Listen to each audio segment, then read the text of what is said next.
Chapter 172. Under the night sky, the blood-red stripes on Giza's face had turned purple.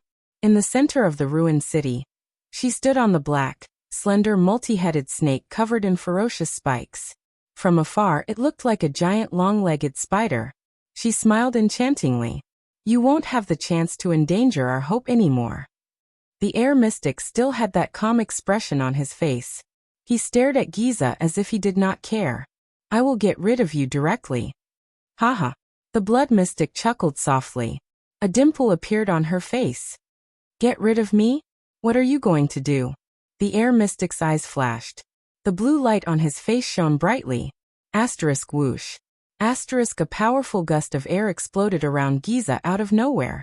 It blew the pet beneath her until it lost its footing. The air current continued to grow stronger, attempting to blow the blood mystic upwards. The black monster beneath her was blown off the ground and floated in the air. All that was left was a spike embedded in the ground. Giza's expression changed drastically. The Heir mystic spoke slowly. "Above the sky, there is a layer of unknown land. It is a place where even air cannot reach. It is cold, silent, sometimes bright, sometimes dark.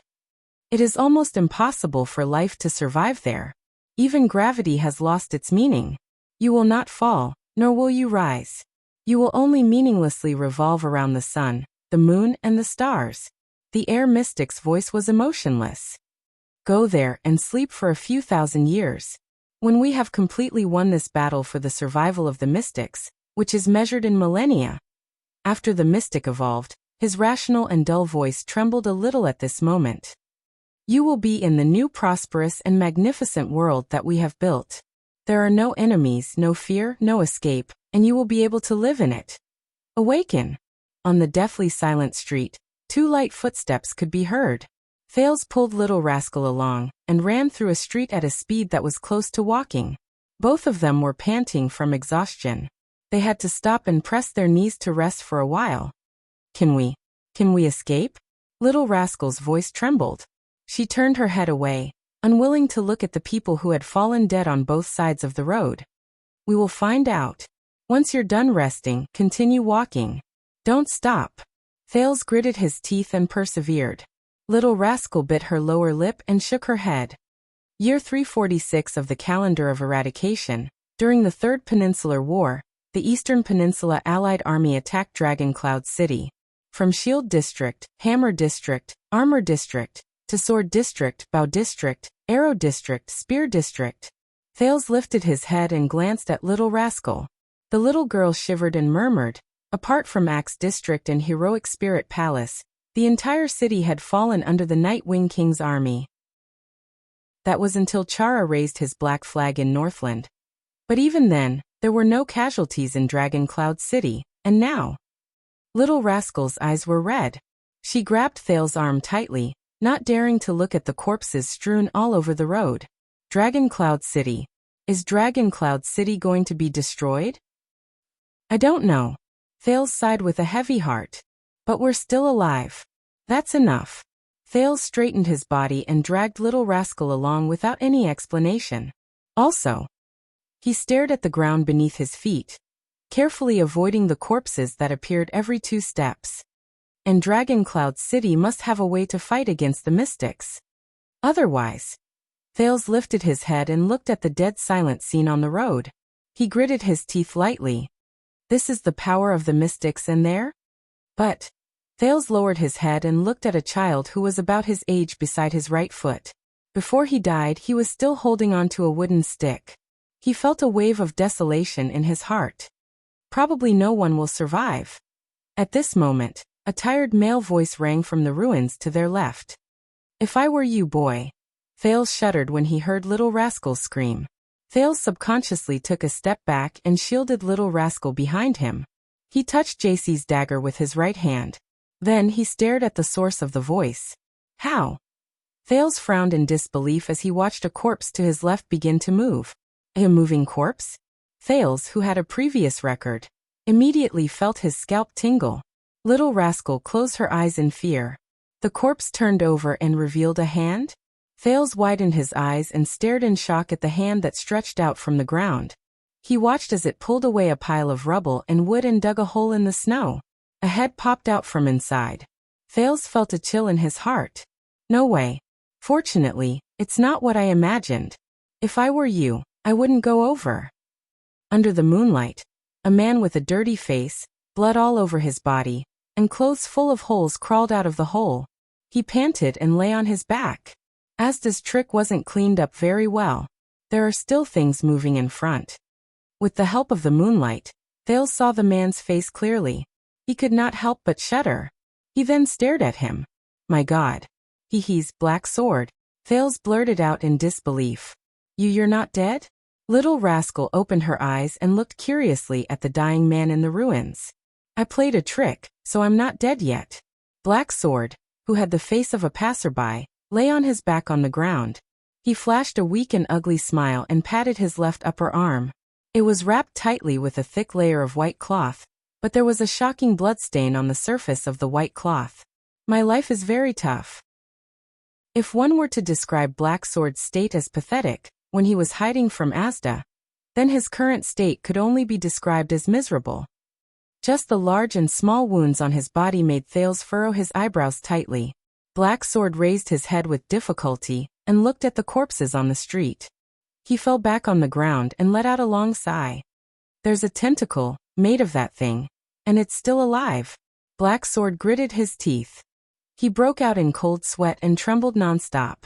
At that moment, he seemed to be suffering from some kind of pain.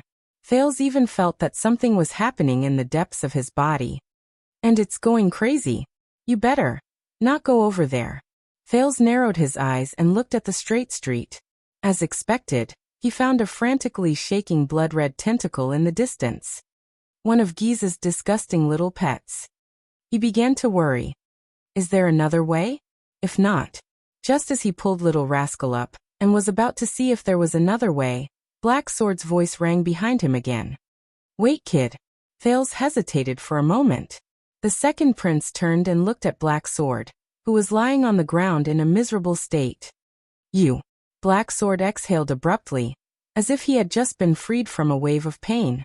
He twitched the corner of his mouth and his gaze was sharp. Who are you? Thales looked at him and furrowed his brows. Little Rascal glanced at the prince and bit her lip. That trick of Asda's, the extraction of air, was really terrible. I'm afraid everyone in this street is dead. Black Sword gradually calmed his breathing. Lying on the ground, he fixed his gaze on Thales. I buried myself underground and desperately sucked in a small amount of air between the rocks and the soil. In the end, I survived and survived. You're really lucky. Thales shrugged and turned to leave. I'm used to racing against death. Black Sword's deep voice rang behind him. But you, kid, you shouldn't still be alive. Thales tightened his grip. Asda released a killing move that didn't differentiate between friend and foe, but he didn't forget to protect you, did he? Black Sword exhaled a mouthful of steaming white air. Are you really that important to him? Who are you? Thales was stunned. His heart began to race. Fortunately, Black Sword is heavily injured. I hope he doesn't have any spare energy to deal with me. But, Thales raised his head. Those two fellows should be fighting right now, Thales said coldly. You'd better run away quickly. Otherwise, when they decide the winner, no matter who wins, you won't have a good ending. Black Sword stared at him without saying a word. His eyes shone brightly on his filthy face. That gaze sent a chill down Thales' spine. It was as if Black Sword already knew what Thales was trying to avoid talking about. Little Rascal tugged at him timidly. You'd better be polite, kid. Black Sword's gaze shone with an unsettling glint. He said in a deep voice, because right now, I'm your only hope of survival. Hearing this, Thales was stunned. You should be hoping that I recover as soon as possible. Get rid of that tentacle, and escape with all of you before the other things catch up. Thales was stunned. What? Finally, Black Sword's burning gaze became less piercing. If the two of them fight, you hope that the winner will be Asda, right? You think, at least you're still useful to him? You think he won't kill you? Thales raised his eyebrows, turned around, and prepared to leave. It's a pity. Just as Thales took a step forward, Black Sword shifted his position. This movement made him grimace. The winner will only be that disgusting little girl. Thales finally furrowed his brows. He turned to Black Sword again. Why? I've fought with that little girl once. Black Sword sighed and smiled bitterly. I survived. That little girl has a special sense and control over living beings with flesh and blood. Maybe she has a killing move like Asda's just now. Under Thales' confused gaze, Black Sword shook his head and exercised his injured left arm. But that's not the scariest thing about her. She seems crazy, brutal, and unreasonable. Black Sword turned his head, his gaze extremely solemn. Deep down, she's someone who really knows how to fight and how to win. Compared to her, Asda is like a Hercules who has never fought before. All he has is terrifying brute force. In reality, he's weak. Thales and Little Rascal looked at each other. They saw question marks in each other's eyes. How do you know? Thales shook his head. You've never seen them fight. Besides, they can't kill each other. Killing is one thing, and winning is another. Black Sword snorted. Asda and I are old acquaintances. Although I can't kill him, I'm used to escaping from him time and time again. But that little girl. Black Sword's injury seemed to be improving. He began to exercise his right arm. When Ramon was killed and I rushed towards her, I had already made up my mind to escape and find a place to recuperate. Thales sighed. And here I thought you were really going to step forward and protect us. You don't need my protection. Black Sword snorted. Asda will protect you when the time comes. Thales shrugged and averted his gaze. Anyway, I plan to pretend to be injured by her, and use a piece of flesh to confuse her. Black Sword took a deep breath. Unfortunately, the first time we exchanged blows, I realized I didn't have to pretend to be injured at all. This is only the second time we've fought. Cold sweat broke out on Black Sword's forehead again. At that moment, Thales felt a strange power surging out of his body. She has completely absorbed the experience from our first fight and completely suppressed me. Black Sword clenched his teeth. His eyes were fierce. It's different from facing Asda. The second time I faced her, I didn't stand a chance at all. That kind of battle awareness and experience. It's the seemingly powerful air mystic who is actually safe and harmless. It's impossible to imagine. Thales furrowed his brows again. Safe and harmless? He thought of the people who were squeezed into balls and complained in his heart. You're using domestic quality inspection standards, aren't you? At that moment. Boom. Thales turned his head in shock. On that perfectly straight street, a blood-red shadow suddenly sprinted towards them. Little Rascal's grip on his hand tightened. Ah, it's those things. Damn it. Black Sword stared at the wriggling tentacle that was coming towards him. He tested his legs while trembling and could not help but frown. How can it still run without its roots? In the blink of an eye, the blood-red tentacle was before his eyes. Thales stared at Black Sword, who was lying on the ground, unable to move. He felt Little Rascal on his arm, and could not help but feel his soul leave his body. In the duel between the two mystics, Giza laughed maniacally.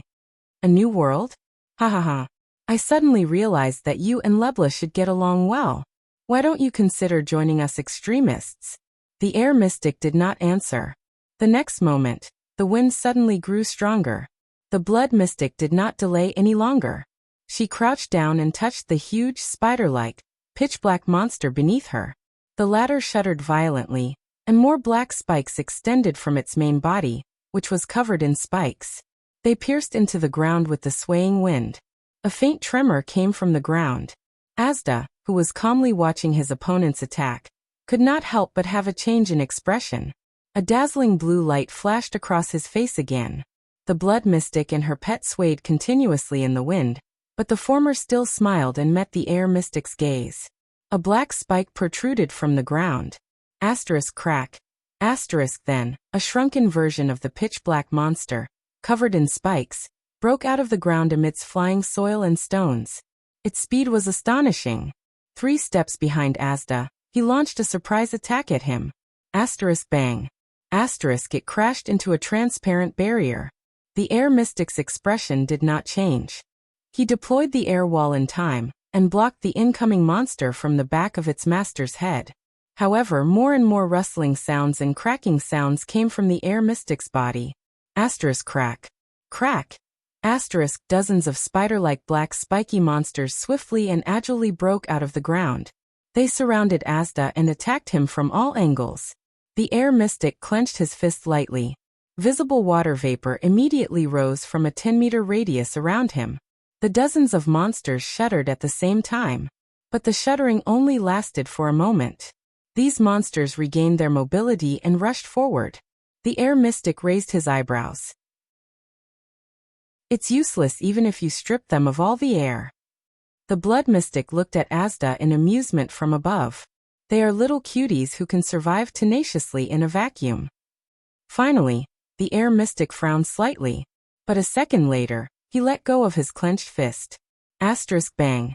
Asterisk amidst the shattering sounds of countless house ruins, air pressure surged and pounced on the 10-meter radius of the vacuum, forcefully crushing the dozens of monsters. In the next moment, on the air mystic's face, which seemed extremely calm, layers of ripples surged in the cracked blue light. With Asda as the center, an invisible air current exploded outwards with an astonishing momentum. Snow and dust flew, and soil and stones shot in all directions. A circle formed by dust began to expand from the small center. Asterisk boom. Asterisk the violent air current turned into the most unstoppable whirlwind. It lifted and cleared everything around it. The air mystic observed everything calmly from within the whirlwind. However, before the air mass with astonishing momentum could completely erupt, the air mystic suddenly turned his head and looked in a direction in the dust. Over there, a pitch-black little monster seemed to ignore the tyrannical and enormous air resistance, pouncing towards him without slowing down at all. In Asda's eyes, the only thing he saw was the monster swaying unsteadily in the storm. It forcibly lifted a sharp spike and kept the other spikes behind its back.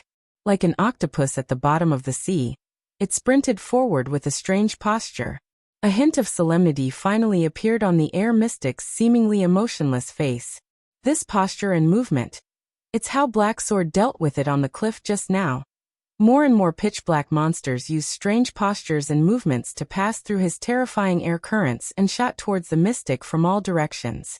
At that moment, Asda hooked his left index finger and shot into the air like a bolt of lightning. But it was too late. A monster pounced in the air and shot out an extremely long spike from its abdomen. It pierced through Asda's left shoulder blade. It pulled him downwards. The mystic reacted quickly. With a snap of his fingers, an invisible air mass condensed into a sharp blade under high pressure. It exploded in a flat plane and cut off the spike.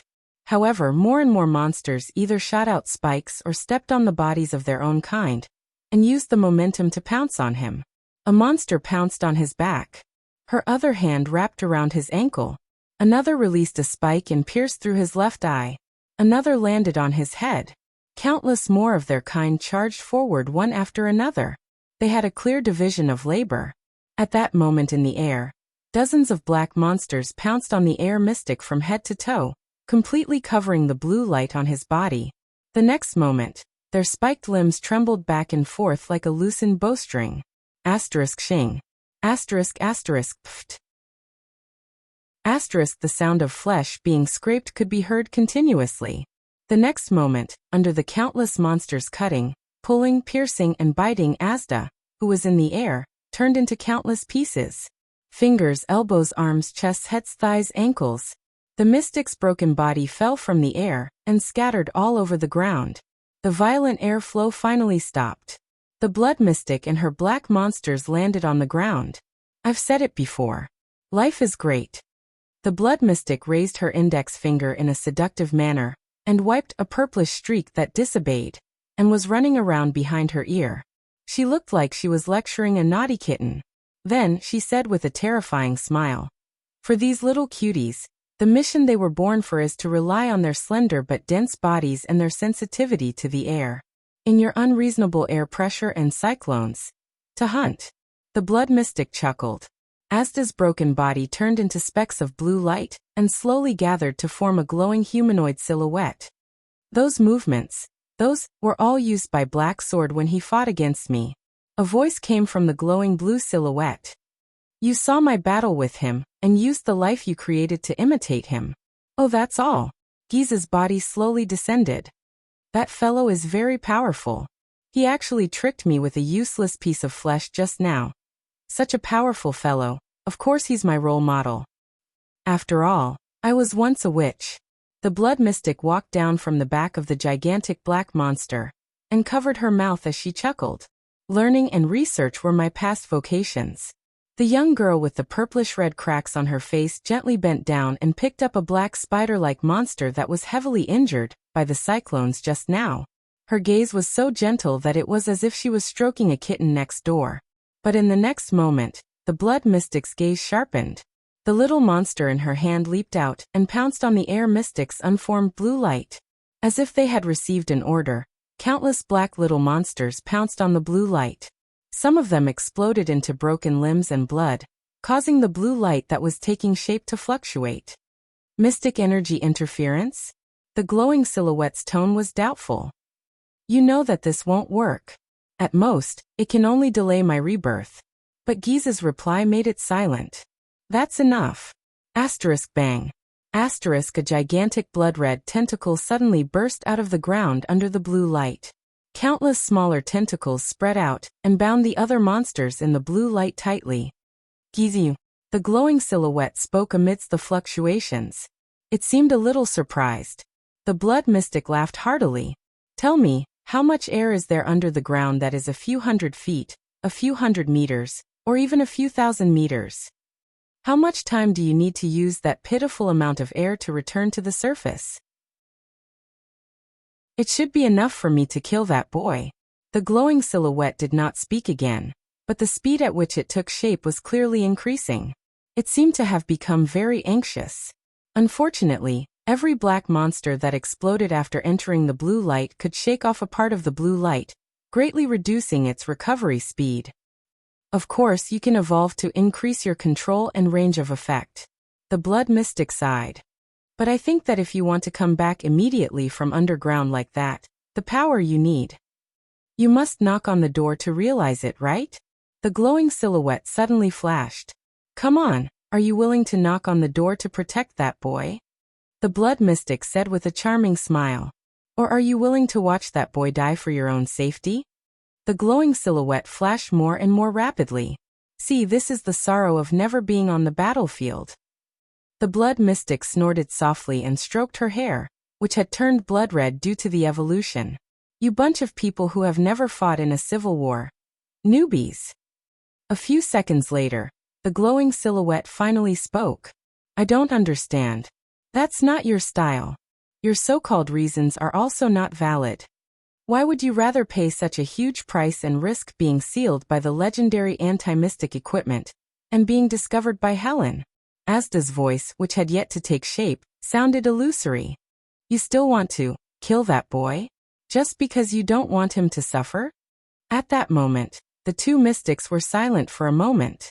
Finally, the blood mystic replied flatly, You won't understand except for me. None of us will understand. In the next moment, the huge blood-red tentacle dragged the black monster in the blue silhouette along with the blue light, which had yet to take shape, into the bottomless ground. Countless stones and soil tumbled down again, filling up the hole where the tentacle broke out of the ground. The tremors lasted for a long time, until it became smaller and smaller, until it disappeared. Only Giza was left. She silently stared at the ground where Asda disappeared. Her gaze was filled with thought-provoking and complicated emotions. The huge black monster behind her crawled forward. It extended its head or thorny limbs to her hand and intimately nudged the blood mystic. Yes. The purplish-red spots on Giza's face gradually faded. Her emotions also returned to normal. She gently stroked the monster beside her and said softly, At least I still have you. Chapter 173. Under the night sky, in the deserted ruins of Shield District, the blood mystic gently turned around and stroked the black Kilika.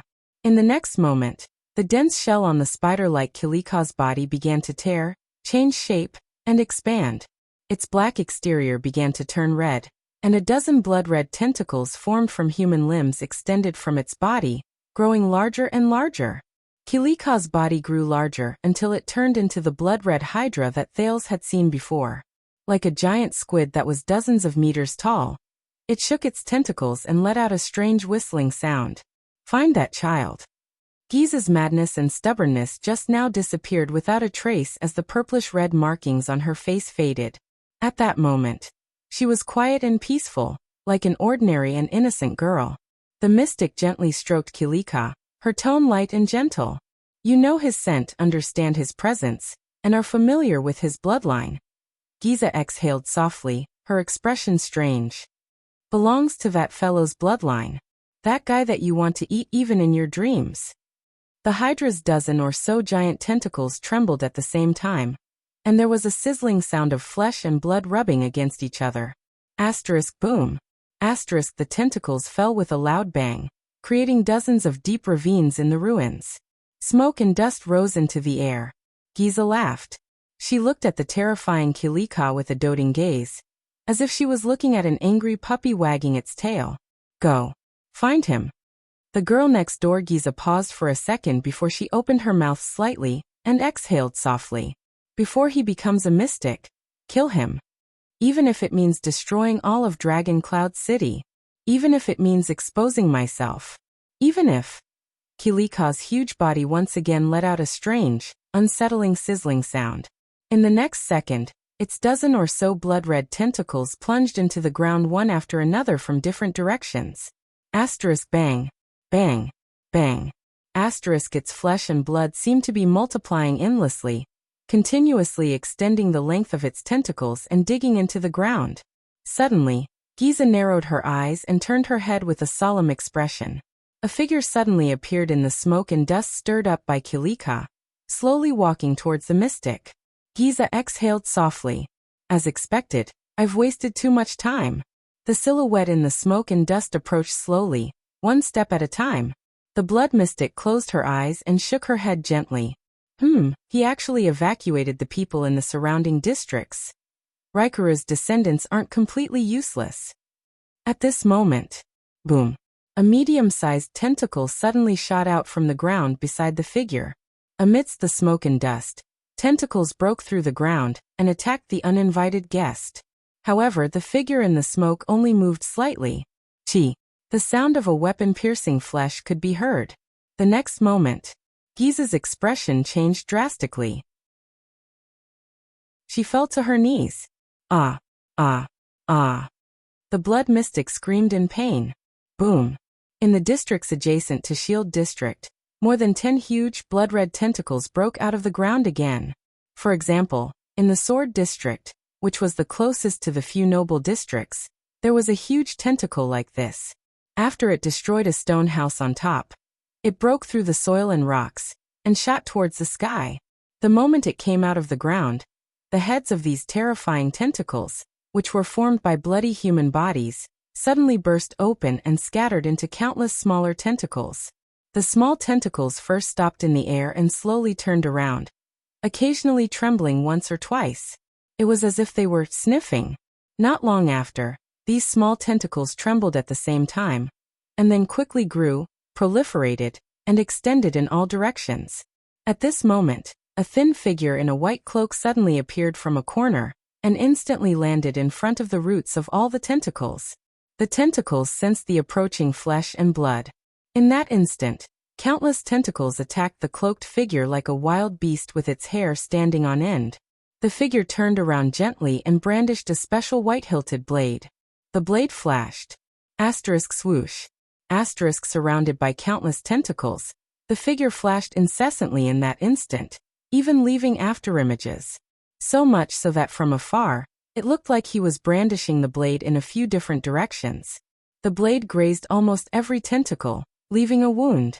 But it was far more than that. The next moment, the tentacles that were grazed by the blade trembled violently. Then these tentacles that seemed to have a life of their own immediately began to blacken and wither in large swathes.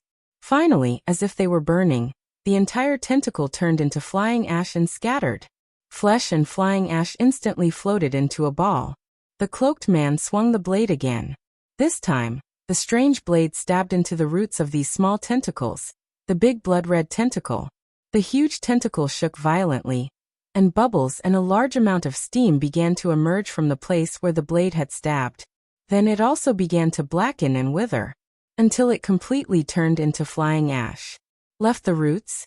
The small tentacles that fell on the ground seemed to have sensed something, and immediately trembled violently.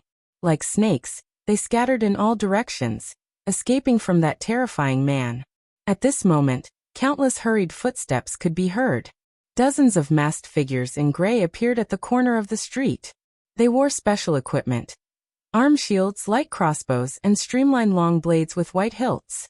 They stepped swiftly and skillfully, blocking almost every tentacle that tried to escape. Their movements were swift, their bodies agile, and their minds calm. Then they raised their hands and swung their blades. Shing. Shing. Swoosh. This time, the small tentacles that were cut by the blade did not turn into flying ash. Instead, they were like normal limbs that were injured. Bright red blood gushed out of them. But their vitality was obviously not as strong as their roots. After a large amount of blood flowed out of the severed tentacles, they immediately fell to the ground and slowly shrunk. The man who first appeared, the Star Killer Nicholas, flung his cloak off. With a stern expression, he ignored his subordinates who were busy clearing out the tentacles and walked towards the corner of the street. There, even more white blade guards clustered around an old but dignified man. According to Madame Calshin's information, there are at least a dozen of these things in Shield District and its surrounding areas. Fortunately, we evacuated the residents in time, or else they would have become food for those things, Your Majesty. The Star Killer reported solemnly. Nuvan VII furrowed his brows and looked at a trembling tentacle in the distance. A white blade guard stepped on it and chopped it off. Bright red blood flowed out of it. Nicholas noticed the king's gaze. He swung the strange blade in his hand and said slowly, "We've tested it. Normal anti-mystic equipment can only ensure that they can maintain their basic mobility under the siege of these things. Only a legendary anti-mystic equipment like the Severing Soul's blade can protect themselves and get rid of these disgusting things at the same time." The king nodded. His expression was terrifying.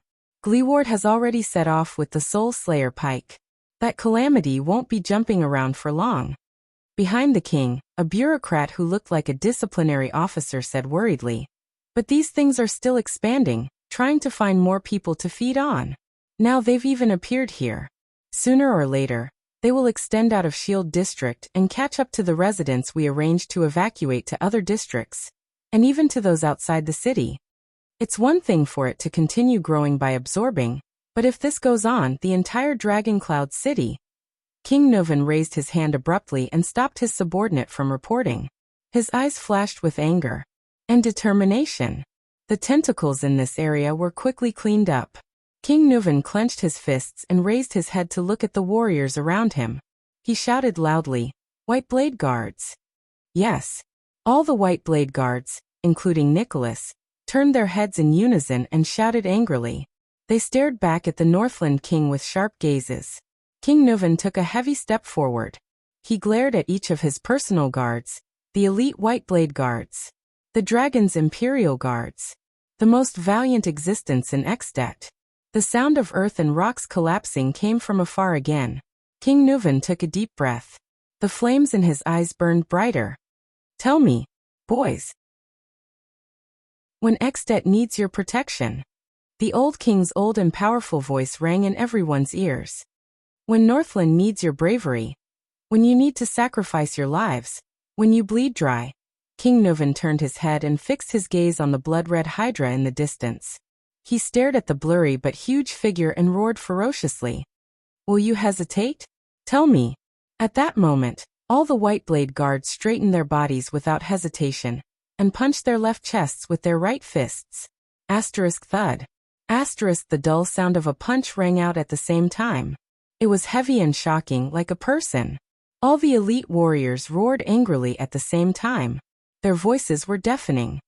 "No, Your Majesty." Swoosh.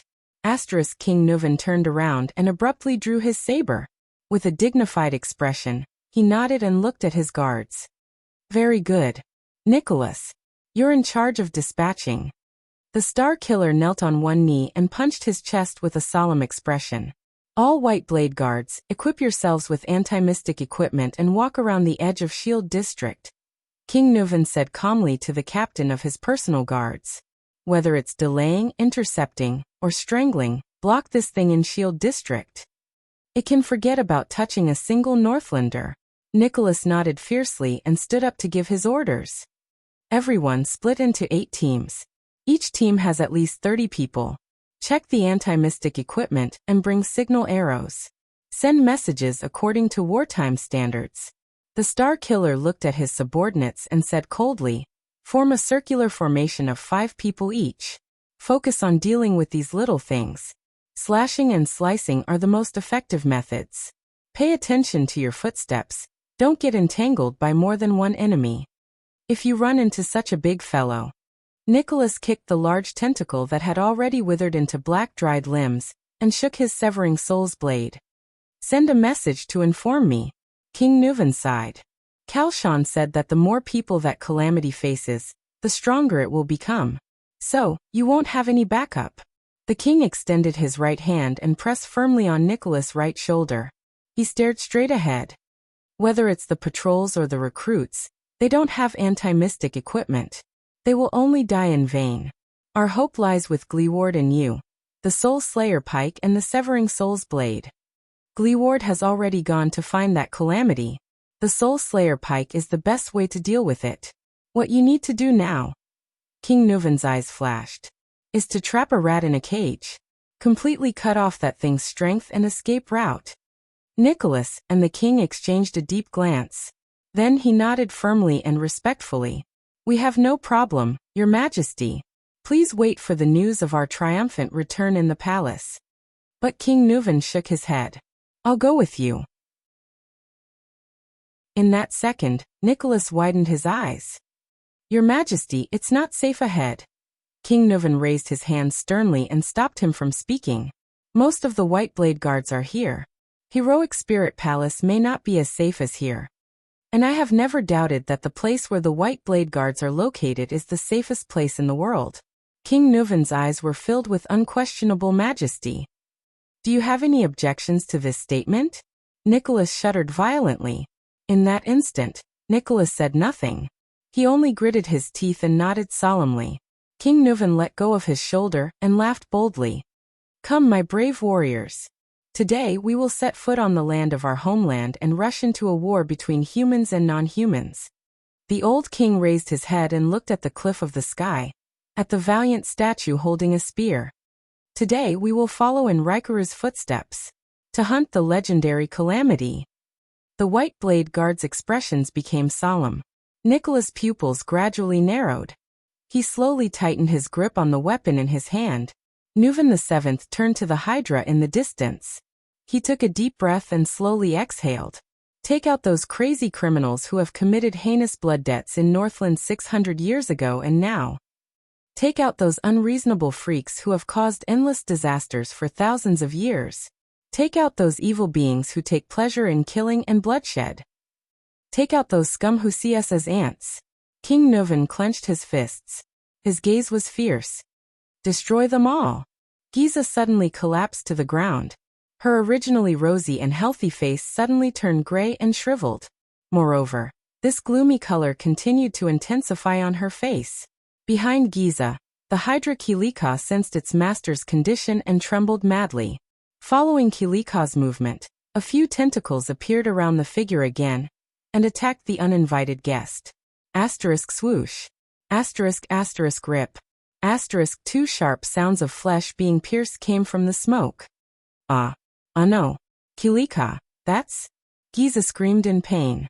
Her entire body trembled and her face became increasingly gray, as if she was enduring torture. Kilika suddenly writhed like a madman. Asterisk crack. Asterisk the ground between the mystic and the figure cracked open. A huge blood-red tentacle extended from Kilika's body, twisting madly as it struggled to break free from the ground. It trembled continuously, as if it was experiencing the most terrifying torture. The bright red tentacle formed by severed limbs started to blacken and wither at an extreme speed, starting from the figure in the smoke. Like a fine cloth dyed with ink, the blackening and withering of the tentacle spread all the way to its roots. It extended to Kilika and Giza. The blood mystic raised her black and withered face, gritted her teeth and roared, "Don't even think about it." In the next moment, before the blackening and withering tentacle reached Kilika with that terrifying momentum, it swelled up by itself from its roots and suddenly broke. Bang. A large amount of blood burst out. At that moment, Giza Streelman cut a sorry figure and looked nervous. Like a gecko with its tail cut off, struggling to survive. If she was a moment late, she would be doomed eternally. The blackening and withering spread to the point where it broke off. Finally, it could not continue, and the huge tentacle was completely turned into a withered branch. Only Giza's panting could be heard in the air as she lay on the ground. Her face finally began to regain its rosy color.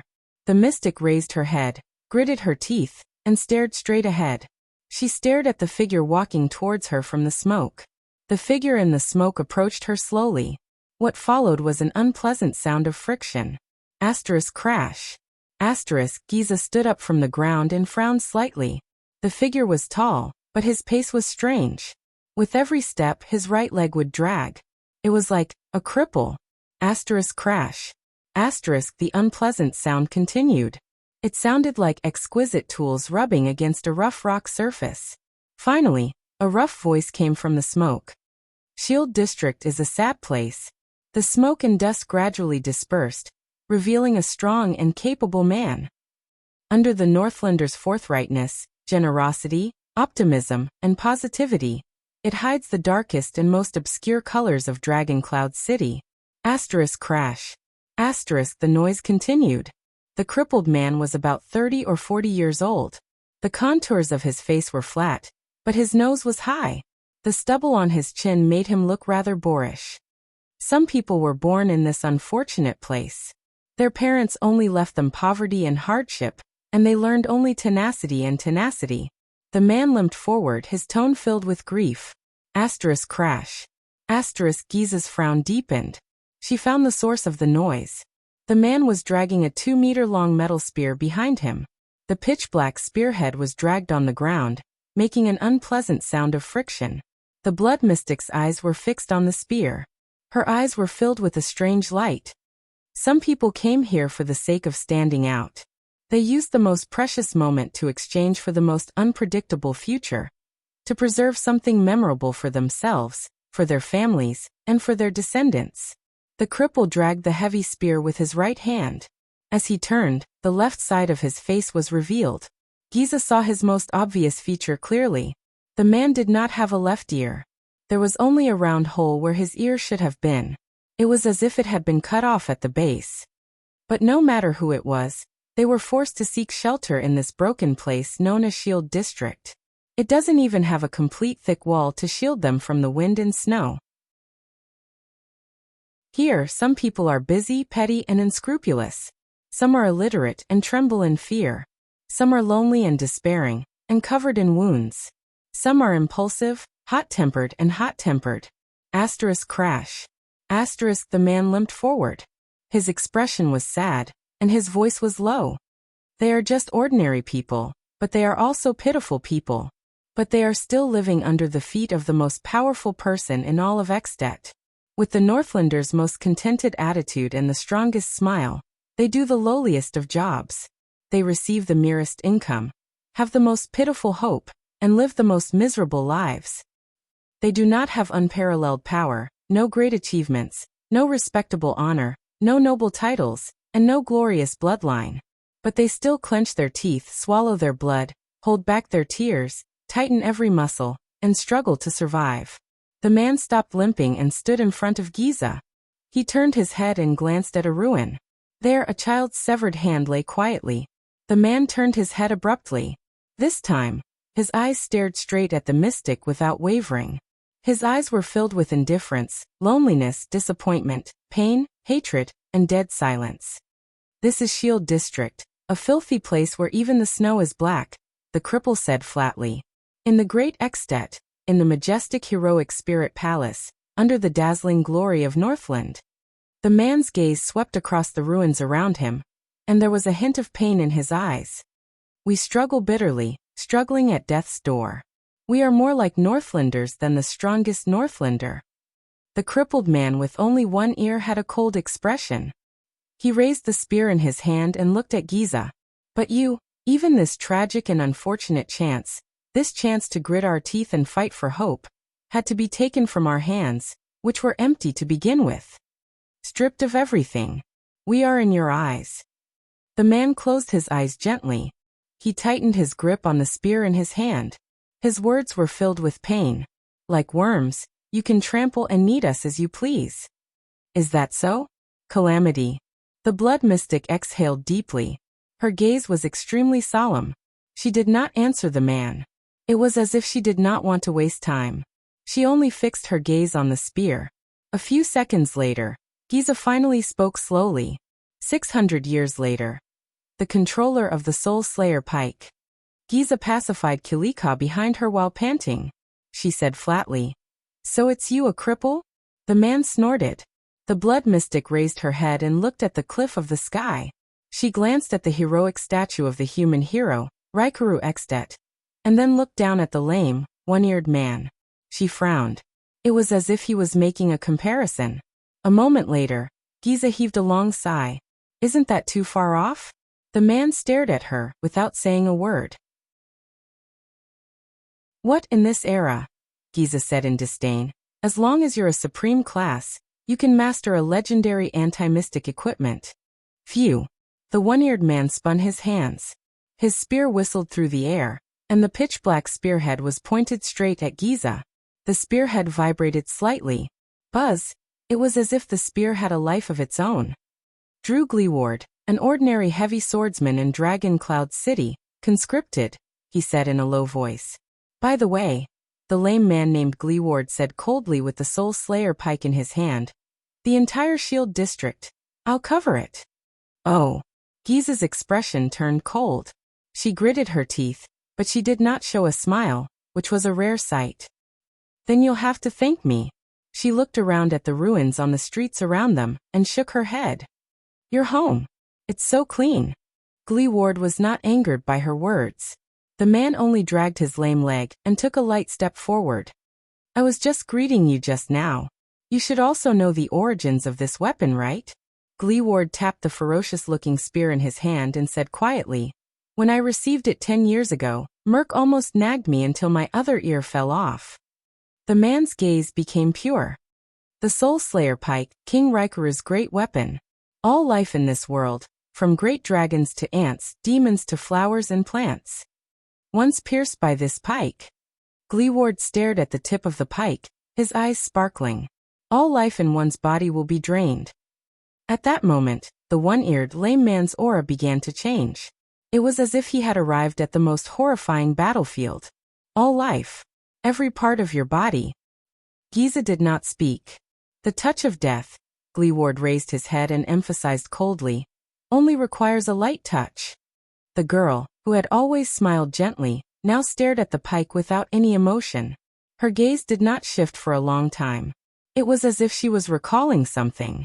This is the unparalleled ability of the legendary anti-mystic equipment, the Soul Slayer pike, the heavily injured heavy swordsman said through gritted teeth. Extermination. This is a legendary anti-mystic equipment forged especially for you. A guy who can't be sealed normally. Gleeward exhaled gently at the pike. Blood calamity. Enemy of life. In the next moment, a cold glare shone in Gleeward's eyes. Asterisk boom. Asterisk his uninjured left leg stomped on the ground with a loud bang. His strong but injured body shot up in a shocking manner. He charged towards Giza, who had an unpleasant expression on her face.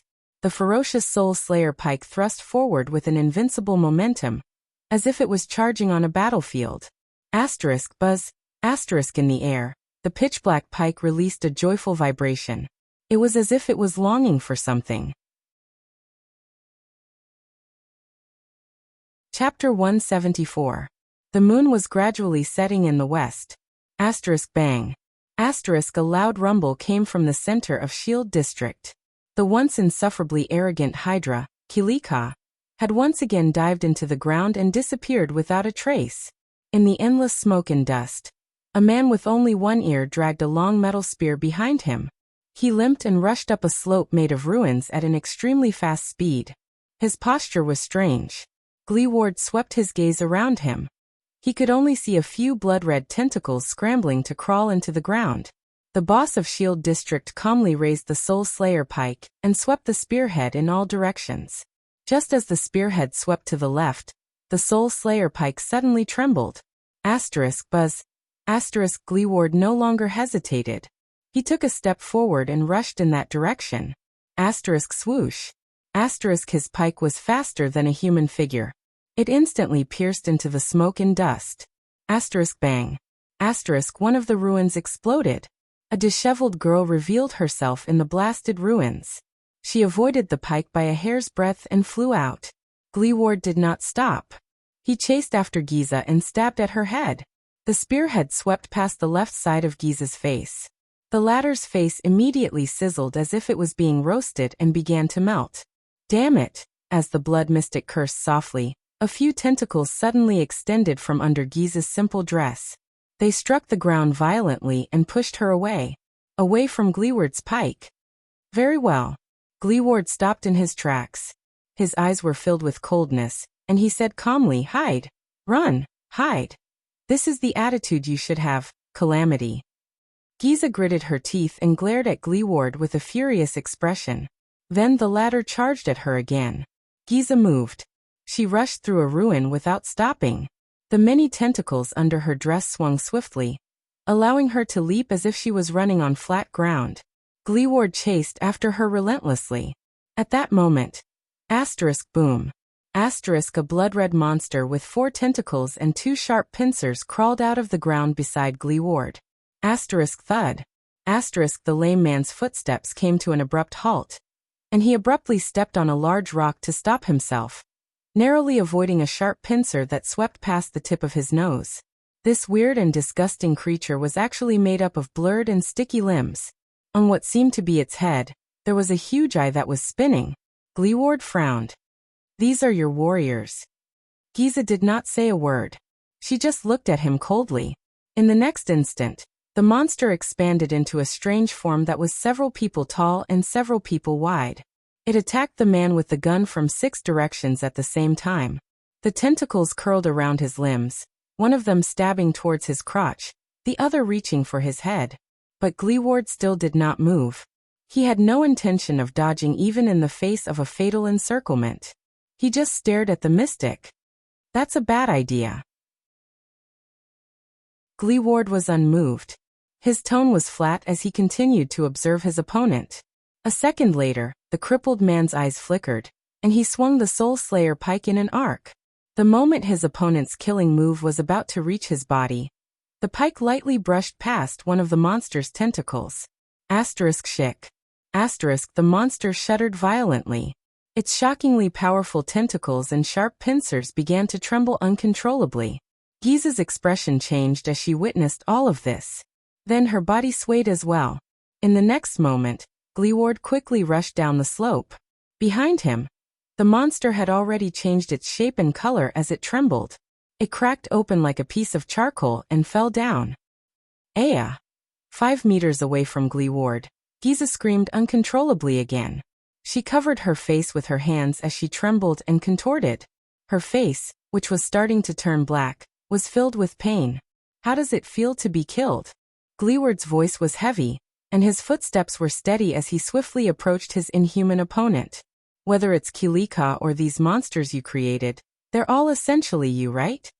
In pain, the blood mystic raised her left hand with great difficulty and extended it towards the dying monster. She gritted her teeth in hatred. Before it completely turned into black ash, the monster that was stabbed by the Soul Slayer pike exploded into pieces. Blood splattered everywhere. As the monster sacrificed itself, Giza's pained expression lessened as well.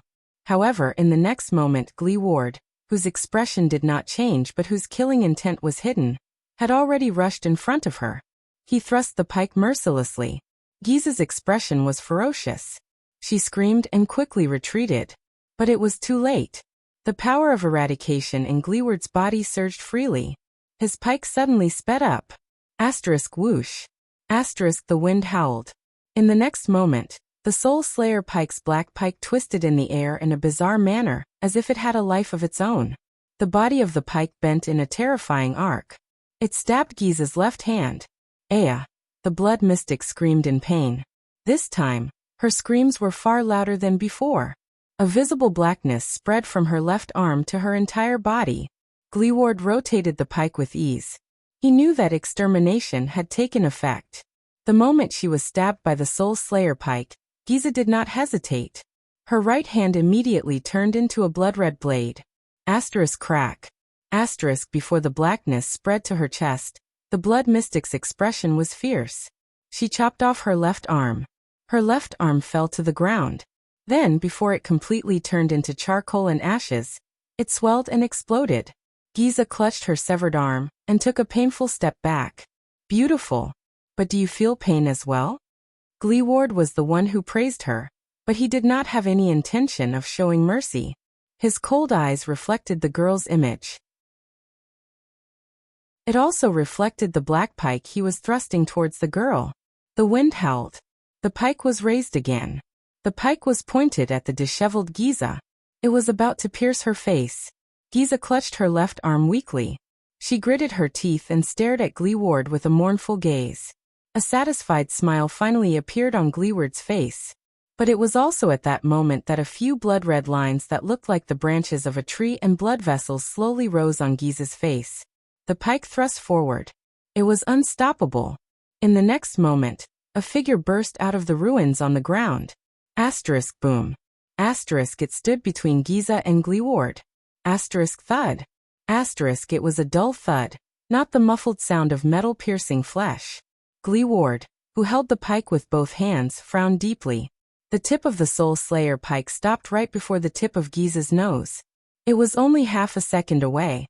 The Soul Slayer pike that the crippled man used to take the mystic's weapon was currently held by a short and muscular figure, who was using both arms to hold the pike. Even though the latter's hands were already bleeding from the friction of his grip on the pike. The weak Giza panted. The blood-red lines on her face trembled slightly. She stared at the pike before her with the ghost of a smile. Her expression was complicated and subtle. But Gleeward's expression quickly changed. How? Gleeward stared in disbelief at the short and muscular man who was holding his pike in a death grip. The man's attire, figure, and appearance were no different from a normal Northlander. How could it be you? You are. Gleeward stared at the man in front of him, whose face was filled with despair. He called out his nickname in shock and bewilderment. Glacier Sentinels. Big leather belt? Giza revealed a long-lost smile when she saw Gleeward's expression. At the edge of Shield District, Nicholas turned a gigantic tentacle into ashes with a smooth slash. Behind him, the shadows of countless swords and blades could be heard. The elite warriors of the White Blade Guards were carrying out their duty to kill even more smaller tentacles. The Star Killer frowned and walked down the battlefield. In the distance, King Nuven, who was tightly surrounded by a dozen guards, narrowed his eyes and looked at the captain of his personal guards. Your Majesty! The sound of horse hooves came from afar, along with the loud reports of the cavaliers on the horses. The secret room has sent news. Kilika has disappeared. Very good. King Nuven's expression changed. He nodded and said to a noble behind him, This proves that our strategy is effective. That calamity. It does not dare to face the Soul Slayer pike head-on. Nicholas, who had just gotten rid of a tentacle, came forward. We used the best strategy against the blood calamity. On one hand, we used a small number of elites and legendary anti-mystic equipment to attack its vital points. On the other hand, we divided and surrounded it to cut off its source of power. Your Majesty. The Star Killer's expression became solemn and his eyes shone. We suppressed it. King Nuven nodded heavily. Behind the king, a few Northland soldiers rode over on horseback. They brought along a few noble bureaucrats who were in charge of delivering the news. They continued to deliver the news. Also, Your Majesty, we still do not have any news about the Prince of Constellation and your granddaughter. King Nuvan's expression did not change, as if he did not care about his granddaughter's life or death. Also, the nobles and the residents of the other districts are talking about it, especially the residents you evacuated. Many of them saw that monster. There are all sorts of comments about the invasion of the calamity. Many of the militias who have been enlisted have asked to immediately change their equipment and join the battle. The situation is a little chaotic, and the patrols are a little overwhelmed. Reply to Madame Calshon. Continue to monitor that thing and keep the news flowing. King Nuvan turned around and frowned slightly. He thought carefully and then decisively ordered. Also, inform the chief garrison officer to disperse the patrols and pacify the civilians one by one. In the name of the king, this place will be solved very quickly. Ordinary troops without anti-mystic equipment will not be of any use. No one is allowed to recruit or gather troops for any reason. The officials nodded and continued to report the situation. The outskirts of the city are very close. We also received news when we evacuated the residents. Your 6 counts and their vassals have already sent fast horses and messenger crows 3 times, requesting to bring their troops into the city to provide support. Bringing thousands of people to feed that calamity? The king rudely interrupted them. Reply to them that the Waltons have seen their loyalty, but this is no ordinary battlefield. A large number of troops will only make the situation worse. A clerk quickly recorded the king's words, while another worriedly said, in addition, the 4 archdukes have requested your majesty that for your own safety, you should immediately return to Heroic Spirit Palace and explain. King Nuvan nodded and nonchalantly waved them off. Let Lisban deal with the nobles, including the archdukes. Tell them that the king is hunting at the front line. Under such circumstances, it is best for them to shut up. After issuing the order, the heralds rode away on their horses. They actually have a point. You should stay in Heroic Spirit Palace, your majesty, the Star Killer said calmly. The king shook his head. Almost all the White Blade Guards have been mobilized, and we can't summon troops into the city. Staying in the empty Heroic Spirit Palace with 4 archdukes and their personal guards with ulterior motives? King Nuvan snorted coldly. Your king just killed an archduke not long ago. I think I know which option is safer. Nicholas nodded and shook off the blood on the severing soul's blade. At this moment, your majesty, boss, look. A White Blade Guard pointed at the sky and shouted. In the night sky, a spark flew high into the sky above Shield District. What followed was a sharp sound. The White Blade Guard shuddered in unison. A signal arrow.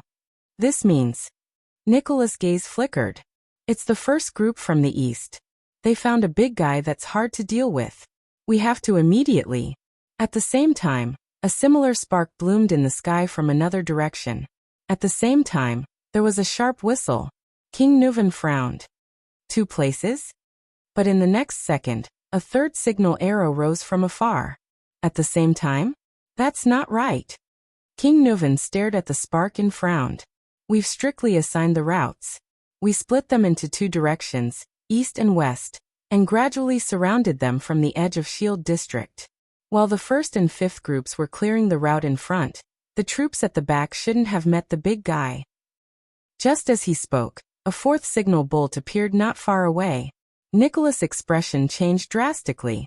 So many signals at the same time. There's only one explanation, your majesty. A few seconds later, Nicholas panted and said, a new monster broke out from the ground, so other than the 1st and 5th groups, the others also met it. He could not finish his sentence. Asterisk bang. Asterisk, a loud rumble was heard. Amidst the smoke and dust, a blurry, indistinct, gigantic creature appeared in the center of Shield District, swinging its countless tentacles. Everyone present stared at the monster, the multi-headed snake, Kilika, dumbfounded. How could this be? King Nuvan gritted his teeth and looked at the nightmare monster that had reappeared. He took a deep breath and looked at the warriors around him. It's such a big target. Isn't it afraid of the Soul Slayer Pike's ability? Gleeward. King Nuvan stopped talking. The old king's expression was unpleasant. He had obviously realized something. There was silence for a few seconds. Then Nicholas put the severing soul's blade into the scabbard on his back and slowly crouched down. He tightened the straps on his legs and nodded solemnly. Your Majesty, I request that we depart immediately. The Star Killer regained his extreme calmness. He said softly, we must slow down the work of clearing these tentacles. I think I need to bring the Severing Soul's blade as soon as possible. To save Gleeward. On the other side of Shield District. Blacksword's furious roar was heard. Thales looked at the blood-red tentacle that was charging at them. He gritted his teeth and dragged Little Rascal backwards. But they were far from fast enough. The tentacle slithered on the ground as fast as the wind, and instantly slid before their eyes. Then, it suddenly bounced up and shot towards Thales with the sound of the wind. It was as tall as a person. Asterisk whoosh. Asterisk damn it. Thales cursed in his heart as he watched the tentacle lunge at the tip of his nose. I can't dodge it. Little Rascal cried out in surprise. At that moment, that strange fluctuation surged through Thales' body again. Thales felt time slowing down again. In this time that seemed to be playing in slow motion, he could clearly see that the tentacle lunging at him was made up of countless bloody human tissues. From skin to muscles, from blood vessels to bones. In the air, it began to fork from the tip, revealing a section of sharp teeth. It was like a large, abnormally shaped snake lunging at its prey. A wave of nausea surged in Thales' heart. What the hell is this? At the same time, a new surge of strength was born in his body. Thales felt the new strength in his body and calculated where the tentacle would land. The next moment, he pushed Little Rascal away. Then he pounced on the other side. The tentacle brushed past Thales' right hand and Little Rascal's glasses. The two children rolled to the sides and fell to the ground. Asterisk thud. Asterisk the blood-red tentacle missed its target and crashed into a wooden plank in the ruins. It no longer had a chance, because in the next moment, a small red sword pierced through the air and spun towards it. Asterisk thud. Asterisk the blade was powerful and accurate, nailing the tentacle to the wooden plank. It was unable to move. The hilt of the small red sword was still trembling. Although the tentacle struggled continuously, it was nailed by the blade and could not break free. Thales fell to the ground. He seemed to have overexerted himself. His right hand was sore, and he was panting in shock. He turned his head and looked at Black Sword, who was lying on the ground covered in wounds. The latter's right hand was suspended in the air, maintaining the posture of throwing the flying sword. Only then did Little Rascal let out a startled cry. She quickly stepped on her legs and crawled backward. She did not even dare to look at the disgusting tentacle. Thales sat up from the ground and stared blankly at the tentacle struggling weakly by his feet. Well done, little one. Black Sword exhaled weakly and his head fell back to the ground. Your reaction. But Black Sword did not finish his sentence. The part of the tentacle that was nailed to the ground suddenly split open from where the blade had pierced through. Then, it slapped the ground and the tentacle broke free from the blade. Thales shuddered. *T. Be careful. Black Sword yelled. But this time, Thales could not react in time. The tentacle pounced on him and wrapped itself tightly around him. From his left leg to his waist, from his chest to his head. Thales' eyes were also tightly wrapped, and he immediately lost his vision. No. Little Rascal screamed. Thales only felt a shiver run down his spine. It was sticky, greasy, warm, quivering, and occasionally contracting. And a little dizzy? That was what Thales vaguely felt in his daze. It seems quite comfortable, until he felt a greasy, wet, and warm ball slide across the left side of his face and stop at the bridge of his nose. The ball began to tremble continuously, as if massaging his face. This feeling, Thales thought in his daze, is like pressing my palm on my eyelid and feeling my eye tremble in my palm. When he thought of this, Thales shuddered violently. He knew what the greasy, wet, and warm ball that kept massaging the bridge of his nose was. It was someone's eyeball. F***CK. F***CK. F***CK. F***CK. An unprecedented disgust engulfed Thales, immediately waking him up from his hallucination. In extreme panic and nausea, Thales desperately shook his right arm, the only part of his body that was not covered by the tentacle, trying to pull that disgusting thing off. But the tentacle only tightened its grip. Thales clawed at the tentacle in vain. But he only felt that breathing was getting harder and his consciousness was fading. Little Rascal and Black Sword's anxious voices rang in his ears, but he could not hear them clearly. And the eyeball that was quivering even faster? F***ck. His heart beat faster, and the blood vessels in his ears surged more rapidly. Thales, who was suffocating, felt increasingly uncomfortable. Soon he began to see stars. What should I do? A thought flashed through his mind. Right. I still have. He let go of his right arm and reached behind his waist, wanting to touch the JC dagger that Jayla gave him. The dagger. The dagger. But when he touched his waist, he only felt something greasy and warm. The tentacle had also tightly wrapped around his waist. Thales felt as if he had fallen into an ice cave. At that moment, despair overwhelmed him. **T. What should I do? His right hand flailed about behind his waist. But he could not catch anything. What should I do? Then a hard object brushed past Thales' right hand while he was flailing about. The pain brought Thales, who was on the verge of fainting, some clarity. He mustered the last of his strength and grabbed the long, foreign object firmly. He pulled it out. Then he reached for his head. But the accident happened just like that. The moment Thales lifted the foreign object, a wave of heat from the inside out, from his heart to his right hand, suddenly erupted. It was like the most terrifying flame, roasting his entire body in that instant. Pain, scorching heat, and spasms, these three sensations reached his entire body at the same time. Inside and out, every corner, every tissue and every cell. Illusory sounds appeared in his ears. At first, it sounded like the increasingly loud sound of blood vessels surging. But soon these sounds changed. Some sounded like waves sweeping across, some sounded like volcanic eruptions, and some sounded like the howling of a storm. Thales opened his mouth, but nothing came out.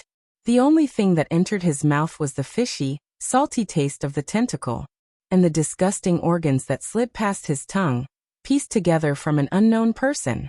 But at that moment he no longer paid attention to the disgusting tentacle and the restraint. There was only a burning sensation left in his senses. But in the next moment, Thales felt his entire body tremble. Then he relaxed, and his vision reappeared. His breathing began to become smoother. His chest was no longer heavy, and the restraint on his face slowly loosened. The tentacle let go of him. Then it slid down silently. At that moment, the burning sensation from the bottom of his heart to his right hand gradually disappeared. Thales panted hurriedly. He struggled to sit up from the ground, gasping for air after surviving a disaster. Then, he saw two pairs of shocked eyes. Black Sword and Little Rascal stared at him in a daze. It was as if they had seen something incredible. Thales was shocked. Then he realized that they were not looking at him. He lowered his head and looked at his right hand. Then he could not help but narrow his eyes. At some point in time, Thales' right hand had firmly grasped the weapon Black Sword threw at him. It was the small red sword. But at that moment, the dark red blade of the small red sword was actually emitting a dazzling red light. Thales stared at the small red sword, dumbfounded. He watched as the blade, which was originally dark red and lusterless, gradually became lighter and brighter, becoming a color similar to the blade. It was as if it had just been sharpened. That was not the only abnormality. The disgusting tentacle began to change from the point it approached the small red sword. Thales had seen this change before. It was in the birch tree forest, when the fortress flower was facing the blood mystic. The entire tentacle, which hung limply on Thales' body, began to dissolve, wither, and turn black. Then it turned into ashes and dissipated in the air. It was as if it had met its natural enemy. All that was left on Thales' body was black ashes. What did you do? Black Sword frowned. He stared at the sword in Thales' hand and murmured, "Could it really be a legend, a legend?" Little Rascal blinked. She did not understand. At that moment, before Thales could react, he heard the sound of a raging tide, which resembled the surging of blood vessels. Whoosh! It seemed to be surging from afar. But the raging tide soon changed, turning into a low murmur of a human. Thales shuddered and jumped in fright. He raised his head and looked at Black Sword and Little Rascal, but both of them only stared at him in a daze. Black Sword's gaze kept shifting back and forth between Thal's face and the sword in his hand. He did not bother to hide his deep suspicions. However, the two of them acted as if they hadn't heard the voice at all. This scene is so familiar. Thales looked around in panic. Aside from the ruins, the night sky, and the glow of the small sword in his hand, he saw nothing. What's going on? What's going on? Staring at the glowing small sword in his hand, Thales was at a loss. Just as he was about to speak, the single syllable became clearer. It began to form words and sentences. My name. The voice rang slowly, like an old man from afar. My name. It sounded like it was coming from countless wooden planks. Thales could not tell what language it was, but he clearly understood the meaning of the voice. My name, Blade of Purification. Thales opened his mouth wide and stared at the glowing small sword in his hand in utter shock. Purify, Blade of Purification? Thales was completely stunned. But that was not what surprised him the most. Amid the raging tide, the voice uttered the last two sentences. It's been a long time, the voice said slowly, my blood brother. Thales shuddered. Blood, brother? A second later, the voice and the light on the small sword fell silent. Cold snowflakes fell. It was as if nothing had happened just now, except for the tip of the small sword. It had turned from a dull red to a pure crimson. It was the color of blood. Chapter 175. Dragon Cloud City, the border between Armor District and Shield District. A series of loud roars came from the direction of Shield District, as well as faint tremors. We should evacuate together with the residents. A valiant swordswoman with black hair, light armor, and thick black gloves stood on a roof. She frowned as she stared at the tall figure in front of her. It's not our duty to be nosy, and it's not in line with our principles to look for trouble. But the figure just stared at the sky of Shield District in the distance, taking in the crazily rampaging, unusual giant blood-red monster. Is this the reason Raphael asked us to leave? Cohen pursed his lips with a worried expression, his eyebrows constantly moving. This is what the Secret Intelligence Department wants to do. Did you hear what the residents said? That's the legendary Hydra, Kilika. Cohen clenched his fists tightly, displeasure flashed in his eyes. It's those calamities, the mystics, those legends that we can only read about in family records and dossiers. Raphael. Cohen looked at the ruins of Shield District, his breathing quickened. Did you do this? Is this your plan?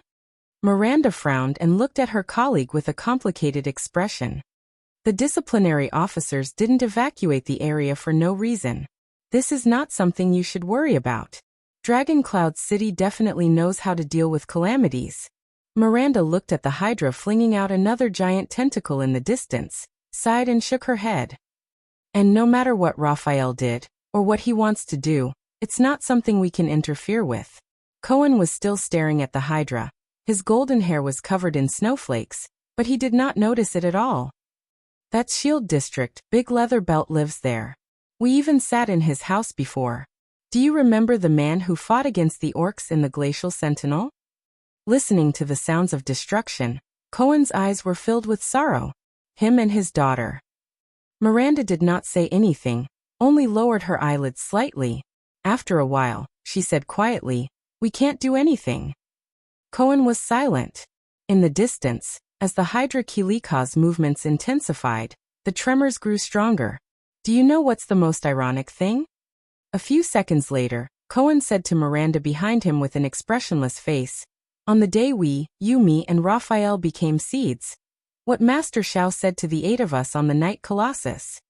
Hearing this, Miranda subconsciously put her hand on the hilt of her sword. The mission of the Tower of Eradication is to preserve the last, purest, and most transcendent spark for mankind. Against the backdrop of the Hydra wreaking havoc in the distance, Cohen continued to speak calmly. To pass on the power of eradication, and to pass on the spirit and mission of our ancestors. Cohen's eyes flashed with mixed emotions. Be alert and ready at all times. The day they make a comeback, the swords of eradication will be unsheathed once more. Miranda raised her head and gritted her teeth as she stared at the Hydra's terrifying figure. Regardless of race, country, or seniority, we will resume the mission that belonged to our predecessors, and we will recreate the glory of the Calamity Hunters. In the darkest days in the hellish battlefield, in the last moments of mankind, we will carry our swords in hope, go against the crowd, face death calmly and press forward. Charge towards the almost invincible calamities. This is the original and final mission of the Tower of Eradication. Raphael, as a seed with high hopes, coincided when he said this, turned the calamities.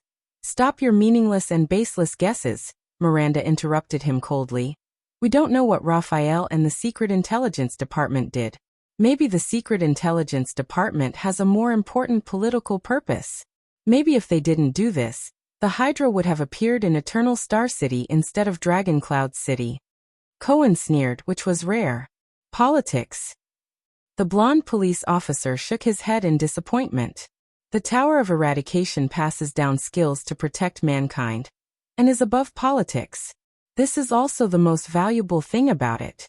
No matter how bad the relationship between the Tower of Eradication and Constellation is, it has never rejected students from Constellation.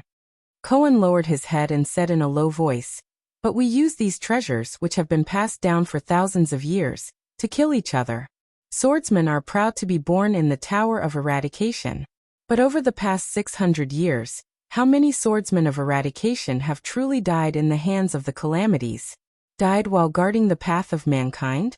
And how many died under the swordsmanship and powers of eradication that were also passed down from the tower? Miranda's expression did not change, but her voice was a little ethereal. Not every student can escape the shackles of politics. Not every student has the same ideals and goals as the Tower of Eradication. But, Raphael? Cohen sighed heavily. With his status compared to us, he should be the most detached from these things, shouldn't he? Miranda looked at his back in silence. A few seconds later, the swordswoman put away her solemn expression and chuckled softly. Cohen. Miranda looked at Cohen, who turned around in surprise, and curled up the corner of her mouth. Has anyone ever told you? Maybe you're not suited to be a suzerain, or even a noble. The swordswoman flashed a thought-provoking smile and asked meaningfully. The ideal and kind heir to the Count of Wallahil. Hearing that, Cohen was stunned and stared at Miranda in a daze. He tilted his head and stared at the roof under his feet. Desolation and loneliness flashed in his eyes. This time, Cohen was silent for a longer time than he had ever been. Finally, the police officer's voice rang out absent-mindedly. I know. From the first day I could remember things. I knew it. Cohen's voice was calm, but it made Miranda's heart darken for no reason. I can't be a good suzerain. I can't. Miranda did not speak. At this moment, the two of them looked up as if they had sensed something. In the next second, the two swordsmen jumped off the roof at the same time, and hid behind the wall with agility. A minute later, two figures flitted past the streets that had already been evacuated. One of the strange footsteps was light, as if he was walking on the ground. The other's footsteps were more normal, and his steps were steady. In terms of movement, Miranda, who was hiding in the dark, thought, both of them seemed to be good fighters. However, both of them seemed to be injured, and their bodies were unstable. I think we should go into Shield District to look for someone, even if that thing is there. One of them sounded very young and impatient, as if he was not satisfied with his companion beside him. I say, can't you say something? Oh, okay, I remember now. Can't you give me some reaction? God, don't make those gestures that I don't understand. Wait. Miranda's pupils constricted when she saw the two figures. In the next second, Cohen watched in shock as Miranda stood up, left her hiding place, and blocked the two people who passed by. The two uninvited guests stopped in their tracks warily and adjusted their postures so that they could attack easily. But their hostility was quickly broken. You are? At that time, beside Lady Cecere, Thale's attendant, Wyacasso, held his saber and stared at the swordswoman. His eyes widened in shock. Broken Dragon Fortress. Lady Miranda. Why are you here? Waya asked in astonishment. It's a long story. What about you? Miranda frowned. What are you looking for? Is it related to that calamity? This. Waya was stunned at first, then he turned his head hesitantly. He was a noble of the Arun family, and even the heir of the Duke of the Northern Territory who had once tried to usurp the throne. The disappearance of the prince. But in the next moment, Waya frowned slightly. He saw that Miranda's expression was also not right. Both of them felt the tension in the air at the same time. They turned their heads. The companion behind Waya, a man with a silver half-mask and metal prosthetic limbs, was trembling. Ralph, the Phantom Wind follower, fixed his fractured hand on his body. His eyes were bloodshot as he stared at the blonde police officer. His hands could not stop trembling. He touched his throat with difficulty, then abruptly let go as if he was scalded. Soon, Ralph's gaze was filled with hatred and anger. Cohen narrowed his eyes in puzzlement as he looked at the strange short-haired, silver-masked man. His gaze swept across the man's lower body, which was covered by clothes, but he could still hear the prosthetic limbs. He scratched his head. Why are you looking at me like that? Do we have a grudge? Excuse me. Under the other person's extremely unfriendly gaze, the police officer asked cautiously and confusedly, Have we met before? Cohen soon no longer had to be confused. In the next second, Ralph coldly swung his right hand, and a hidden blade popped out from his arm. Looking at the familiar hidden blade, Cohen's gaze tensed. A memory from not too long ago flashed through his mind. It was that night. Disaster Sword Groudon. The girl with dual blades. He himself. And the police officer frowned. He bent down and placed his hand on his saber. Miranda and Waya were both stunned. They looked at the two people who were about to fight, puzzled. So you're not dead yet, my old friend from Red Street Market. Cohen vigilantly took half a step back. His gaze was as sharp as a sword, and his tone was cold. Scum of Blood Bottle Gang. The expression on the other half of Ralph's face, which was not covered by the mask, became more and more unpleasant. He let out a low, guttural growl and clenched his fists tighter. The rustling sounds of flesh scraping against each other came from all directions.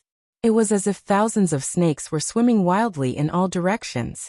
How many threats, enemies, and dangers do these scraping sounds signify? In the midst of the strange rustling sounds, Nicholas, who was under the eaves of a dilapidated house, opened his eyes gently. The power of eradication in his body began to circulate in a strange manner. It surged through his entire body in waves. In the next moment, the Star Killer descended like a bolt of lightning.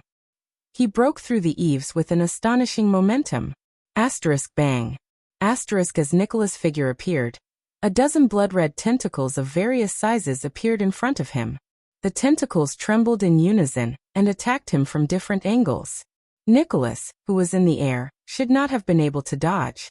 But his figure strangely began to flicker and blur. All the tentacles that were stretched out towards Nicholas curled, whipped, struck, and stabbed at him from front to back. These life-threatening tentacles brushed past his ears, armpits, soles of his feet, and waist in the air, but without exception, all missed his body by a hair's breadth. The air was torn apart by the tentacles. The howling wind glided past the surface of the Star Killer's body. In that second, the unscathed Nicholas' gaze was calm. He swung the severing soul's blade in the air. The trajectory and arc of the blade formed countless ellipses in the air as Nicholas' body descended. Asterisk thud. Asterisk Nicholas landed steadily on the ground. Behind him, many broken tentacles fell and turned into ashes. Nicholas stood up. Without changing his expression, he stabbed the severing soul's blade into the large tentacle in front of him. Soon, Kilika's severed limb disappeared from the world. It's much easier than parrying the weapons coming from all directions on the battlefield, Nicholas thought to himself. After all, I only have to face one enemy. He broke through from the edge of Shield District all the way here, and the worry in his heart did not decrease. Instead, it increased. The number of enemies on the road was getting denser, and the Hydra's figure was also getting bigger. Clearly, he was already close to Gleeward. Hopefully, nothing will happen to him. As one of the few Supreme-class warriors who had fought their way out of piles of corpses on the battlefield, Drew Gleeward had an indomitable will, rich experience, and resolute determination that matched his exquisite fighting skills. This kind of warrior seemed to be born to exist on large-scale battlefields. Regardless of whether it was a favorable or unfavorable situation, they could create unimaginable miracles. When he thought of that person, Nicholas could not help but frown. The kingdom's wrath in the south. This was also why, even though Gleeward's temper was terrible and his relationship with the officials of Dragon Cloud City was bad, he was still chosen as the wielder of the Soul Slayer pike 10 years ago. Even though he was still cursing and insulting Nuvan VII and the other archdukes of the Walton family, and their parents on the first day he received the pike. Of course, it was also because of his bad temper that Gleeward, a heavy swordsman, lost his title, official position, and wealth after he retired. His name was also not among the 5 war generals. Instead, he became a famous boss in Shield District and Hammer District. The Hydra was right in front of him. Nicholas gritted his teeth. Before new monsters or tentacles reached him, Nicholas did not stop moving. He moved forward quickly. When he bypassed the ruins of a collapsed mill, Nicholas was stunned. He saw Gleeward. Gleeward was not suppressed to the point where he could not fight back as he had expected, nor had he fallen. This was the worst-case scenario he had expected. Gleeward stood in front of him, perfectly fine. His back was facing Nicholas. The Soul Slayer pike was still in his hand, and the spearhead was still trembling. What really stunned Nicholas was not Gleeward.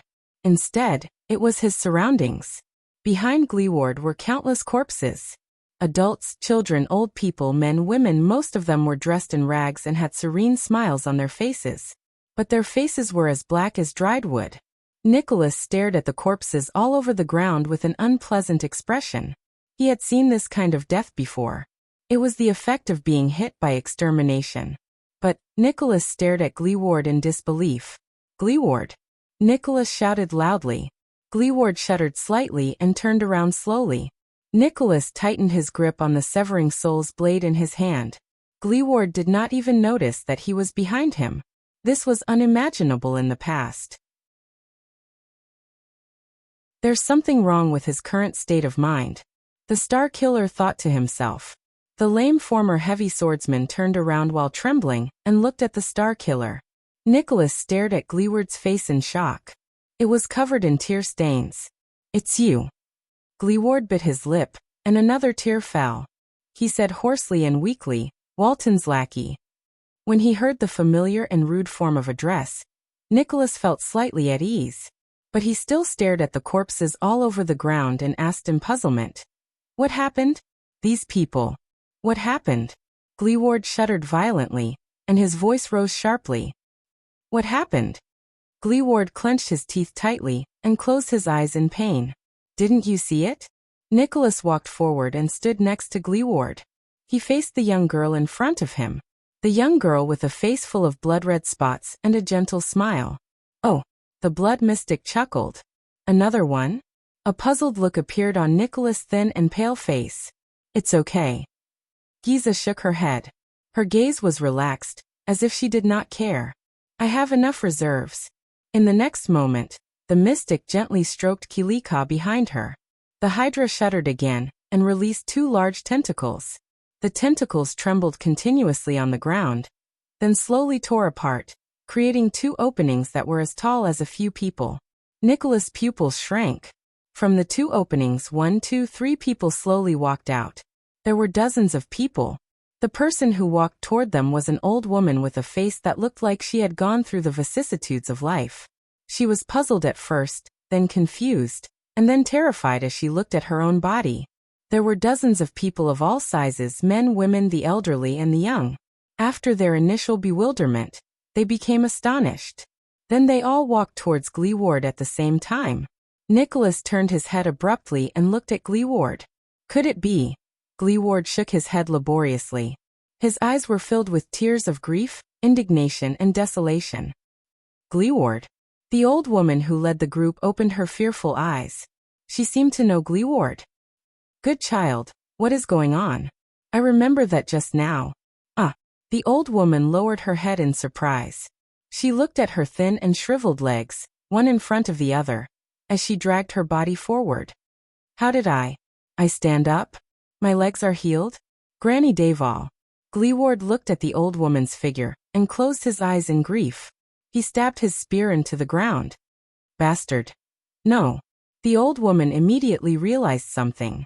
She said in panic, my body, why can't I move? Why am I walking? Granny Daval was not the only one who reacted this way. Among the dozens of people, almost everyone had the same reaction. Panic, fear, and shock appeared behind the crowd. What's going on? My hand. Ah. I can't walk so fast, I'm too old, I'll fall. Oh my God, look, it's a monster. It's the monster I saw before I fainted. However, the crowd continued to move forward. At that moment, Nicholas, who was in a daze, understood something.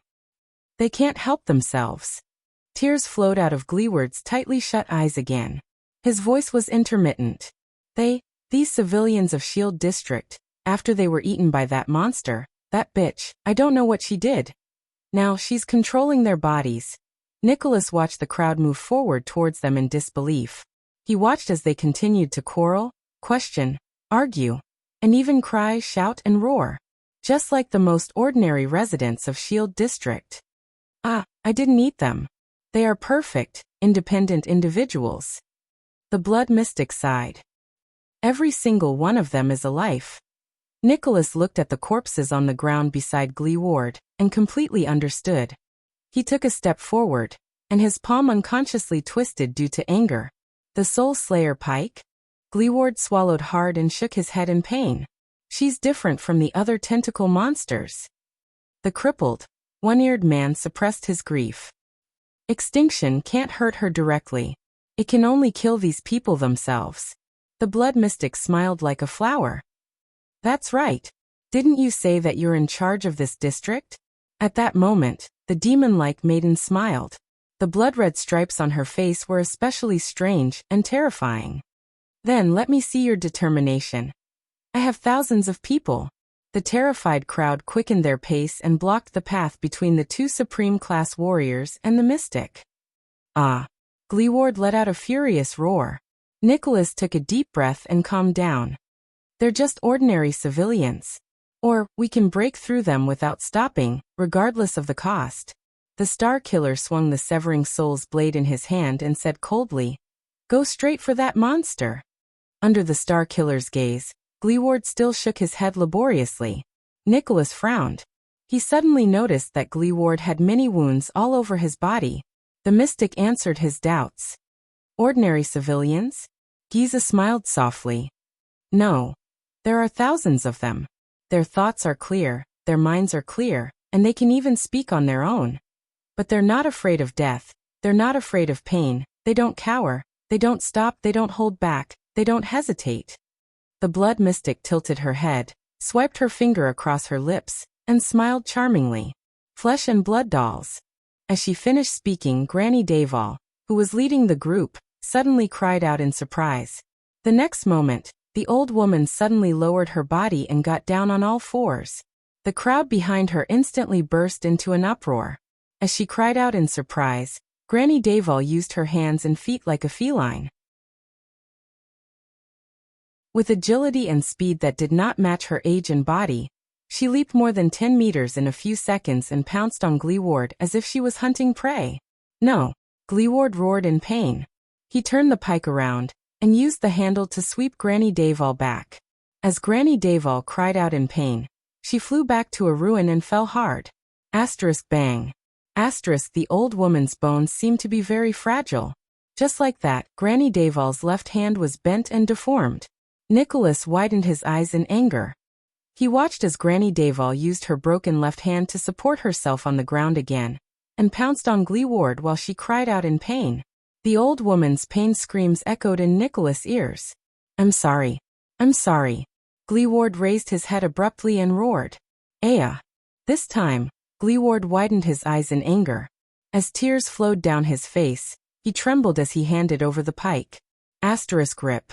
Asterisk the pike pierced through Granny Daval. Gleeward child. Granny Daval's face was filled with disbelief. Then Granny Daval's face turned black. She lost all her life and slowly fell down. The crowd burst into a collective howl of panic. Gleeward gritted his teeth and panted continuously. Hey, these people aren't as useful as my cuties. The blood mystic covered her mouth and chuckled. The blood spots on her face swayed like reeds in the wind. Of course, you're also much weaker when you face them. Pitiful humans. Nicholas stared at all of this in a daze. Gleeward's eyes were bloodshot. He bit down hard on his lower lip and pulled the pike out of the old woman's body while his entire body trembled. They won't stop. The crippled man gripped the pike in his hand tighter, as if he wanted to leave a palm print on it. No matter how injured or damaged they are, they will only get up again. This was his shield district. They're coming at me wave after wave. These were the people he was supposed to protect. Stop me, kill me. These unarmed, innocent civilians. Unless, Gleeward roared angrily with a face full of tears. He swung his hands and raised the pike. Kill. The crowd drew closer. Panicked, fearful, and trembling faces that he was incredibly familiar with appeared before his eyes. Kill them. Gleeward, who was about to break down, was like a trapped beast that had been forced into a corner. He roared in grief, indignation, and despair. Kill them. Nicholas watched the waves of people approach them, then looked at the countless corpses that had already fallen beside Gleeward. He felt a chill run down his spine. The blood mystic clicked her tongue. TSK, the Soul Slayer pike, is it? Unprecedented anger appeared in her eyes. I know the power of this thing better than you do. The power it can unleash in Raikuru's hands is much stronger than a rookie like you. But I am still standing here in one piece. The blood mystic raised her hands. There was a smile on her face, and her voice was cold. Guess what this proves? The mystic grinned and laughed with her head thrown back. Very well. Giza thought quickly in her abnormally excited state. This way, I can at least buy some time. Enough time to search for that boy. Find him. Kill him. Save him. As her thoughts raced, Kilikau extended more and more tentacles underground. 2 patches of red appeared on Nicholas' pale face.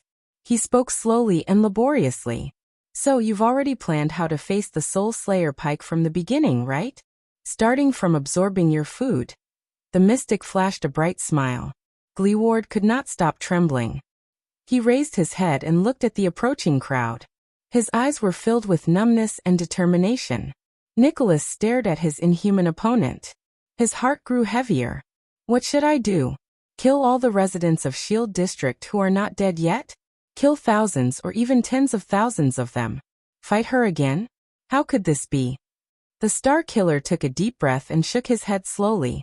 The Soul Slayer pike is recorded in the legend of the world, as well as you and the Hydra, but why is there no record of this scene? I'm not sure about this either. The blood mystic exhaled. Her smile did not fade. But I can make some guesses. Nicholas and Gleeward frowned. Did you know that the Soul Slayer pike's ability was originally called extermination? The mystic smiled faintly, but later on it was renamed extermination. Gleeward shuddered. Giza chuckled. She raised her head and stared at the cliff of the sky, at the statue of the hero who was holding a pike and staring at the ground. It was a statue of perseverance, courage, compassion, tolerance, and greatness. Originally, Raikuru had a blood heir. The mystic said faintly, his son, his younger brother, his nephew, his uncle. The Extet family who loved each other. Nicholas and Gleeward stared at each other. Their eyes were filled with shock and bewilderment. Until we met on the battlefield. The mystic narrowed her eyes. Her eyelashes trembled slightly. Your so-called human hero. That heartless, cruel, and terrifying man with a heart as hard as stone. Raikuru Extet.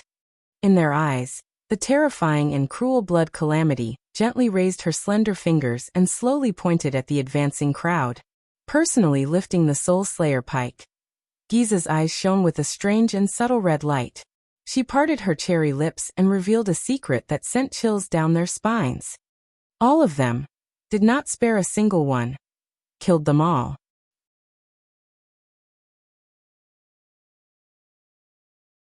Chapter 176. Thales stared at the small red sword in his hand absent-mindedly. He did not even notice when little rascal shuddered and moved closer to him. She pulled him up from the ground with all her might. The blade of purification. Is that its name? Even under the dim moonlight, the blood-red edge of the sword was extremely bright. Thales tried his best to sort out the thoughts in his mind. He even forgot about the environment he was in. Is this sword a living thing? If it is, why didn't it move in Blacksword's hand? If it isn't, then what is that voice? That voice that came from my ear. No, it's more like it came from the bottom of my heart. Why is it so similar to what happened when the High Priestess of Bright Moon Temple prayed? The moment he touched it, the burning sensation that seeped out of his body reminded him of the scene when his mystic energy went out of control. Is there a connection between the two? It said, my blood brother. What does that mean? It also said, it's been a long time. Have I seen this thing, the legendary anti-mystic equipment, before? More and more questions popped up in Thales' mind, but none of them had an answer. It only made him more confused and confused. What did you do? Blacksword's voice rang in his ear, stern and fierce. Thales was startled. He snapped out of his daze and unconsciously loosened his right hand. Asterisk clang. Asterisk, the small red sword in his hand fell to the ground. Blacksword struggled to lift his upper body with his weak body. He did not know whether it was because of the shock or his injuries, but his expression was very unpleasant. A pair of sharp eyes locked on Thales' face. Why did it suddenly become effective? Thales only reacted then. He looked at the small sword on the ground, took a deep breath, and looked up at Blacksword. About that. The second prince forced an awkward smile. I don't know. Blacksword's frown deepened. Little rascal let out a ha. Look. The girl pointed at the ground, her voice filled with surprise. It changed back. Blacksword and Thales were shocked. Their gazes were once again attracted by the small sword on the ground. The small sword that once shone with a red glow in Thales' hand began to change color. The bright blood-like blade on the ground faded once more, turning into the same dull and dark red color as before, as if all its blood had been sucked out. Thales blinked in bewilderment. He was not the only one who reacted this way. The legendary assassin of the Brotherhood shook his head shakily, his expression puzzled. What exactly is this? If only Ramon was still here. Blacksword looked at the dimming small sword. He lowered his head and gritted his teeth. His eyes were filled with indignation. Right at this moment, another loud explosion sounded from afar. Bang! Before anyone could react, a dilapidated house not far away suddenly turned into dust. A terrifying giant blood-colored tentacle soared into the sky. In the distance, the Hydra's silhouette was faintly discernible in the smoke. Both Thales and Little Rascal shuddered. They watched in astonishment as the tentacle split into countless tiny limbs. Like a group of densely packed, wriggling snakes, they swept towards them from all directions. What are you waiting for? Blacksword roared anxiously. Run! Thales shuddered. Without saying a word, he grabbed the pale-faced Little Rascal. Ignoring everything that had just happened, he dashed in the opposite direction of the tentacles. This kind of tentacle again, so. Thales gritted his teeth. Did Asta really lose? Aren't mystics immortal and indestructible? Then how did he lose? Damn it. I have to keep running. As for Blacksword, who was still on the ground, unable to move, he could only wish him luck. However, this time, the tentacles seemed to be exceptionally swift and powerful. They flooded the corpse-strewn street like a tidal wave. Everywhere they went, there was a terrifying sizzling sound. When Thales heard it, he felt a chill run down his spine. He was scared out of his wits. Without Asda's protection, they had barely taken 4 or 5 steps when the first small tentacle caught up to them. This time, its target was only Thales. In an instant, Thales felt a weight under his feet. His ankle was tightly entangled by the tentacle that came first. Thales felt a chill run down his spine. Thud. He staggered and fell to the ground. The tentacle began to twist and drag him backwards. No! Little Rascal screamed. She turned around and grabbed Thales' arm tightly, trying to save him from the entanglement of the tentacles. However, how could the strength of 2 children struggle against the multi-headed snake's tentacles? They were dragged towards the snake-like tentacles. Damn it! Thales felt his scalp tingle as he watched his ankle being entangled tighter and tighter. He glanced behind them and saw other tentacles getting closer and closer. In just a few seconds, they were right in front of him. The melted, broken, and stuck limbs of the tentacles were clearly visible before his eyes. Thales shuddered. He quickly turned around and yelled, "Run!" However, Little Rascal only bit her lower lip and refused to let go of his arm. She shook her head violently. They were dragged a few meters back. Sizzling. The terrifying sound of flesh rubbing against each other came closer. Thales felt a chill run down his spine. **T. It's too late. Soon, countless tentacles blotted out the sky and the moon. Like a raging wave, they swept over slowly. The first tentacle wrapped around Little Rascal's left arm. The second covered Thales' back. The third, the fourth, and the fifth from his limbs to his body. These tentacles bound him and Little Rascal tightly. No! The sticky, warm, yet nauseating tentacles covered Thales' eyes as he roared, blocking Little Rascal's tear-stained face from his line of sight. Little Rascal screamed and let go of Thales' hand as he was pulled. Thales' eyes were about to pop out of their sobs as he watched Little Rascal's sorrowful face disappear before his eyes. No, no. Thales desperately reached for JC's dagger as the tentacles pulled on him all over his body. At the juncture of life and death, he no longer cared about secrets or side effects. He had to use mystic energy, or what he thought was mystic energy. However, just as the second prince was about to stab himself with the dagger, another tentacle came from behind and bound his right arm. Then it dragged him backward. He could not touch the dagger. Thales gritted his teeth in indignation. No, he was like a prey hunted by a spider, trapped in a spider's web and unable to move. He could only close his eyes and wait for death. But at this moment, Black Sword's low growl suddenly rang in his ears. Ah! Then, the sound of flesh being torn apart could be heard one after another. Swoosh. Thales shuddered. He felt the momentum of his being dragged suddenly lessen. In the next moment, the tentacles wrapped around his head and face were suddenly released. Blood splattered everywhere. Black Sword, who was covered in wounds, appeared in Thales' sight. Thales was instantly invigorated. Before he could speak, Black Sword roared and swung the red smallsword in his hand amidst the surging group of tentacles. Whoosh. The wind howled. Flesh and blood splattered everywhere. The blade of the sword drew circles and circles on the flesh and blood of the tentacles. It cut and severed the tentacles one after another. The tentacles trembled, and like a pot of boiling oil, they madly attacked Black Sword.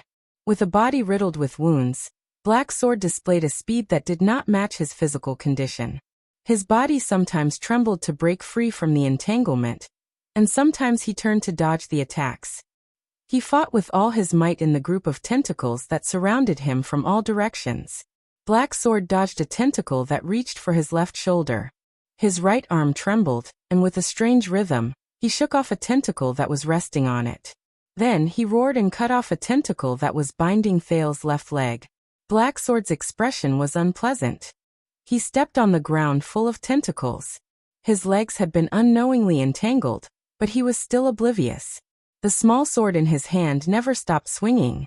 Sometimes it would cut off a tentacle that was binding Thales, and sometimes it would cut off a tentacle that was trying to stop him. Black Sword stood in front of Thales amidst the group of countless tentacles. His gaze was firm, and his body moved. At that moment he was like a restless bug that had fallen into a spider's web. He was stubborn and unyielding, struggling with all his might and trembling incessantly. Thales watched the scene in a daze. "Hold on to me," Black Sword roared. His left arm, which was wrapped in a thick cloth and had a thick bloodstain on it, grabbed Thales' shoulder in a death grip. Then he swung the small sword again and instantly cut off 3 tentacles that were binding Thales. Rip. The next moment, Black Sword's expression was fierce. Like pulling a carrot. He forcefully pulled Thales out from the mass of tentacles. Thales hugged Black Sword's arm tightly and coughed continuously. Black Sword swung with great force and threw Thales out of the tentacle's range. Thales rolled on the ground and panted rapidly.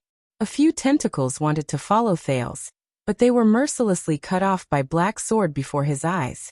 As for Black Sword himself, he was increasingly entangled by the tentacles. Thales did not even have the time to catch his breath.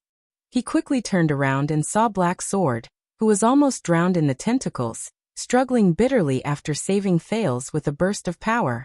Thales instinctively wanted to crawl backwards, but when he raised his head and saw Black Sword's gaze, he could not help but stop in his tracks. That man was still fighting ceaselessly in the mass of tentacles. This sword. Why isn't it working? Black Sword looked at the red small sword in his hand and roared. These things haven't disappeared. Thales, who had just escaped death, felt mentally and physically exhausted. He propped himself up on the floor and listened to the sizzling sound of the tentacles behind him. The helpless expression on little rascal's face when she was finally dragged away appeared in his eyes. He could only feel an unbearable resentment in his heart. How could this be? He gritted his teeth and roared back without thinking. How the F***ck would I know? I was holding it just now and... As soon as the words left his mouth, both of them shuddered. Thales understood something. A tentacle seized the opportunity to wrap itself around Black Sword's neck, causing him to tremble all over. At the critical moment, Black Sword did not swing his sword again. Almost drowned in the tentacles, he gave Thales a deep look. Little fella. Black Sword suddenly raised his voice. Thales panted and tried his best to stand up. A few tentacles had already bypassed Black Sword and were in front of Thales. However, in the next moment, Thales saw Black Sword move his arm, causing the wind to whistle. A black shadow spun and pounced towards the prince's face. Thales subconsciously narrowed his eyes. He could not help but raise his right hand to protect his head and face. However, the black shadow made a perfect turn and accurately fell into Thales' right palm, which he had just raised. The Prince of Constellation subconsciously clenched his fist and felt a weight on his hand. Thales bent his knees. In a flurry, he caught the small sword that Black Sword had thrown at him. The hilt just flew into his palm. Although I don't want to admit it, Thales took a deep breath. Black Sword's throw was really accurate. Black Sword took one last look at Thales before he was completely drowned by the tentacles. The tentacles that wrapped around Black Sword lifted the prey and swept it backwards. Thales breathed in a daze, but he knew what he was going to do. Please.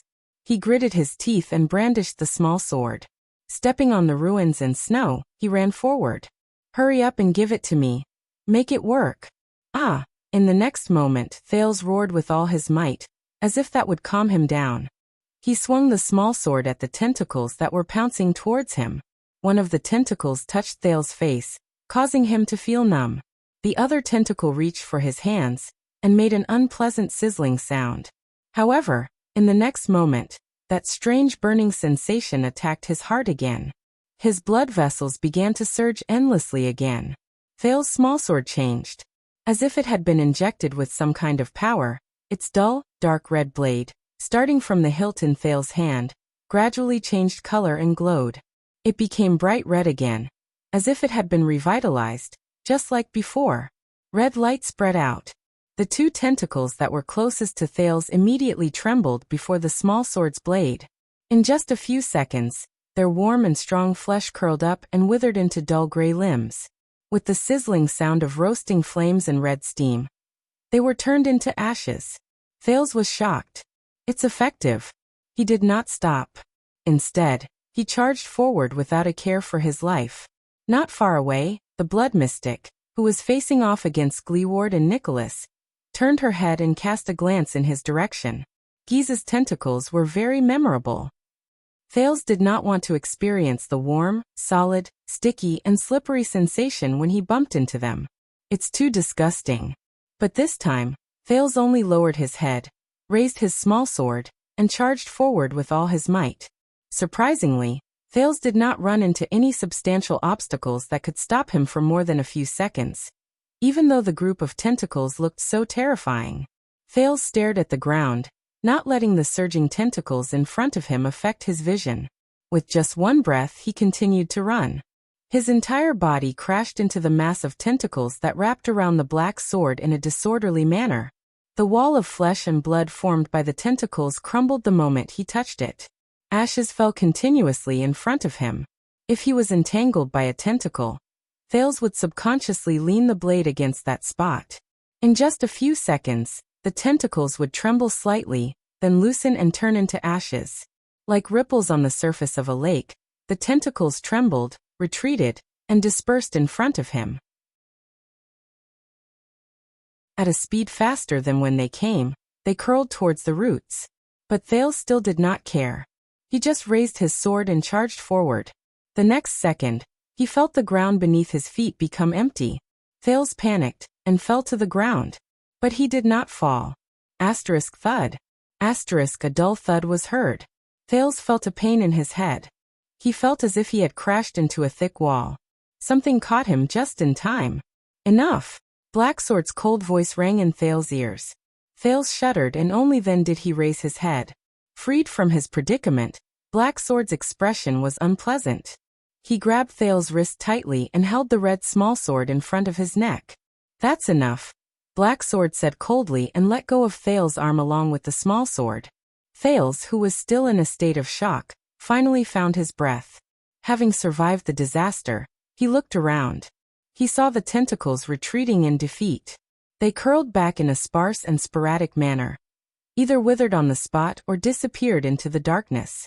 It was as if nothing had happened. The only thing missing was a person's figure. Thales ran 2 steps forward in a daze. He saw nothing but corpses and withered tentacles all over the ground. It's too late. Blacksword's sharp eyes stared into the darkness in the distance. His voice was a little weak. We can't catch up. Thales' heart trembled. Clutching the red smallsword, he slid weakly to the ground and bit his lower lip. However, his left hand accidentally pressed against something. A hard object. Thales lowered his head and was immediately shocked. It was Little Rascal's glasses. The pair of black-rimmed glasses that did not suit her. One of the lenses had been worn off. But its owner, Thales could not help but feel a pang in his heart. Little Rascal, he had dragged her away from King Nuvan, away from Asda, and away from Giza's tentacles. But now, in the end, she was. When he thought of this, Thales felt a lump in his throat. It was as if a huge rock was stuck in his heart. No. Thales picked up the badly damaged glasses and bit his lip hard. In his mind, he could not stop the image of Little Rascal hugging his arm tightly. Then she was drowned in the tentacles, screaming as she was dragged away. No. Blacksword clutched his chest, swayed, and sat down. He spat a mouthful of blood on the ground. After he regulated his breathing, he raised his head. Thales shut his eyes tightly and lowered his head. Blacksword heaved a deep sigh when he saw Thales behaving this way. Looks like you really did something. Blacksword stared at the tentacles that had withered and turned black around him. Some of the tentacles had even scattered into ashes. He said slowly, "It only reacts to your touch. That sword seems to only be effective in your hands, to restrain mystics." Immersed in indescribable grief, Thales shuddered slightly. Thales glanced at the bright red weapon in his hand with a blank gaze. "Do you have anything to explain?" Blacksword shook his head and put away his previous expression as he calmly asked. Thales furrowed his brows. He stared at Blacksword with a mixture of resentment and annoyance. Why is he still concerned about this? Thales was silent for a moment before he spoke. "Explain." Thales sneered mournfully. "Explain my ass." Blacksword ignored what he said. Instead, he stared at Thales' face. A few seconds later, Blacksword suddenly spoke. "Azure ambition." Thales replied absent-mindedly, "What?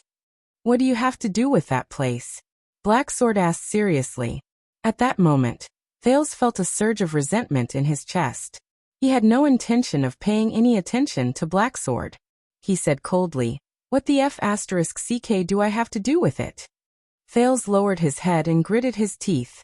He closed his eyes and tried his best not to look at the corpses on both sides of the street. After being attacked by the tentacles just now, they were unrecognizable. Blacksword did not answer him. He only tilted his head and frowned as he looked at the darkness in the distance. A moment later, Blacksword's tone turned cold. "Don't you know? She's in this state because of you." Thales trembled and raised his head. His eyes flickered as he looked at Blacksword.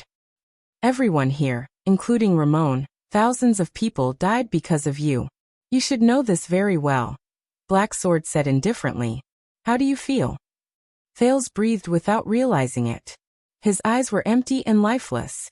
This is the disaster brought about by those monsters, Black Sword said flatly.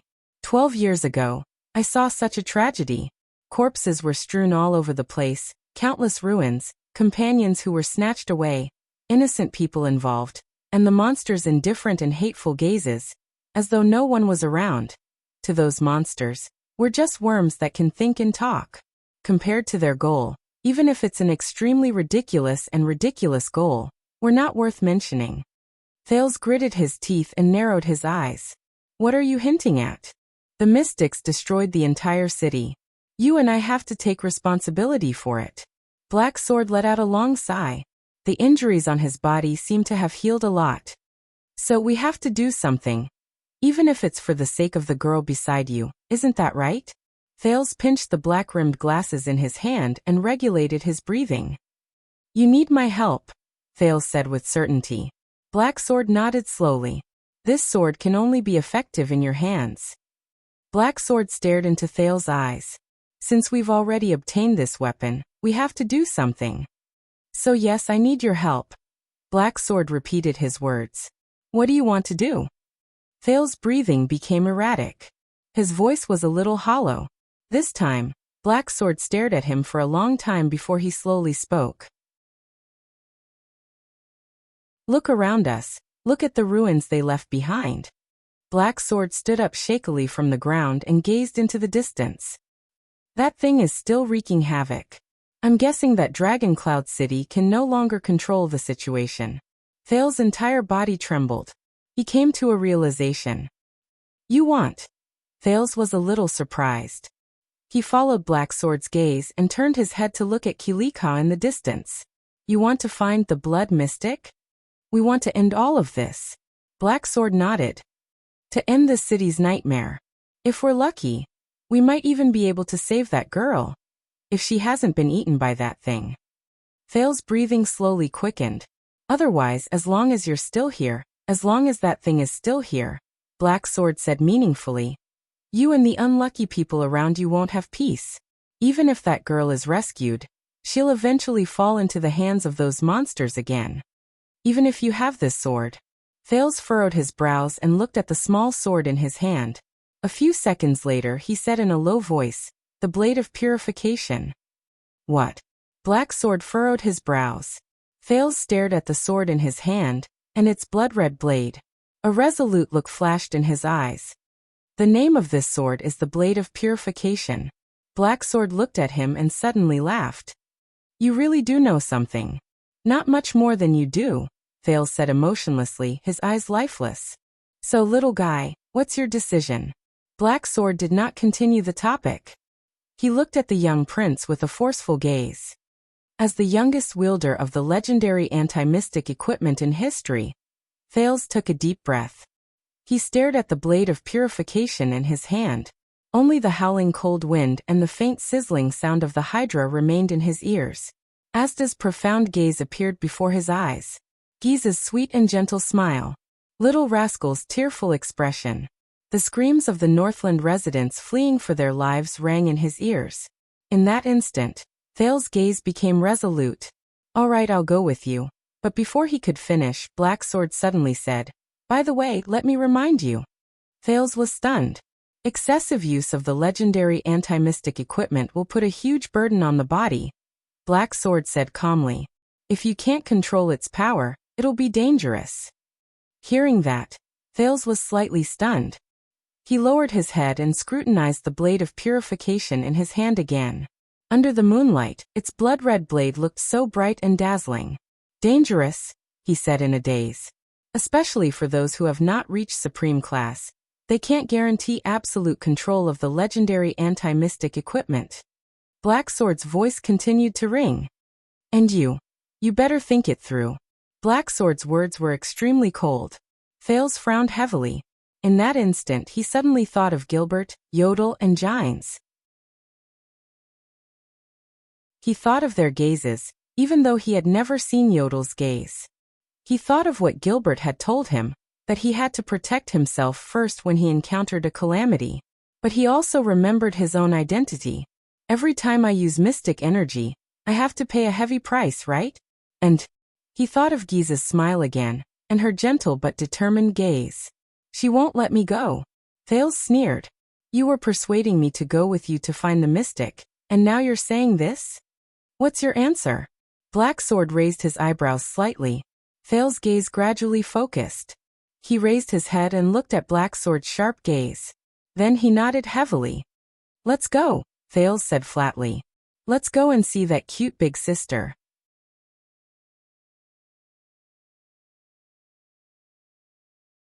Chapter 177. Black Sword stared at Thales' determined face for a very long time. Not bad. Finally, Black Sword nodded slowly and flashed a very ordinary smile. You are indeed a jade star. At that moment, Thales was shocked and his eyes widened. He tightened his grip on the blade of purification in his hand. You. Black Sword shook his head with a faint smile. If I still can't guess your identity at this moment, how can I talk about finding a mystic? Prince Thales. The next moment, Black Sword picked him up with his right arm. Hold your sword, Black Sword said coldly. He quickly jumped onto a half-collapsed roof in Kilika's direction and leaped away. In his astonishment, Thales felt the wind whistling past his ears. He knew his identity. Thales could not help but recall King Nuvan and Asda's words.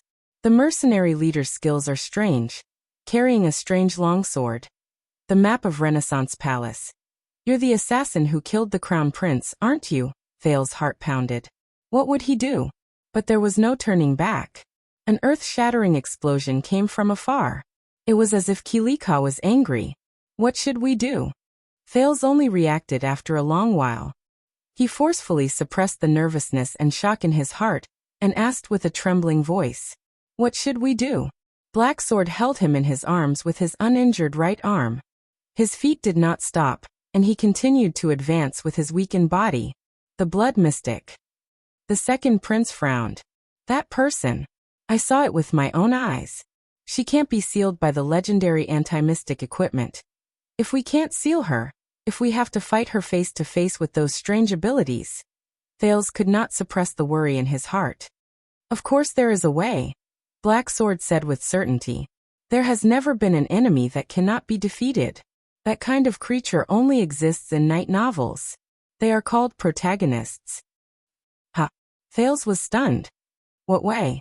First of all, Black Sword nimbly turned and avoided a tentacle that vaguely appeared in front of him. You have to change your mind. Thales was slightly stunned. Change my mind? You think you're weak, don't you? Black Sword lowered his head and allowed his voice to travel with the wind into Thales' ears. Do you think that your chances of winning against that person are very small? Thales opened his mouth, sucked in a mouthful of cold air, and spoke with a trembling voice. Isn't that the case? Thales hugged the blade of purification tightly in his arms and said in a rather dejected manner, I'm very weak. Facing an enemy like that.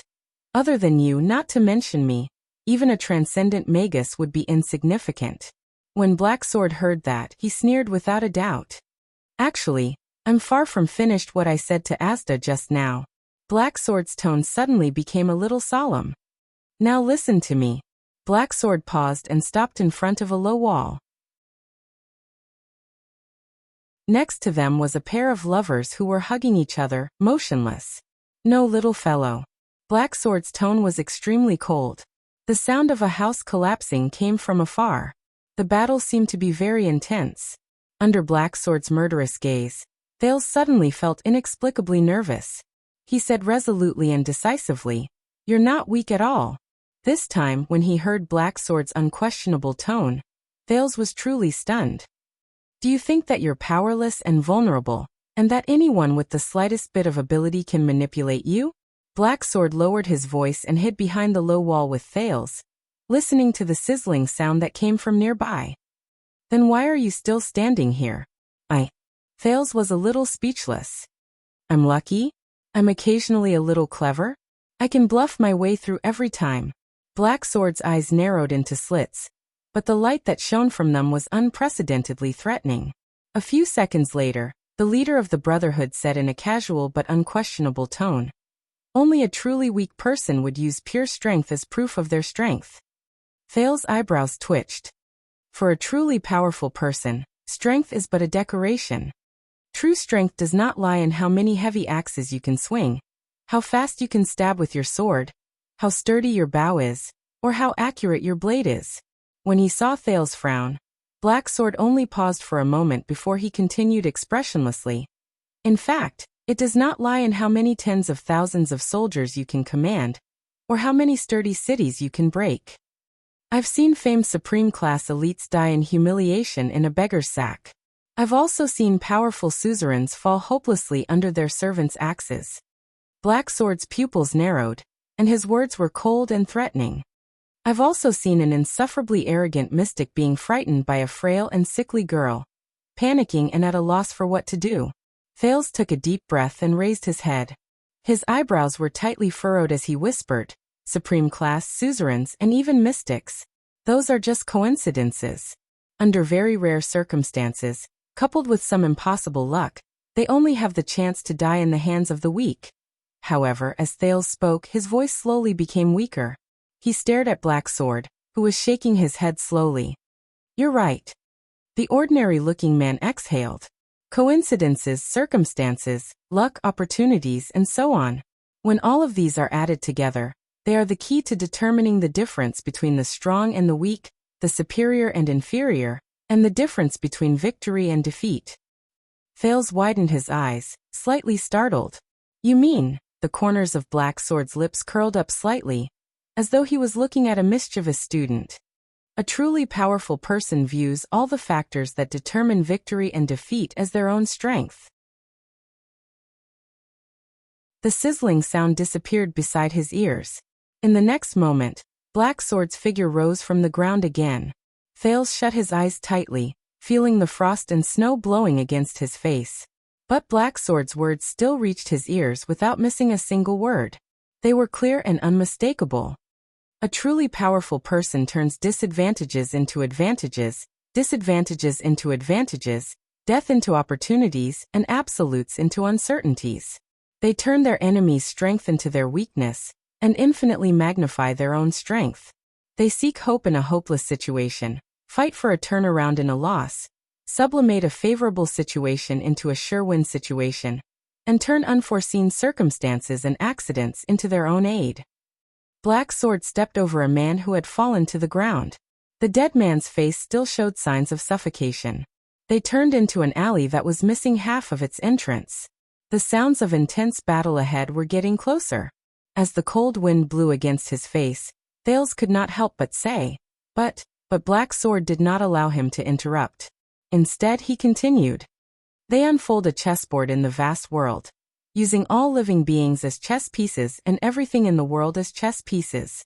They turn a seemingly simple duel into a supreme game of chess to determine the outcome of the battle." Black Sword took a deep breath and looked up at the sky. "These people turn what the enemy relies on into what they own, and regard factors including the enemy, themselves, the situation, and luck as bargaining chips. These people who grasp everything in their hands, take the world into their hearts, and see the entire situation. Only they are qualified to be called." Black Sword lowered his head. The profound meaning in his eyes made Thales subconsciously freeze, and he quietly listened to him finish. "A true powerhouse." Kilika's sizzling sound could be heard clearly, and it was even getting closer. There was a moment of silence between the two of them. Only the snow that scraped against their faces reminded them of their situation. Thales slowly opened his mouth. After gritting his teeth and hesitating for a while, he finally spoke. "But..."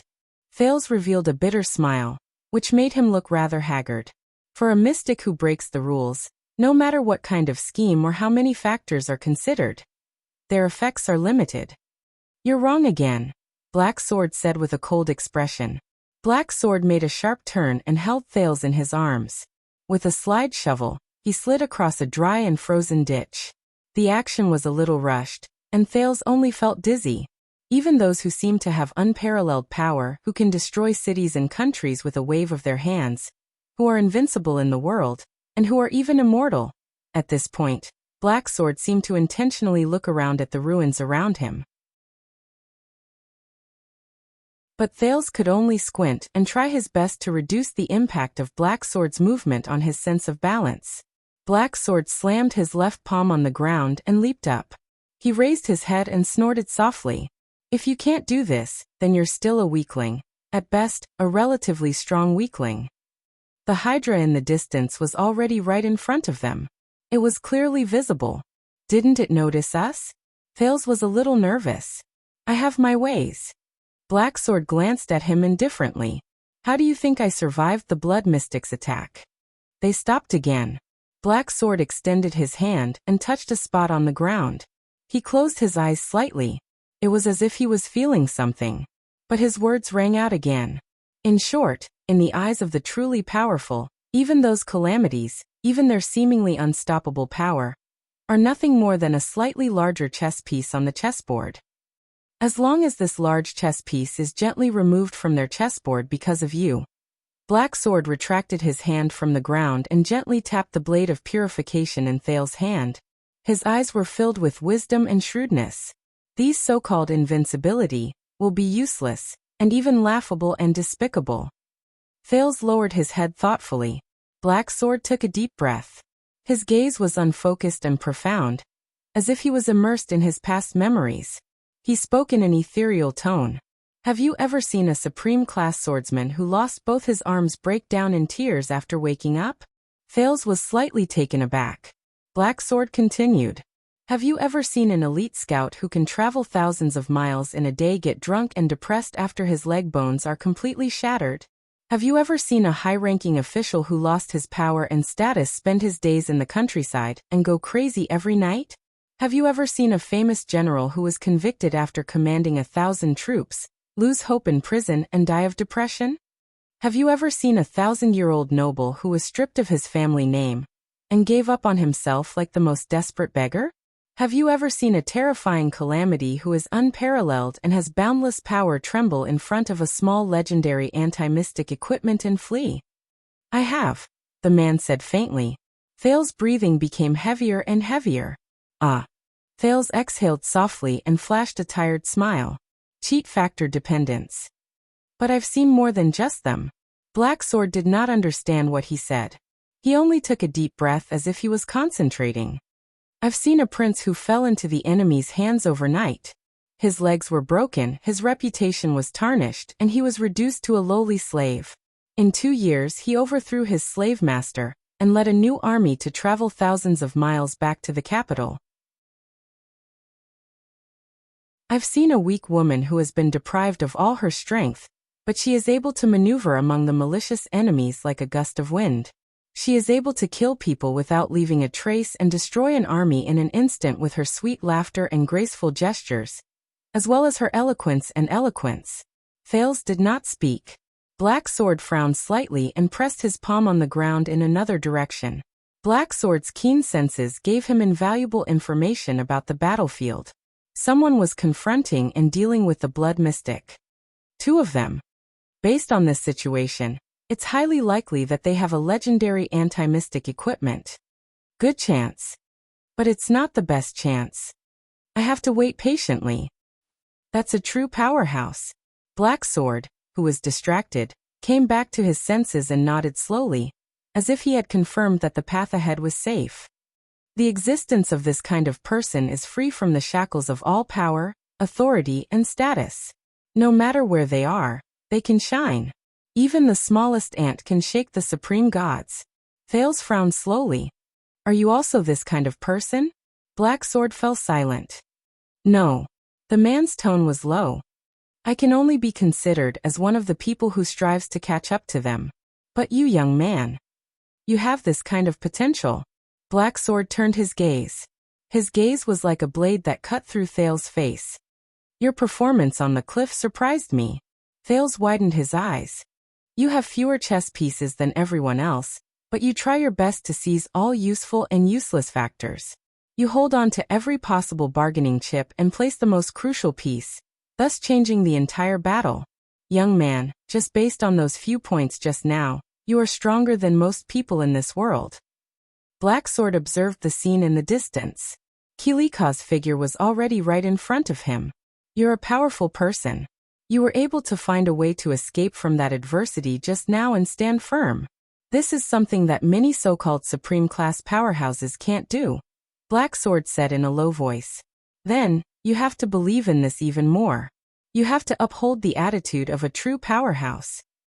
Thales revealed a doubtful expression. That was your plan on the cliff. The second prince defended himself.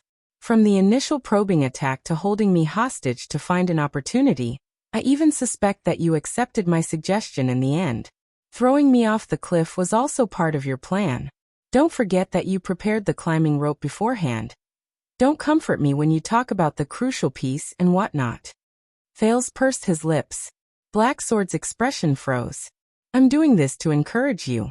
Black Sword's expression was unpleasant as he coughed softly. And don't interrupt. Thales flashed a sheepish smile. Black Sword heaved a sigh. A man's furious roar traveled into his ears from Kilika's direction. Thales was a little hesitant. He wanted to stretch his head out to look at the scene outside, but Black Sword unceremoniously pulled him back down. In comparison, those who regard pure power and authority as a single factor that determines victory and defeat as the supreme scripture to distinguish between the strong and the weak, are long outdated. The era of knights dueling one-on-one has long passed. Sadly, in this era where crossbows can pierce through armor, horses' hooves can crush flesh, catapults can break city walls, and mystic guns can roar, most people still think of the ridiculous era of knights. They see battles as comical shows where two people arm wrestle on a table. Black Sword revealed half of his head and observed the outside world. His eyes shone with a brilliant light. Most people still think of the ridiculous era of knights. They see battles as comical plays where two people arm wrestle on a table. Their pitiful vision is locked on their wrists and muscles, on their bodies on the table, and on their arm wrestling wrists. Black Sword smiled disdainfully. Just like you right now, your vision is locked on the mystic's inextinguishable myth and unparalleled power. What else can I do? Thales retorted, a little unconvinced. It's not as simple as a big chess piece. It's a big chess piece that can smash through the chessboard. Then work harder. Black Sword cut him off coldly. Let it smash through the chessboard and into the ground. Thales was a little stunned. Is he quibbling? Remember, from what I see, you are not a weakling. Black Sword lowered his head. His tone was very serious and frightening. Never have the doubt that I'm not strong enough. That's for the weak. How did the humans defeat the ancient orcs when they were at an absolute disadvantage? How did they win the battle of eradication? Black Sword's eyes shone with unprecedented determination. Isn't it clear enough? Thales stared blankly into Black Sword's eyes, those determined, cold, but extremely clear eyes. Northland military sword style. Thales said subconsciously. Black Sword's expression changed. What? I remember now. Earlier on the cliff of the sky, when you charged towards Asda, it was the Northland military sword style. Thales narrowed his eyes. The sword style used to defend against the ancient orcs. He quickly raised his head and looked at Black Sword. Why are you telling me this? Black Sword stared at him. The corners of his mouth slowly curled into an ugly smile. First of all, I won't bring along a burden, Black Sword said flatly. Especially a burden who has the potential to be powerful, but is full of the awareness of a weakling, and only knows how to try his luck at a critical moment.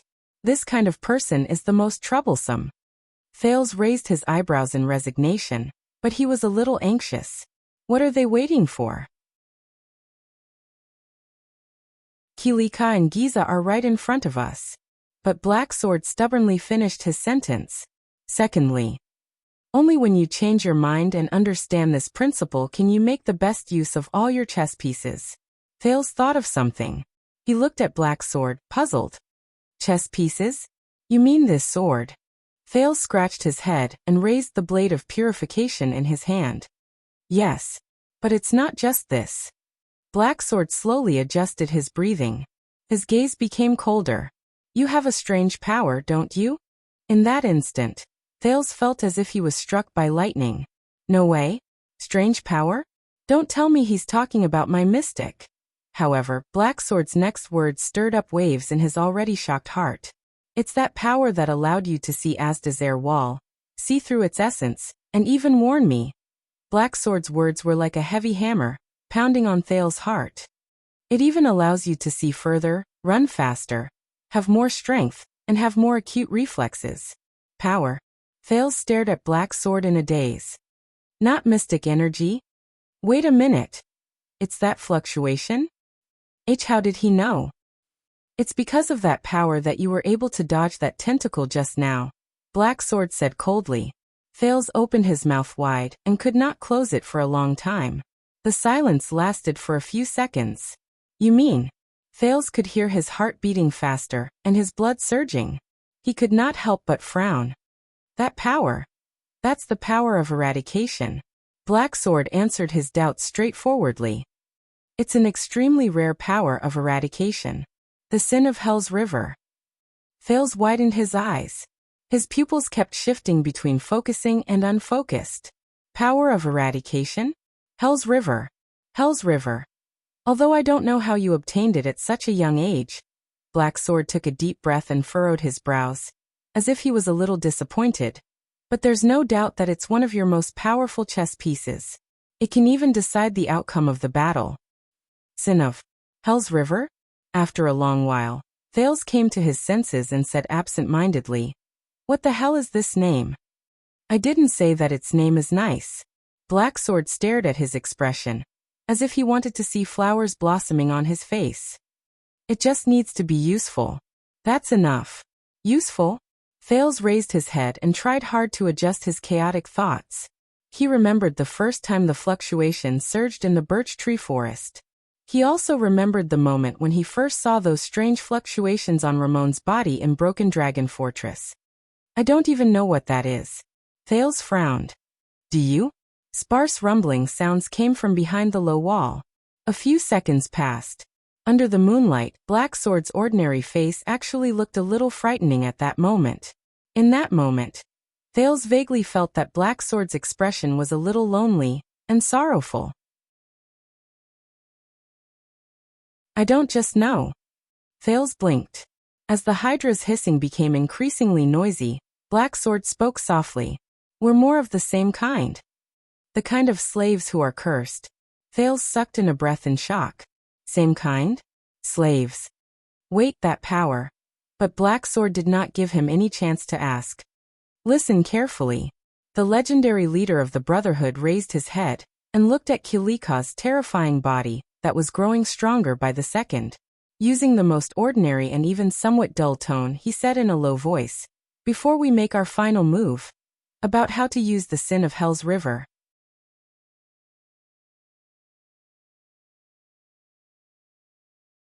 Chapter 178. At 6 in the morning, in the center of Shield District in Dragon Cloud City, the moon had already set in the west. The darkest hour of the day was about to arrive. The Hydra, Kilika, seemed to be very excited. Its gigantic body emitted a chilling sound of flesh rubbing against each other. It could not help but make people think of the scene of someone grinding pork with a millstone. It waved its limbs and tentacles in a frenzy, continuously releasing wave after wave of people to surround Nicholas and Gleeward.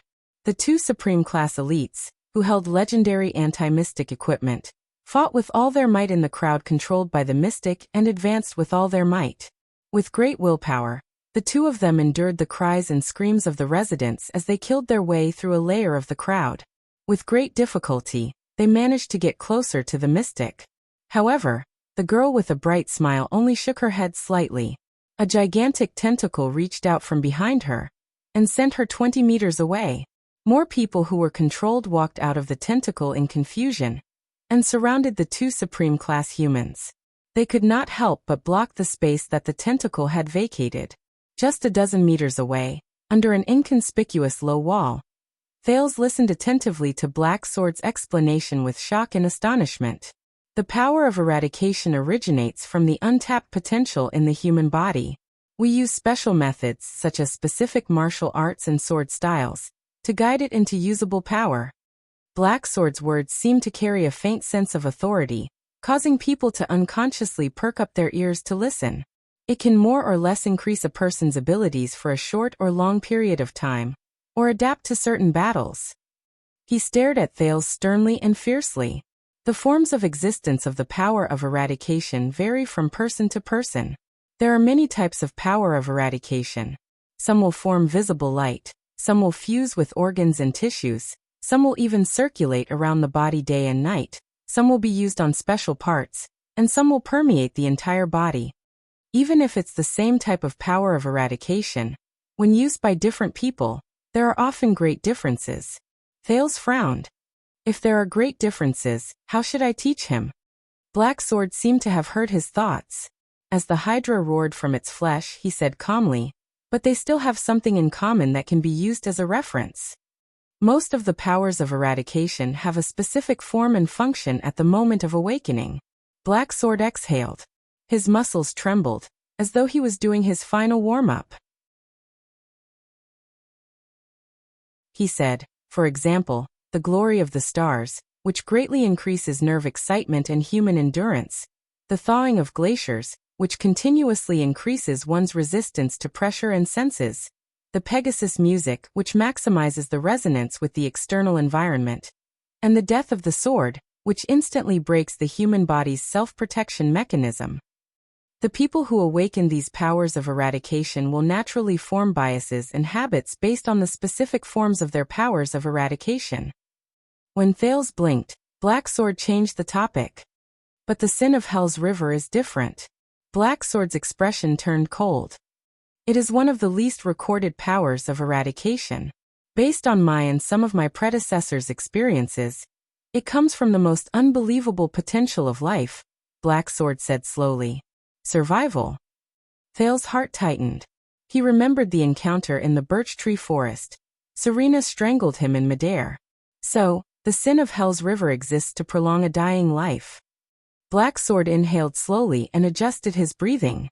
It is a final struggle at all costs. He gave the prince a profound look. This is also the prerequisite for us to awaken the sin of Hell's River. It awakens at the moment of death, and it will stimulate all the essence of life. Because of this, it is different from most powers of eradication. The sin of Hell's River does not have a specific form. In other words, it can exist in any form and be effective. Thales' pupil shrank. Any form of existence for the powers of eradication? Thales' pupil shrank. Any form? He somewhat understood what Black Sword meant. That's right. Black Sword smiled and nodded. He looked at Kilika in the distance. That's right. The sin of Hell's River. Black Sword narrowed his eyes. It's the omnipotent powers of eradication. While the two of them spoke, Nicholas and Gleeward were struggling to hold on. We can't go on like this. With a cold expression, Nicholas chopped off a woman's head with the severing soul's blade. Her terrified gaze before she died made the battle-hardened warrior's chest feel heavy. Then he faced the next old man with a dazed expression. With the legendary anti-mystic equipment, we won't have to worry about protecting ourselves. Nicholas gently swung his slightly sore arm. He glanced at the corpses around them and could not help but frown. But in the end, we will be exhausted to death. The Star Killer glanced at Gleeward, who had a crazed expression and whose eyes were filled with rage. Or Gleeward will have a mental breakdown after he reaches his limit.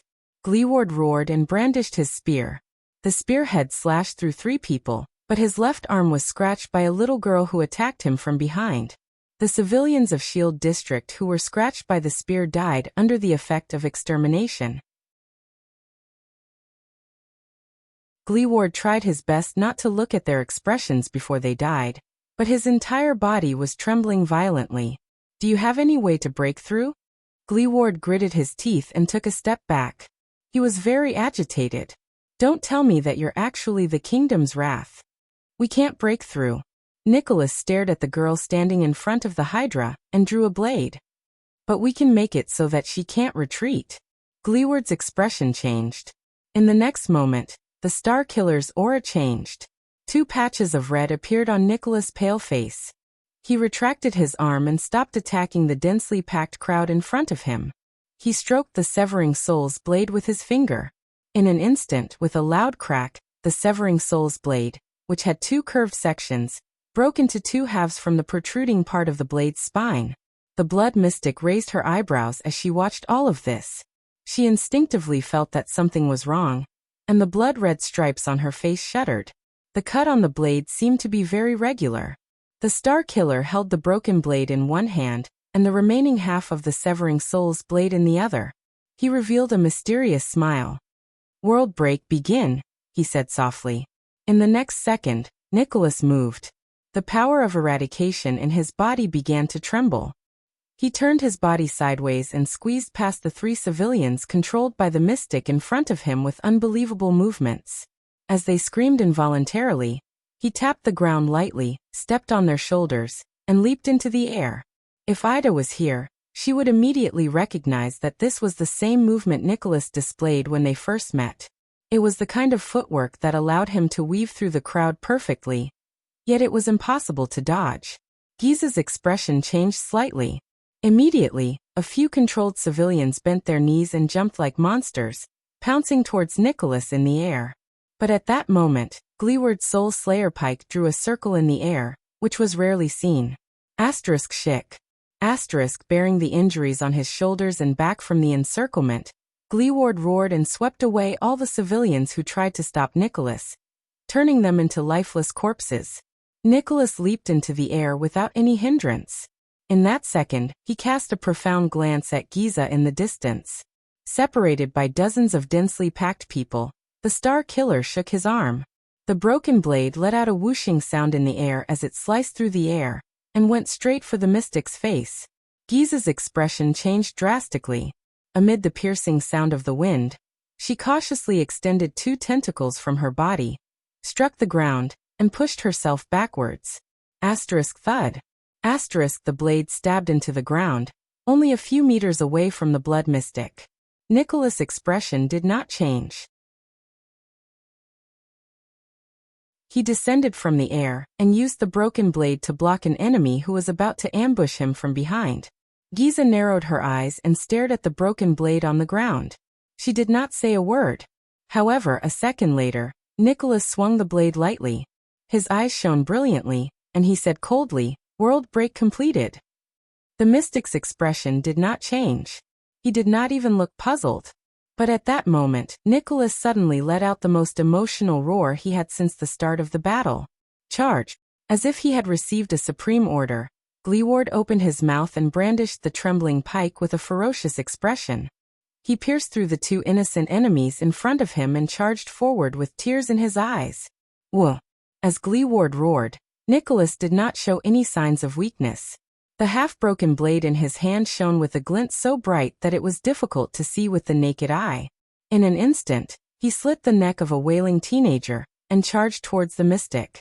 There's only one chance. Breakthrough. In the blood mystic's eyes, the 2 supreme-class mystic charged forward without caring about the cost, injuries, and defense. The dense crowd of dozens of people was crushed by their charge. Giza tilted her head slightly. More people walked out of the tentacles and surrounded the vanguard. However, Nicholas and Gleeward's charge did not stop. Both of them had scratches and cuts all over their bodies, but they burst forth with their most ferocious forms and charged at the mystic at the same time. They were getting closer and closer to the mystic. In the end, Giza still closed her eyes. Soon, Kilika stretched out a giant tentacle from behind her, grabbed her waist and swept her backwards. But an accident happened at that moment. The mystic on the tentacles retreated no more than 10 meters. The blade of the Severing Soul's blade that was stabbed into the ground suddenly shone brightly. The broken blade shone with the most dazzling yellow light. The tentacles that protected Giza continued to drag her backwards, but a yellow light that was identical to the one on the blade suddenly appeared behind Giza. Giza's expression changed. The tentacles were still retreating, but Giza seemed to be held back by an invisible hand from behind. She was forced to a stop in front of a barrier formed by the yellow light. No matter how hard the tentacles tried, they could not drag Giza out of the area of the yellow light. It was as if it had been stuck by something. Giza raised her head abruptly and looked at the broken blade of the Severing Soul's blade on the ground in front of her. "It's that broken blade. There's something wrong with it."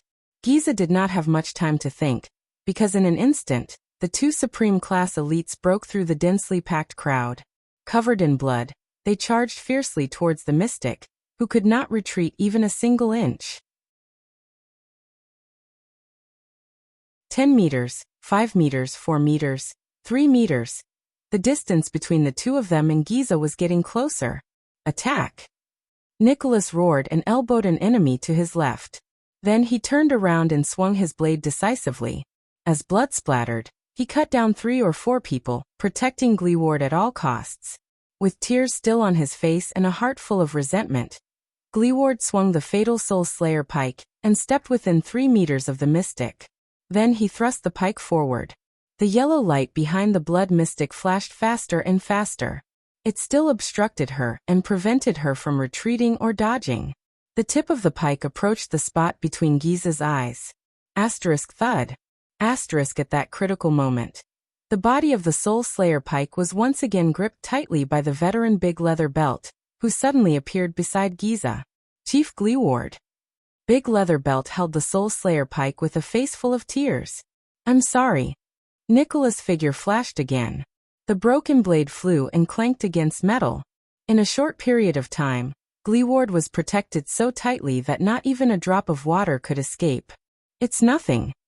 Gleeward gritted his teeth and glared at Big Leather Belt, who was forced to stand between the mystic and the Soul Slayer pike. It's just another unlucky battle. The 3 of them were locked in a stalemate. The crowd surrounding the 3 of them seemed to have received some sort of order. They stopped abruptly and retreated in unison amidst the terrified howls of those who were being controlled. Only then did Nicholas get a chance to catch his breath. He took a step back and leaned his back against Gleeward, who was holding the Soul Slayer pike against the mystic. Giza lowered her head. Her lips moved slightly, and her voice rang in the ears of the 2 supreme-class individuals. What is this? The mystic asked flatly. This is the ability of the Severing Soul's blade. Nicholas clutched his chest. He glanced at the blade on the ground, then at Big Leather Belt, who was blocking the Soul Slayer pike. His expression was unpleasant. With the separated blade as the center, it can isolate an area that is completely isolated from the outside world for a short period of time. It only allows entry and no exit. Gleeward gritted his teeth. His eyes were full of hatred. It's enough to trap you here, bam. Giza narrowed her eyes. She did not seem to mind at all. Without moving her lips, she asked, how rare. It's another equipment I've never seen before. This ability has a terrible name. Nicholas' face twitched a little. In the end, he took a deep breath and said somewhat stiffly, it's called You Can't Escape. Humph. The blood mystic snorted coldly. It sounds like the work of that B*TCH blood spike. Nicholas looked at the crowd around him warily. Without batting an eyelid, he nudged his companion behind him. The Blood Spike Empress originally forged this equipment to fight against the Void Mystic, that kind of illusory, untraceable existence. The Hydra, Kilika, let out an enraged and indecipherable roar. Just to deal with Sarkle? The Blood Mystic shook her head slowly. You don't know how sad that fool will be when he hears you say that. Nicholas turned his head and fixed his gaze on Giza. Of course, we later realized that if the Severing Soul's blade is used with other equipment, it will be quite effective against most calamities. For example, right now, it's You Can't Escape. The blood mystic fixed her gaze on them. Her expression became more and more stiff. Game over, bitch. Wielding the Soul Slayer pike, Gleeward's expression was terrifying. He looked as if he wanted to cut the mystic into pieces with his gaze. Do it. Nicholas urged his companion behind him in a cold voice. Let's end this. Are you ready, Big Leather Belt? Gleeward nodded. Staring at his former comrade who was being controlled, anger and reluctance flashed in his eyes. Of course, boss. Big Leather Belt smiled miserably at first. Then his expression stiffened and he said sorrowfully, I still have a daughter. Hearing that, Gleeward frowned slightly. Shield District is almost completely destroyed. Only a small number of residents in the periphery were evacuated. My daughter is probably. But Gleeward still took a deep breath, gritted his teeth and said, I'll take care of her for you. Tears flashed in Big Leather Belt's eyes. At that moment, he flashed a serene smile. Thank you. In the next second, Under Big Leather Belt's relieved gaze, Gleeward's entire body let out a terrifying crackling sound. The Soul Slayer pike in his hand seemed to have the strength of 1,000 kilograms. Trembling, Gleeward's hands, which had been freed from Big Leather Belt, thrust forward. Asterisk thud. Asterisk the Soul Slayer pike pierced through Big Leather Belt's chest, producing a muffled sound of metal rubbing against his sternum. Big Leather Belt's relieved smile froze on his face. His entire body turned into a withered corpse. Asterisk rip. Asterisk the tip of the pike pierced through Big Leather Belt's back again. Then it pierced right between the mystic's eyes. It came out from the back of her head. At that moment, the mystic opened her mouth wide and trembled, but no words came out. It was as if she was experiencing endless pain. Behind her, Kilika let out a terrifying sizzling sound. His huge body slowly fell limp. The crowd around them stopped moving. Giza's face began to turn black and brittle. Like cracked, dead wood, pieces fell off. Nicholas exhaled. Panting, he staggered 2 steps forward, picked up the blade that was stuck in the ground, and slowly fastened it to the broken severing soul's blade. A dazzling yellow light flashed at the broken part. Then the 2 pieces of metal fused together seamlessly. It was as clean as new, as if it had never been broken. Gleeward closed his eyes. Leaning on the ground with the pike, he knelt down on one knee in exhaustion. It's over. Nicholas turned around and looked at the tottering Hydra. Wait! Gleeward's violent roar rang in the air. Nicholas immediately cast him a surprised and bewildered gaze. What? The Soul Slayer pike is still vibrating. The lame veteran opened his mouth in disbelief. He stared at Giza, who was shattering like broken pottery. With all his might, he pulled the pike out. This isn't her. Gleeward roared in grief and indignation. It's not that bitch. Nicholas was instantly shocked. Under their shocked gazes, the shards on Giza's face fell off piece by piece, revealing a pretty but lifeless gray face. Once the mystic's appearance was stripped away, an innocent girl appeared before their eyes. This is just a civilian. Gleeward roared at the top of his lungs. The battle-hardened Nicholas' expression was cold. He spread his arms like lightning and turned to the crowd around him. But it was too late. Countless people instantly moved and pounced on Nicholas, who had just relaxed. They drowned him in the crowd.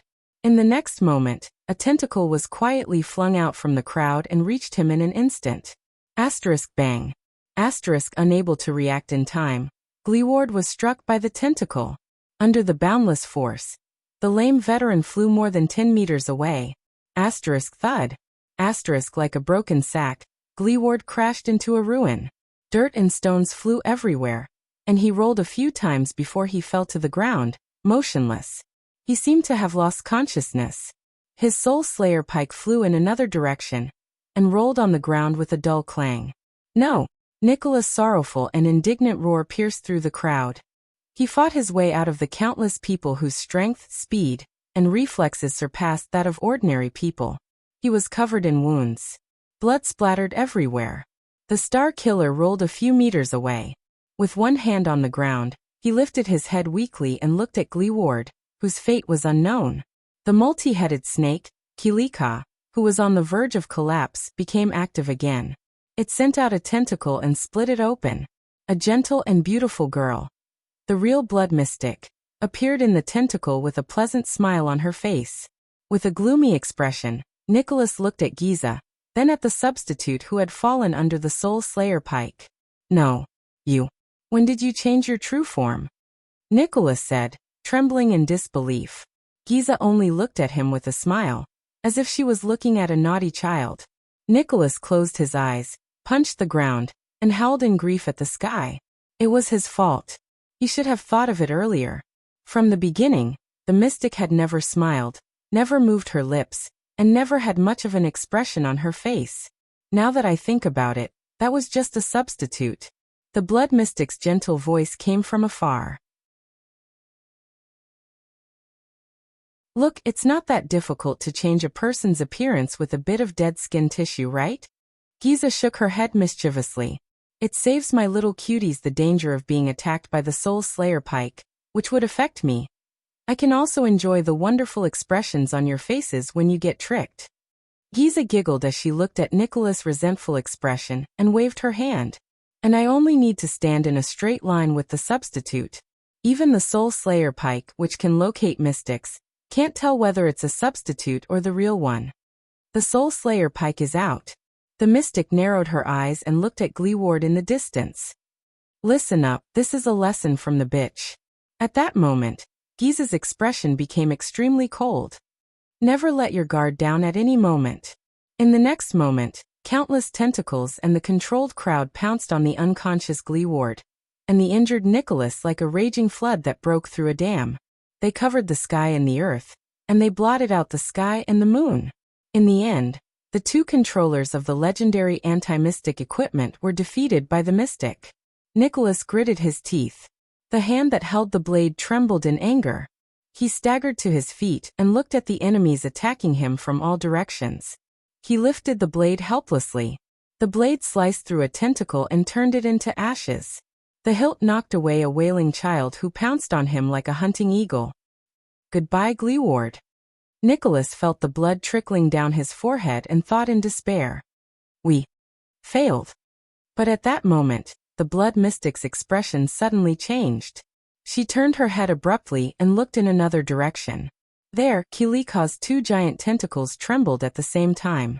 Then they turned into ashes simultaneously. Giza narrowed her eyes. The legendary anti-mystic equipment? The third one? Soon, the mystic saw the figure who attacked her. It's you? Giza's eyebrows twitched. It was her old acquaintance. Blacksword's figure appeared vaguely in the middle of the tentacle's encirclement. He was less than 20 meters away from her. But wherever he went, the blood mystic's creations of flesh and blood were all reduced to ashes. Remember, Blacksword charged towards Giza with an indomitable will. He whispered to Thales, who held the blade of purification in his arms. We only have one chance. It's time.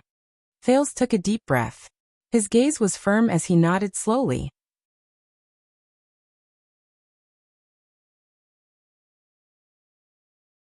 Chapter 179.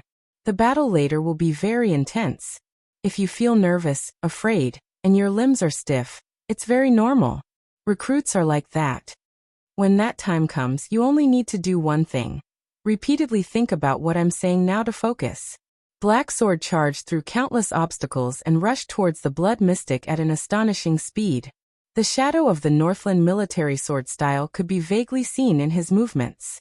Thales was held in Blacksword's embrace with one arm. He tried his best to look up as the air whistled past his ears. He held the strange blade of purification tightly in his hand. Following Blacksword, he charged forward at high speed. Those two men, even if they are rare supreme class elites, even if they both have powerful legendary anti-mystic equipment, I still have a feeling that they will lose in the end. The Blood Calamity, that seemingly harmless little girl, is an extremely terrifying opponent. Over the past 12 years, she is the only existence that can make me feel fear and anxiety at the same time. In the howling cold wind that was so piercing that he could not open his eyes, the second prince opened his mouth and struggled to suck in the air that drifted past his mouth to maintain his breathing. He could not help but recall Blacksword's last words before they charged forward. Her fearsomeness doesn't lie in her uncanny power or her infinite power. Instead, it lies in the fact that she truly possesses the heart of the strong. Even as powerful as she is, she remains calm, cautious, decisive, and resolute. She seizes every opportunity and never underestimates any opponent. She reacts quickly and adapts in a timely manner. Even if she occasionally shows madness, it does not affect her attitude and instincts towards battle. That monster has a deep understanding of battle, a perfect understanding, and rich experience. I've only seen it in a few people. When Blacksword took the first step forward with Thales in tow, the prince's mind was blank. It was as if he had returned to the cliff of the sky, and was rapidly falling to the bottom of the cliff hundreds of meters below, until the first Hydra's tentacle appeared before his eyes. He heard the terrifying sizzling sound of flesh and blood rubbing against each other. Blacksword calmly grabbed his hand and swung the blade of purification. Shik. The tentacle turned into ashes flew past his eyes. Thales finally regained his breath. A variety of emotions instantly surged into his heart. Nervousness, fear, apprehension, and a little excitement and agitation. We need to understand one thing first. That monster, the blood calamity, has never faced us in her true form. Thales thought of this and gritted his teeth. He recalled Black Sword's words over and over again in his mind, digesting the shock and surprise he felt just now. The her standing before us is a fake body created from flesh and blood. This is the information I obtained after fighting her twice, treading the line between life and death. I exchanged my blood for it. In other words, it is not as you said. The legendary anti-mystic equipment cannot seal that monster. It's because the person who tried to seal her was unable to lock onto her true body amid the countless pieces of flesh and blood. Thales frowned a little and looked at the gentle girl in front. Not her? In the distance, Giza raised her head and stared at them with a strange expression. This Giza, who appeared after defeating 2 legendary anti-mystic equipment, is also a fake? So, in the birch tree forest, when Sonia shattered her under the supreme shield, how could she appear unscathed? Asterisk swoosh. Asterisk a sharp whistle cut through the air. 2 medium-sized tentacles, one above and one below, swept towards them. When we face her, we must exhaust all possibilities, seize every advantage, and bet all our chips, just for the final victory. Let's start by finding her true form. Thales felt waves of power surge in Black Sword's body. Black Sword's feet trembled, and he stepped lightly on a short stone block. They rose a foot into the air. Black Sword turned in the air in disbelief, and slid through the middle of the 2 tentacles.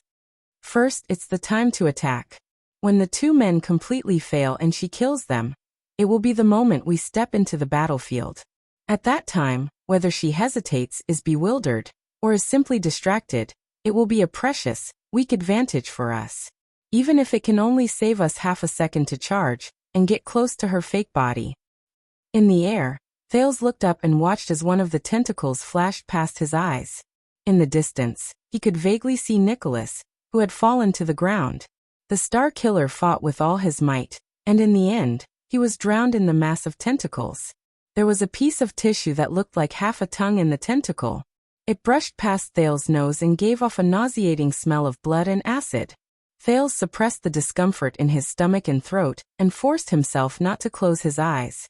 He wanted to see his enemy clearly. All possibilities. All advantages. All my chips. He gritted his teeth and repeated Black Sword's words in his heart. Next, it's our offense. Once the battle starts, we will immediately reveal the legendary anti-mystic equipment, which is the natural enemy of mystics. While intimidating her, we will make her immersed in shock and doubt for even a second, which will expose more flaws. We will also attract more of her attention on me. Black Sword gripped his sword-wielding hand tightly. The blade of purification danced in the air, and slid past the 2 tentacles, leaving 2 wounds on them. The tentacles quickly withered and turned black, as if they were instantly burnt, and finally turned into ashes. They were only 30 meters away from Giza. In the distance, the blood mystic, who had been paying attention to them, let out a soft "ha." Giza inhaled slowly. The blood-colored patterns on her face began to tremble slightly. That's right. Aside from the Soul Slayer Pike and Severing Soul's Blade, the 3rd legendary anti-mystic equipment. What a night full of surprises. The flying ashes stained Thales' face, and mixed with the melted snow. In the next moment, Thales felt his entire body freeze. Black Sword landed on his feet. He supported himself with his left hand and regained his balance. He did not lose his momentum and continued to press forward. The oncoming cold wind quickly turned the melted snow on Thales' face into ice crystals. The little prince grimaced and the ice crystals slid down his almost frozen face. A huge tentacle attacked out of thin air. In an instant, it split into countless small tentacles and intercepted the Black Sword from all directions and angles. It looked as if it wanted to stop them at all costs. And they could not avoid it. Thales was already prepared. Black Sword was going to use his blade of purification to carve out a path of survival that would be filled with flesh and blood, and ashes. Then, Black Sword lowered his body and faced the hundreds of terrifying tentacles that resembled snake tongues. The power in his body surged, and he immediately spun around. In his shock and bewilderment, Thales suddenly felt dizzy. We must also carefully consider the direction of our breakthrough. Find a path filled with ruins and obstacles. It will provide us with the best field of vision and cover for our defense, even if it can only cover an inch of our bodies and block one attack. Black Sword chose a rocky road filled with obstacles. Houses that had collapsed due to the fierce battle between the two mystics could be seen everywhere. They turned into a low house that had been destroyed. A wall of earth stood between them and the countless small tentacles. The tentacles attacked in a large area, covering a far larger area than the wall of earth. The tentacles that were scattered all around quickly swept past the wall of earth. Asterisk bang. Asterisk the tentacles that were concentrated in the center mercilessly exerted force and smashed the wall of earth. Soil and stones flew towards Thales' face. Black Sword raised his arm and blocked some of them. However, just as the wall of earth shattered and the momentum of the tentacles that smashed it weakened, Black Sword moved again. A strange power spread through his legs. With a calm expression, Black Sword instantly sped up. Asterisk swoosh. Asterisk Black Sword charged head-on and broke through the cracked wall of earth. He squeezed into the weakest gap, allowing the flying soil and stones to graze the other parts of his body, leaving behind countless bloody marks. Thales shut his eyes tightly, feeling the dust and soil graze his face. Black Sword held Thales' hand tightly against the flying soil and stones. He swung the blade of purification lightly and cut off 5 to 6 small tentacles in front of the wall of earth. The stench of blood and burning filled Thales' nostrils. The ashes of flesh and blood scattered around them. Black Sword broke through the wall of earth, and they rushed another 5 meters forward. Only by cherishing every opportunity in battle, just like how a traveler in the desert treasures every drop of water, can we accumulate every little bit to make a mickle and build a wall out of sand. Victory and survival are built on the meticulous carving of every detail. Single quote. Especially when facing the blood calamity. With the strange and rare power of eradication, Black Sword dodged left and right under the Hydra's frenzied attack. Occasionally, he would use the blade of purification to open a path. The path under their feet stirred up waves of dust. Under the contrast of the flying snow, it became even more hazy. Thales could only grit his teeth and endure the double torture of extreme speed and cold.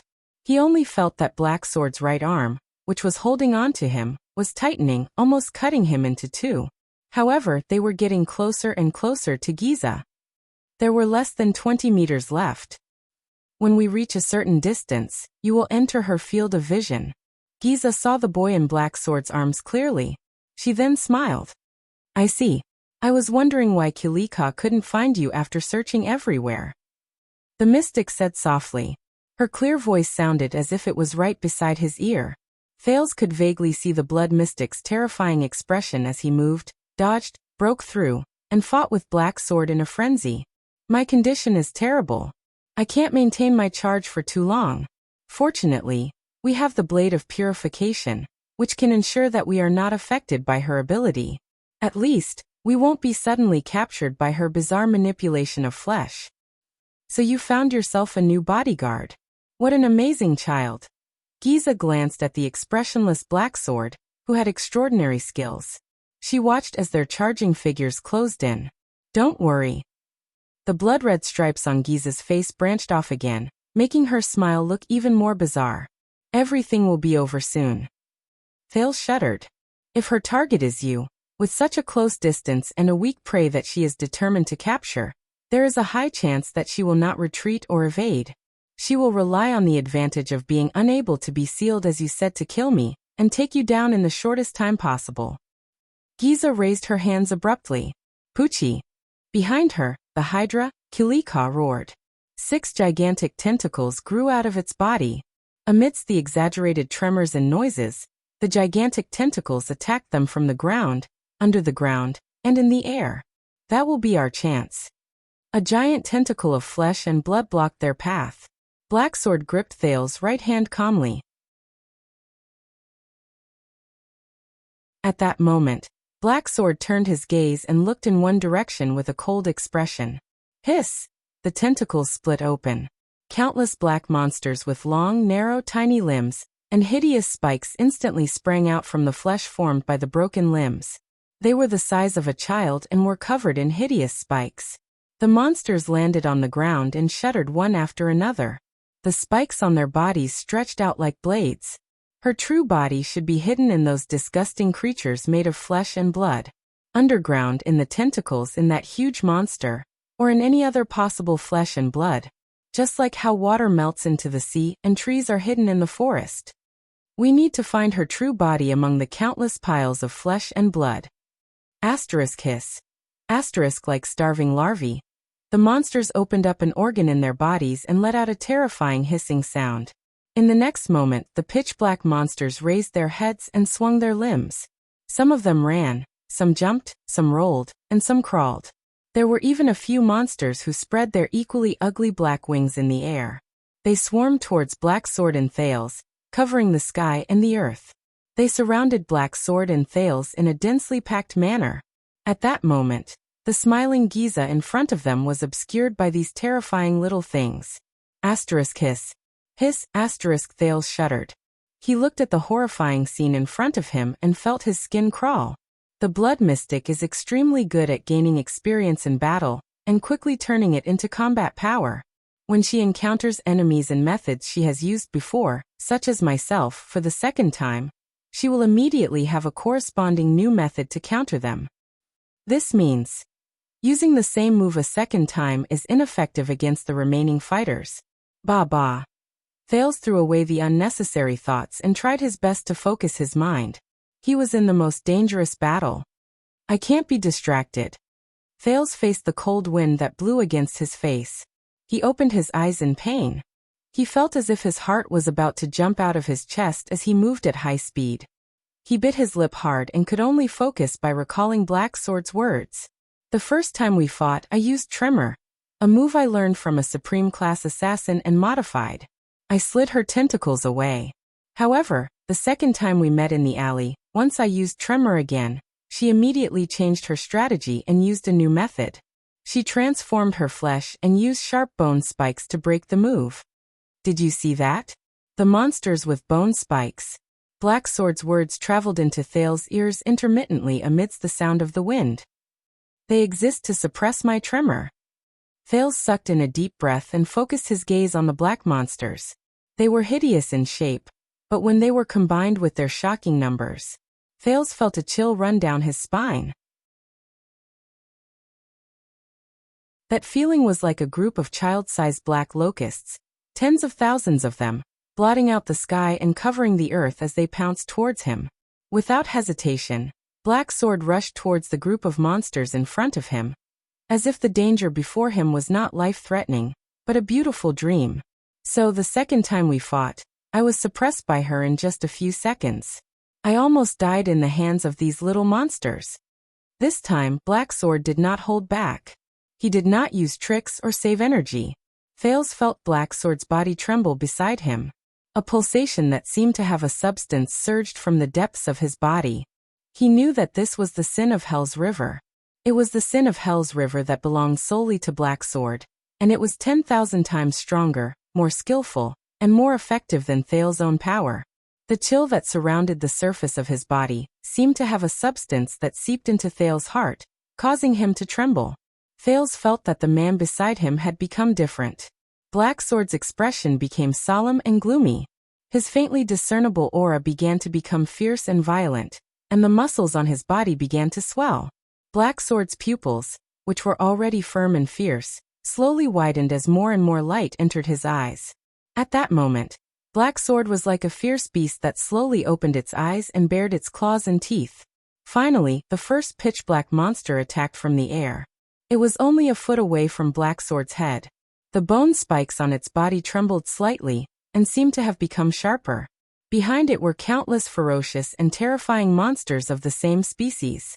Amidst their roars, they swarmed towards Black Sword from all directions. Compared to them, the size of the blade of purification seemed insignificant. At that time, I had no choice but to use instant death in the midst of those monsters. I extinguished all signs of life to avoid her senses and snatched my life back. I think, When we meet for the third time later, she will immediately have a way to counter instant death. Asterisk hiss. Asterisk the spider-like monsters surged towards Black Sword like a huge pitch-black wave. They wanted to capsize this powerless boat in an instant. Thales sucked in a sharp breath and held it tightly. He clamped his left arm, which was trembling unconsciously, under his armpit. No matter who the man beside him was at this point, he could only trust Black Sword. Trust him. But at that moment, when she transformed her tentacles into countless bone spikes, I sensed. In the next moment, Black Sword let out a low growl as he faced the boundless wave formed by the pitch-black monsters. He pressed Thales into his arms with his four limbs, and held the blade of purification tightly in front of his chest. Just before the first monster pierced its bone spikes into Black Sword's head, Black Sword instantly restrained his entire body. Then he tilted and fell forward, towards the monsters. He was like a small boat that was capsized in a huge wave. In an instant, Thales felt everything around him spin. The countless pitch-black monsters that belonged to the mystics also began to spin in his field of vision. They were getting closer and closer. Thales was also getting more and more dizzy. Then, a wave that belonged to him surged into Thales' brain in a timely manner, and calmed his dizziness. I sensed a vigorous wave coming from a certain direction in the flesh she hid underground. Black Sword's body had long since shrunk into the shape of a ball. He rolled towards the aggressive pitch-black monsters with ferocious bone spikes. They continued to roll forward. In my senses, that wave is extremely obvious. It's almost impossible to hide. Black Sword's right elbow hit the ground hard. Asterisk thud. Asterisk it landed on a low stone block. I believe that's her true form. I'm sure. In the next moment, Thales felt Black Sword's right arm, which was wrapped around him, vibrate intensely. Asterisk bang. Asterisk a muffled cracking sound came from the ground. It sounded like an explosion in a stew pot. Then the stone block shattered in an instant. A huge slab of stone strangely rose from the ground. The moment the stone slab flew into the air, Black Sword's tumbling body suddenly stopped. Thales felt nauseous. He saw stars and was about to vomit. Black Sword then stomped his feet on the ground. Using inertia, he formed a sharp angle with the ground and charged forward at an accelerated angle. Black Sword used his muscular right arm to block the huge stone slab. In an instant, it was right in front of Black Sword, and he pushed it forward. This reduced Black Sword's speed. However, it provided him with protection. This is our biggest bargaining chip: the ability to lock onto the monster's true form. However, that momentary sense can only give me a rough direction. If we attack recklessly, she will only notice it in advance and evade it. So what we need to do next is to endure her attacks and charge a certain distance away. Then we can force out that abnormal wave of hers for the second time. This way, the place where the two straight lines intersect in two directions will be where her true form is. In that second, Black Sword pushed against the thick stone slab and charged into the group of monsters. Everything around them darkened. The monsters that filled the sky and the ground blocked their entire vision. Asterisk hiss. Asterisk countless hisses filled Thales' ears, making him agitated and flustered. Will they succeed? Yes, I guess. The first monster's spike went straight for Black Sword's cheek. Black Sword lowered his head slightly and hid his face behind the stone slab. Asterisk shing. Asterisk the monster's bone spike pierced the stone slab and created bright sparks. However, it could not even scratch a hair on Black Sword's body. It could only watch as Black Sword rushed past its side. The second monster extended a barbed bone spike and slashed at Black Sword's abdomen, where Thales was. Thales watched the bone spike get closer and listened to the hissing in his ears. His mind was blank. However, Black Sword only moved slightly. The stone slab immediately changed its angle and stuck to his abdomen, blocking the monster's sudden spike. Asterisk bang. Asterisk with the protection of the stone slab, Black Sword continued to charge forward. Countless black spider-like monsters swarmed around Black Sword, and Thales like a swarm of locusts. Amidst the sounds of countless stone slabs and bone spikes colliding, scraping, and knocking, Black Sword held Thales, whose face had turned pale and whose lips had turned blue. He lowered his head and pushed against the stone slab as he charged forward wildly. Occasionally, one or two monsters would slip through the cracks between the stone slabs and leave trails of blood on Blacksword's abdomen, thighs, shoulders, and other areas. However, they were all reduced to ashes by the blade of purification that Thales held in his hand, or flung away with extreme speed. Thales kept his eyes wide open. In his field of vision, countless black bone spikes and appendages flashed past his eyes like flowing water. The second time we forced her to transform, force her to release fluctuations, and reveal her true form, is at the protective stone slab shattered inch by inch under the countless impacts in just a few seconds. Gravel and blood fell from Blacksword's body at the same time. However, at the same time, Blacksword's body trembled. At *shing, * a black monster's spike grazed his shoulder, drawing out a streak of blood. *shing, * then, the second one pierced his left thigh. The second time I fought her, I used instant death. However, Blacksword seemed to have lost his sense of smell. His face was ashen. Other than holding Thales tightly in his arms, he did not react to the increasing number of wounds on his body. It was as if he had lost his senses. He charged forward without feeling anything. A skill that extinguishes the vitality in the body for a short period of time, thus disappearing from the enemy's senses. In an instant, Thales felt the man's muscles stiffen. He continued moving, but the strength in his body seemed to have disappeared in an instant. His breathing stopped, his skin stiffened, his movements slowed, and even his eyes lost their luster. In an instant, Thales even felt that Blacksword's figure in his field of vision, he did not know if it was an illusion, slowly became blurry. Thales knew that Blacksword's instant death had been activated. He anxiously stared at the black monsters that were still charging towards them with hissing sounds. Soon Thales no longer had to be anxious. Countless black monsters charged towards them in a frenzy. However, like headless flies, they surged past them.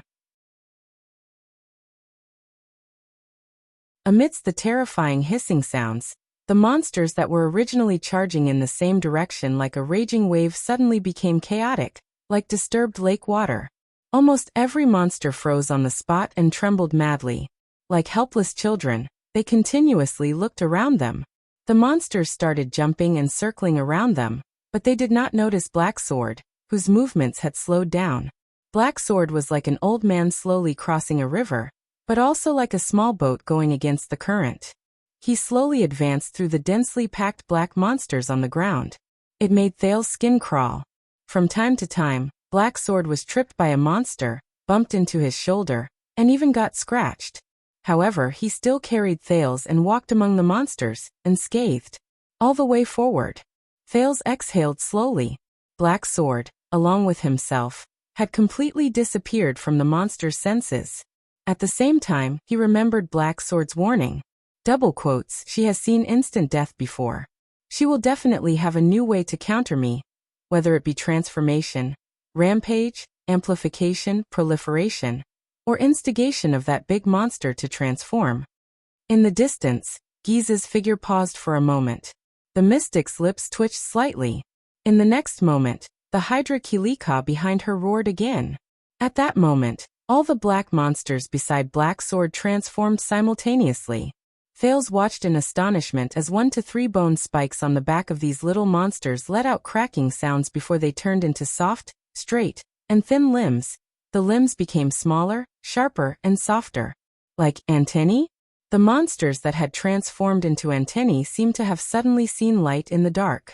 They no longer trembled and spun around like headless flies. Instead, they raised their antennae and slowly turned them around. The monsters' antennae trembled slowly, as if they had a life of their own. They swept towards Blacksword and Thales in unison. Then they slowly stopped. They seemed to have sensed Blacksword's location. It was as if they were making a final confirmation. **T. Thales was shocked. As expected, even though it had only been 15 minutes since their last fight, Giza had already prepared a way to counter instant death. And it seems to be quite effective. He anxiously looked at Blacksword, who was still holding him and struggling to move through the horde of monsters. However, the latter only closed his eyes and moved slowly like a dead tree. Thales was extremely anxious. Giza has already moved, shape-shifting or some other method. So, Black Sword, isn't it time for you to wake up? When that time comes, I will be able to sense her true body's location for the second time and completely lock onto her. Thales hugged the blade of purification in front of his chest and watched the little monsters gradually aim their antennae at Black Sword. His heart thumped furiously. In the end, he could not help but extend a finger and poke Black Sword's chest. But this time, it was as if he had poked a hornet's nest. In an instant, all the black monsters seemed to have suddenly awakened from their slumber. They carried trembling antennae on their backs and ferocious bone spikes. Once again, they let out a terrifying hiss and stomped their hind legs together. They pounced towards Black Sword and Thales. Asterisk hiss. Asterisk at that moment, Thales had goosebumps all over his body. But it was also at that moment Black Sword, who looked like an old man with one foot in the grave, suddenly moved. As if it was the first breath of air he had taken since he was born, Black Sword took a deep breath. Then his entire body trembled as if he had just woken up from a nightmare.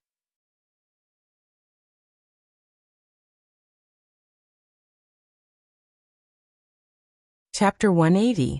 Black Sword, who had just woken up from instant death, calmly looked around at the countless monsters that were pouncing on them. In a fraction of a second, Black Sword suddenly let go of Thales and crouched down. His right arm stretched heavily towards his feet and into the ruins of a pile of wooden planks. The next moment, Black Sword abruptly raised his right arm from the ruins. The worn-out wooden planks fell. Black Sword grabbed a strange black sword that Thales was very familiar with. It was the weapon that the Blood Mystic had seized in the battle just now. How did you find this? Thales was shocked. He suddenly realized that they were in the alleyway from before. However, the surrounding buildings had been flattened by the Mystic's battle. There was no time for them to discuss. In the next moment, Black Sword grabbed his own weapon. Facing the encirclement that had no blind spots, he suddenly turned around and swung his sword. Just like when they were on the cliff of the sky, Black Sword was like a dancer as he spun around twice in an instant. Thales only felt his vision blur. The sounds of metal clashing entered his ears in an endless stream. The dozens of black monsters that were the first to pounce on them were sent flying backwards in the air. They fell into the midst of their comrades. Didn't I tell you just now? You must have a clear sense of the environment, and, Black Sword said coldly, make sure you have the most suitable weapon in your hand. The first rule of the battlefield. And, Thales looked at him anxiously. Black Sword lowered his head and gave Thales a deep look. Found it, the ordinary-looking man said concisely. He raised his head and looked in another direction. Thales shuddered violently. You mean? The second wave of monsters pounced on them in a densely packed manner. Before Thales could react, Black Sword extended his injured and weak left arm without hesitation and grabbed the back of Thales' neck with a trembling hand. Then he charged in a direction that was far from where Giza was. He rushed out recklessly. Ah! As Thales screamed, Giza's expression froze in the distance. What? That direction? In that instant, the pitch-black monsters beside Black Sword no longer maintained their coordinated wavy attack rhythm. Instead, they swarmed toward Black Sword as if they had gone mad. From time to time, monsters would collide with their own kind, but they would still crawl up from the ground and charge at Black Sword at all costs, just to stop them. This time, Black Sword's charge was especially fast and unstoppable. He was also determined to pay any price. Black Sword dodged most of the obstacles in his way as he spun rapidly. He swung his strange sword repeatedly and knocked away other obstacles. Even when he was occasionally injured by the monster's attacks and left a long trail of blood behind him, Black Sword did not stop. He continued to charge forward without a care. A second later, the blood-red stripes on Giza's face rose at an unprecedented speed. Behind him, Kilika also began to thrash about madly. Disregarding everything else, it extended its giant tentacles towards Black Sword. Soon, more and more tentacles, as though they had gone mad, swam over from nearby or afar, above or below ground, and joined the ranks of those who surrounded them. Giza's expression quickly changed again, because this time, Thales closed his eyes and thrust the blade of purification in front of him. Black Sword waved his strange sword with one hand, pushing away most of the obstacles and forcing them to retreat. With his other hand, he grabbed Thales and used his legendary anti-mystic equipment to deal with the obstacles that could not be avoided.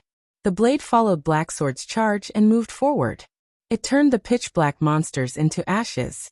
It turned the intercepting tentacles into ashes. It would turn all the blood mystic's toys and flesh into ashes. Soon, Black Sword rushed out of the pitch-black monster's encirclement. Behind him, he left behind a trail of ashes and creatures made of flesh and blood that chased after him in a frenzy. Thales opened his eyes as he breathed rapidly. He lowered the blade of purification slightly. They charged towards a gigantic dark red tentacle. The strange thing was that this tentacle did not act like its kind and stop Black Sword at all costs. Instead, it slithered forward and kept retreating. Thales furrowed his brows. It's like it's afraid? As he watched the tentacle flee for its life, Thales understood what was going on. He gritted his teeth lightly. They found Giza's greatest weakness, her true form. However, in the next moment, the situation changed again. A limping figure appeared on the path in front of Black Sword. Black Sword's pupils froze. The wielder of the Soul Slayer pike, the boss of Shield District and Hammer District, Northland's heavy swordsman Gleeward stood in front of them with an unpleasant expression. Run. Gleeward gritted his teeth and said hatefully. That monster is controlling me. Black Sword frowned. Thales, on the other hand, opened his mouth in shock. That's the Supreme Class Elite from just now. He's actually being controlled by that monster? Is he just being controlled by his limbs or... Thales recalled the scene in the birch tree forest where Serena and Katerina involuntarily walked towards Giza. He could not help but have goosebumps. In the next moment, Gleeward's entire body trembled. He lowered his body and kicked horizontally. Black Sword's expression changed. The strange sword in his right hand drew an arc that was difficult to dodge as he swung it mercilessly. However, Gleeward retracted his limping leg and kicked the spine of Black Sword's sword, causing the latter's sword to freeze in place. A strong force traveled into Black Sword's body as Gleeward stepped on the strange sword firmly. Then he followed up with a heavy punch. Black Sword had no choice but to put Thales down. He swung his weak left arm and withstood Gleeward's heavy punch. Behind them, the monster and the tentacles that were chasing them were getting closer and closer. I am a heavy swordsman. The instinct that is carved into my bones is to intercept and kill. Gleeward and Black Sword were in a stalemate. He said angrily. And after I reach Supreme Class, you better run, don't let her have her way. Black Sword trembled as he withstood Gleeward's attack. Sensing his opponent's great strength, a solemn expression appeared on his face. He looked at the enemies who were chasing them from afar, and his breathing grew heavier. Humans controlled by the Calamity's ability? If I use the legendary anti-mystic equipment, I should be able to undo it? Black Sword took a deep breath and glanced at the pursuers, who were about to arrive behind him. Then he looked at the giant tentacle that was fleeing further and further away. He sighed. It's too late. In the next second, their figures intersected and they let go of each other. Thales felt a chill in his heart. Black Sword's words rang in his mind again. The most ideal situation would be for me to break away from instant death, as soon as I find her true body.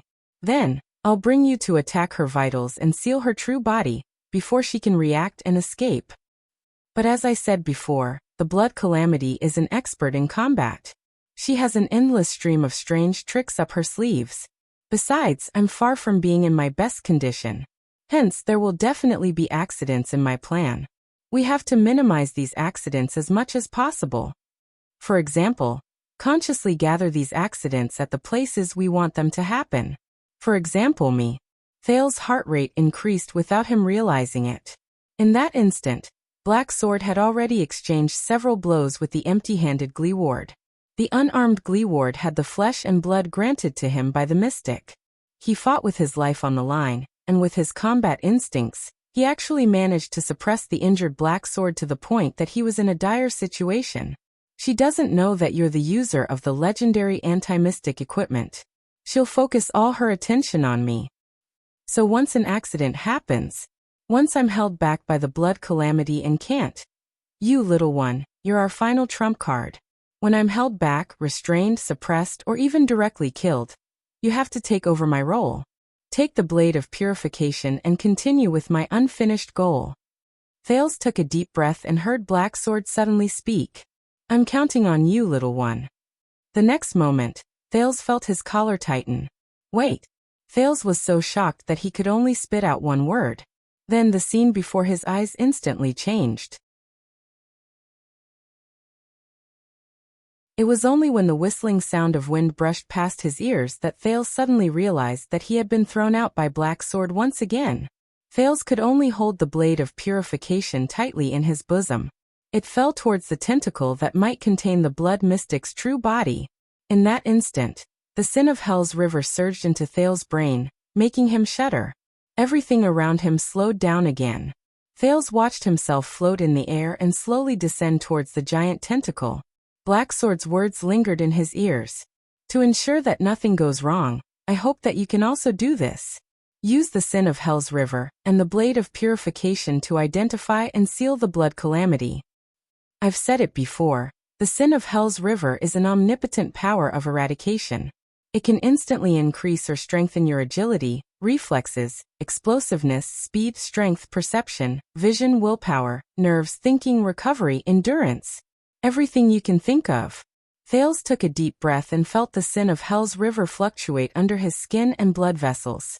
He felt its waves of agitation. That's right. This is the feeling. Just like the time when he fell towards Katerina in the birch tree forest, the sin of Hell's river gradually strengthened his sense of balance in the air. In the distance, Thales trembled as he saw Black Sword and Gleeward's figures being drowned in the tentacles, and the group of pitch-black monsters. Precisely because of this, the sin of Hell's river is often not easy to control. When you need to increase your agility, the sin of Hell's river may give you the agility of an acrobatic boy. But it may also turn you into a Scud, a Hercules, and a Lookout at the same time. This involuntary dispersal of power will greatly reduce its efficiency and durability, as well as your ability to control it.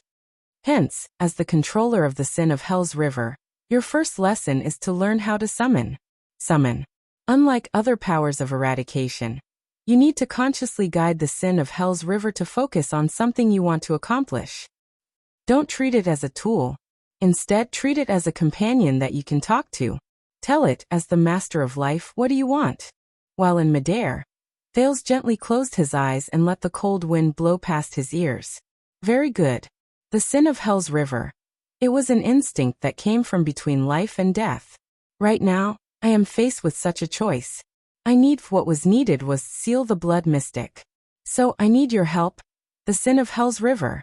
At that moment, Thales could clearly feel the sin of Hell's river, which was originally scattered all over his body. It was fading away. That strange wave gathered in his heart, and a moment later, it surged towards another place. Everyone's power of eradication is different. How far you can go with the sin of Hell's river depends on your own exploration. Tremor and instant death are the moves I completed while I was exploring. Everyone's power of eradication is different. Here, I will teach you my own experience and understanding of the sin of Hell's river. It is an extremely effective use. Perception. The perception I obtained from the sin of Hell's river originates from vibrations and waves. I named it feedback. Even the slightest breath will cause vibrations in the air, and they will be transmitted to the ground, walls, and even the pulsations in the human body. With feedback, I can sense even the slightest movement from 100 meters away. Thales inhaled one last time. He opened his eyes. His gray eyes were filled with the sin of Hell's river like never before. The moment the sin of Hell's river surged into his eyes, the effect of slowing down time suddenly disappeared. His originally agile limbs seemed to have suddenly become much slower. Thales fell hard on the top of the tentacle. His hand felt slippery. More small tentacles instantly burst out of the tentacle and bound Thales' legs tightly. Thales endured the nausea and nausea. He gritted his teeth and repeatedly thought about his mission. Little rascal's tears flashed before his eyes. And the countless corpses on the streets of Shield District.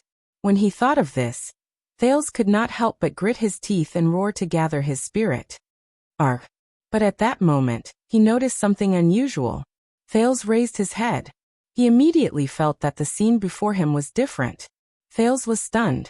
Unlike the feedback Black Sword received, which detected the waves and vibrations, the perception Thales received was in a different form. It was vision.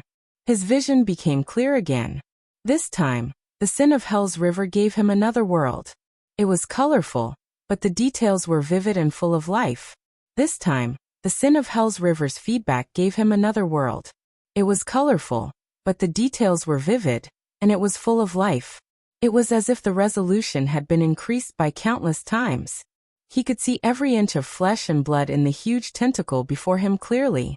Every pulse was clear to him. Thales could even guess the general flow of blood in this tentacle, the specific path of muscle contraction and expansion, and which inch of tendon he would be able to break free. He stared at the new sensory world before him, and his eyes almost popped out of their sockets. But that was not all. Thales looked at the tentacle that was emitting endless red light. He suddenly realized that these lights were layered, and some were deep, and some were shallow. As he confirmed his target, the sin of Hell's river gathered in his eyes and became denser. Soon, in the deepest part of the tentacle, a spot of light that was so red that it was almost purple was slowly shrinking and pulsing. So that is. Thales felt a chill in his heart. The tentacle under his feet tightened. He did not hesitate anymore. Thales raised the blade of purification, and once again felt the heat from the sword. Then he stabbed it down. The blade pierced into the tentacle. In Thales' eyes, two similar red lights fused together on the blade and on the tentacle. Then, the latter's red light collapsed the moment it came into contact with the blade. From the spot where the blade pierced, the tentacle's flesh, which was made up of the creature's limbs, melted, evaporated, and turned into ashes. Thales only felt his feet loosen. As the tentacle turned into ashes, his entire body sank into the huge tentacle. In a panic, Thales waved the blade of purification in his hands randomly. Wherever it went, ashes scattered everywhere. The inside of the tentacle, which looked like a red cave, seemed to be whimpering in pain. The endless tremors made Thales dizzy. Finally, Thales' legs landed on the ground. The second prince panted heavily, sucking in the stinky, sour air. Damn it! This place is too disgusting, isn't it? He raised the blade of purification and stepped on the sticky and slippery flesh. He forced himself not to look at the limbs around him that were still moving slightly, as if they were breathing on their own. They were heads, arms, stomachs, lungs, eyes, noses, and so on. He suppressed the desire to vomit and walked slowly towards the brightest red spot in his field of vision. Asterisk swoosh. Asterisk a few fine tentacles and spikes attacked him. But Thales only grabbed the blade in his hands, and without hesitation, he hacked them into ashes. He got closer and closer to the bright spot. Soon, Thales' target appeared in front of him. It was a purplish-red naked girl whose limbs and back were embedded in the wall of flesh and blood. The young girl's face was covered in layers of blood-red patterns that were constantly trembling. It was extremely strange. She did not have a gentle expression, nor did she have a pleasant smile. She only closed her eyes and breathed in and out slowly. Her skin was also the same strange purplish-red color. Countless thick and thin dark red blood vessels extended from the wall of flesh and blood, and connected to the girl's body. He could vaguely see flowing liquid within them. Thales, who was dumbfounded, could not help but stop in his tracks. The prince stared at Giza, who was almost fused with the flesh and blood behind her. His breathing slowly quickened. What the hell is this? The girl opened her eyes abruptly. Thales, who was already restless and had goosebumps all over his body, jumped in fright. You shouldn't have come here, Giza's true form said slowly. The stripes on her face trembled slightly, like a wandering parasite. How did you find me? Thales first glanced at the blood mystic in this form in a daze. Especially the countless blood vessels on her body. When he thought of the people she dragged into the tentacles, and how they might be flowing in the form of fragments or liquid, Thales felt another wave of nausea. A second later, Thales took a deep breath. Under Giza's cold and crazed gaze, he slowly walked up to her and said resentfully, "About this, I can only say that you met a powerful person." Thales sighed. His gaze was firm. "Well, I can only say that you met a powerful person. I'll remember this." Black Sword, a terrifying opponent. Giza slowly narrowed her eyes.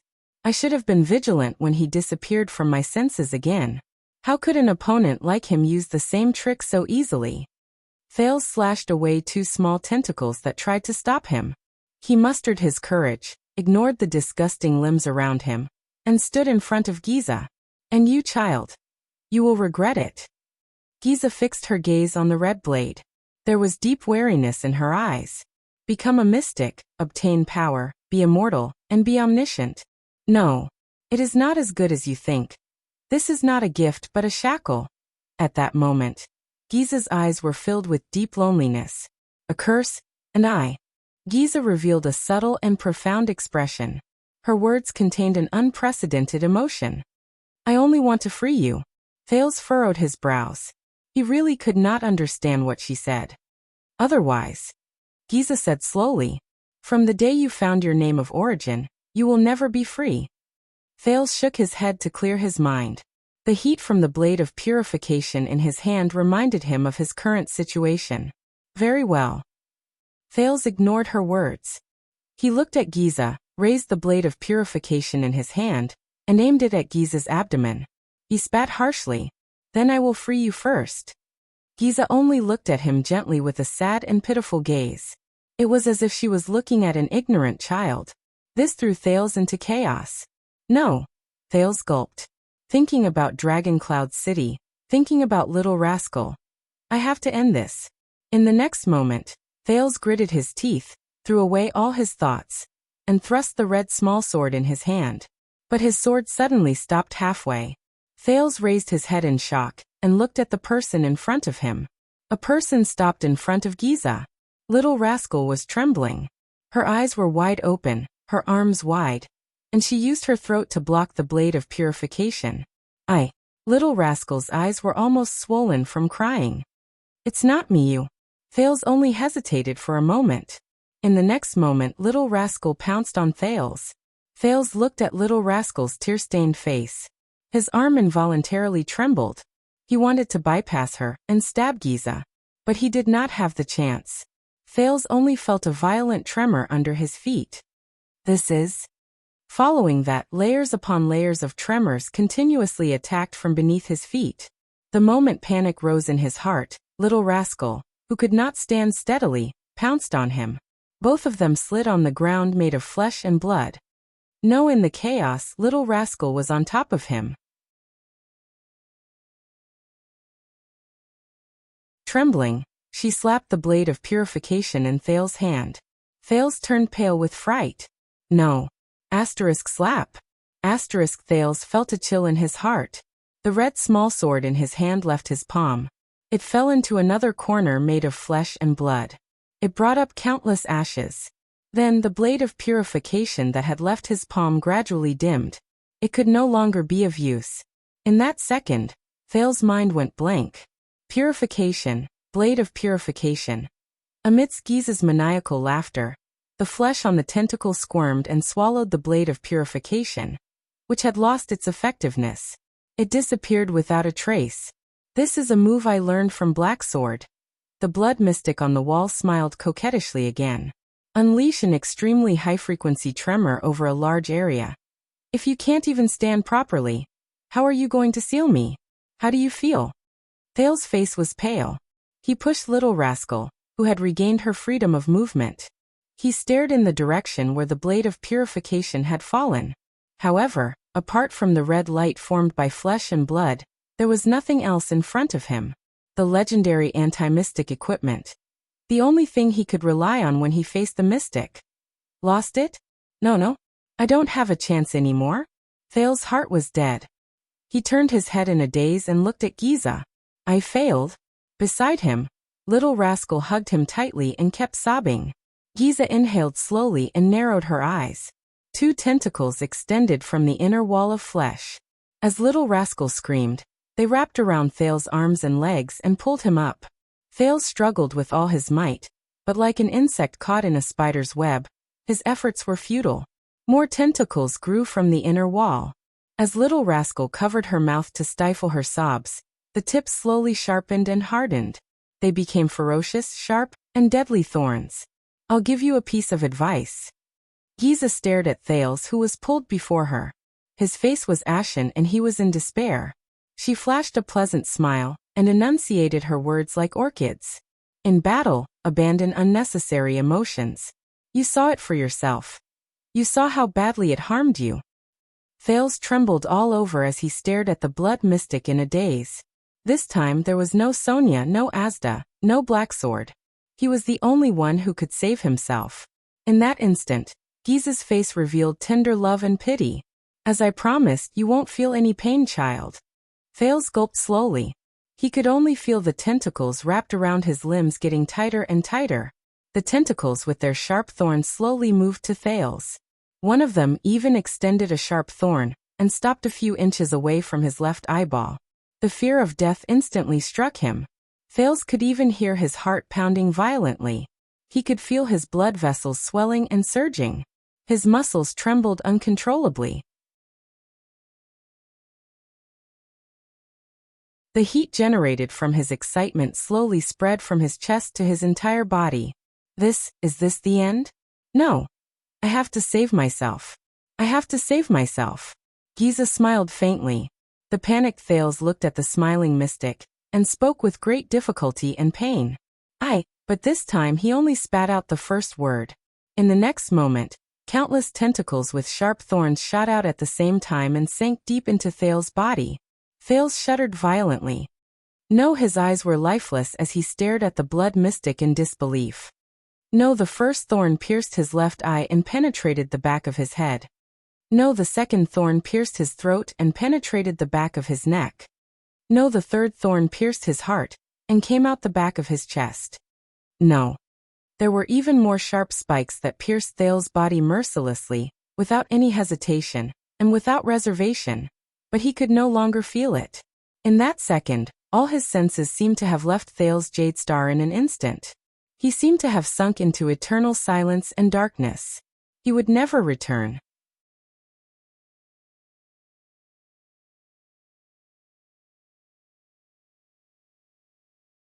Chapter 181. I said I'm done. Why am I still reading? Thales opened his eyes gently. Where is he? It's not important. What's important is that he felt something. His thoughts seemed to have changed. They seemed to have become unorganized, like the gurgling water behind a veil.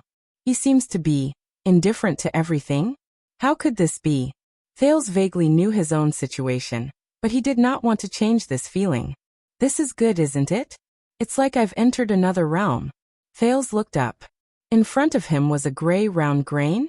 Yes, Thales saw a gray stone grain. No, it was not one. It was one of the countless stone grains embedded in it. Amazing. These stones were so far away from each other that no matter how much time passed, they would not be able to get closer to each other by even an inch. But they were so close. They were closer to each other than most of the existences in the world. They were so close that they were almost connected. For thousands of years, tens of thousands of years, or even hundreds of thousands of years later, they maintained this distance between them. Sometimes they were as far as the heavens, and sometimes they were so close that they were almost face to face. What a magical world, isn't it? There's such an interesting and vivid relationship between two solidified stone grains. What about all the other existences in this world? Do they also have such an interesting relationship? Definitely. Why didn't I notice this before? Didn't I notice the wonders of this world? Maybe I was too stupid before. Thales thought calmly and without a ripple in his heart. He slowly lifted his gaze. The stone grains were getting further away from him. Or maybe closer. That was still not important. What was important was that the distance between him and these stone grains was changing. And at every moment when this distance changed, they also became different from each other. The stone grains were him, and he was the stone grains. It was the same. He continued to look up. So that's how it is. Thales suddenly understood. These stone grains formed the surface of a floor tile. A rough, uneven, and uneven surface. What a wonderful combination. They were just stone grains, but because of the special distance and position between them, they became another kind of existence. An existence called the surface of a floor tile. Just like humans, when distance and position were lost, each individual was an independent person. But when they increased or decreased the distance between them, changed their positions, and stood together, at the same time, they stood in the same dimension, in the same region, and in the same society. They became different existences. An existence known as the crowd. Wait a minute. A small voice told him in Thales's senses. Maybe it's the other way around. It's precisely because of their existence that the location and distance are determined. How did he know all this? Forget it, it's not important. The important thing is it's fun. Let's see more. Thales saw it. It was a grayish-black octagonal floor tile, and it was connected to countless other floor tiles of the same shape. Are these tiles made by people? That was why the distance between the floor tiles was so uneven. Or perhaps, the person who put them together thought that they were very even? Because they could not perceive the beauty of uniformity? The beauty of balance? Or perhaps this was what they meant by evenness. That's right, if you zoom in a little further. Wouldn't these tiles be a very even floor? Thales raised his gaze to the highest point. He knew that it was daytime. This was because the existence known as day was defined by the position of the ground and the sun. The sun had already passed its zenith, forming a beautiful angle with the ground. In front of him was an exotic house. The four corners of the strange, flaky eaves curled up. The door was made of heavy, sunken wood, and the windows were made of glass and crystal drops. There were also black-haired and black-eyed humans dressed in flowing robes moving in and out of the gorgeous house from time to time. Without exception, they all looked nervous. Why are they nervous? Thales' thoughts moved a little. He knew why. In that house, there was a woman, a young woman with black hair and eyes. She was surrounded by a group of women, and she was crying out in pain in a pool of blood. The woman's lower abdomen was swollen. She was in labor. They did not have to be nervous. He saw that the life in the woman's abdomen was strong, and it was moving its limbs continuously. She would give birth naturally. And a man who looked like the woman's husband, who wore elegant and noble clothes and accessories, was blocked outside the house by another group of men. He had a difficult expression on his face. I see, Thales thought. The inside and outside of the house are isolated. This is why the inside of the house is tense and dignified, and the outside is tormented and difficult. What a pity, if only they could see each other's situation. Even if only they could see the girl in the woman's abdomen. Would they not have to be nervous, worried, afraid, and tormented? Soon the woman's screams stopped, and her abdomen slowly flattened. And with a weak wail, a baby girl covered in blood was carried out.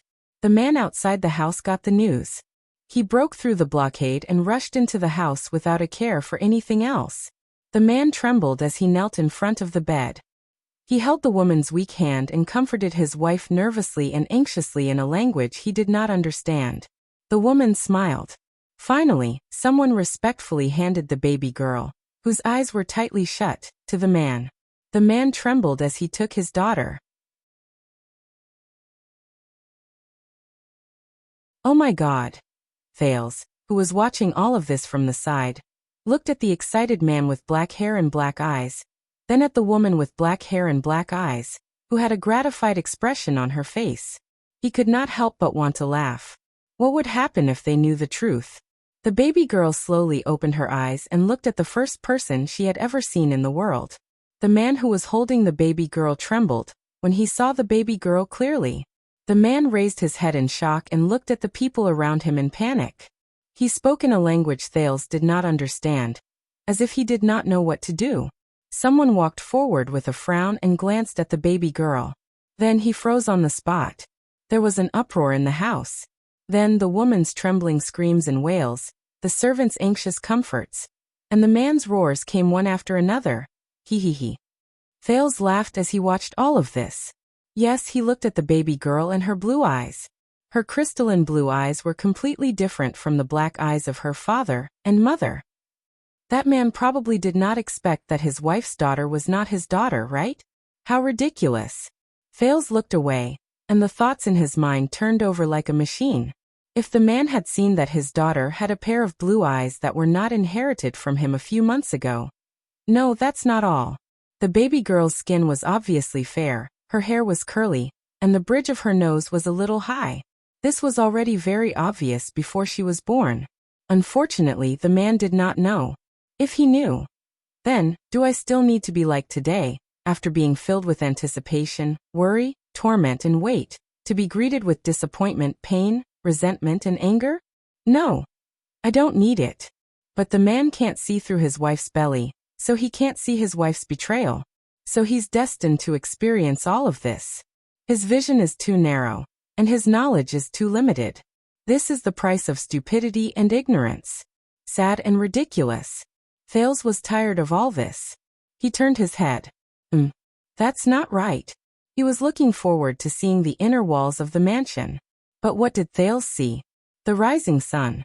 And black, perhaps with a little white? No. Black is the color of water.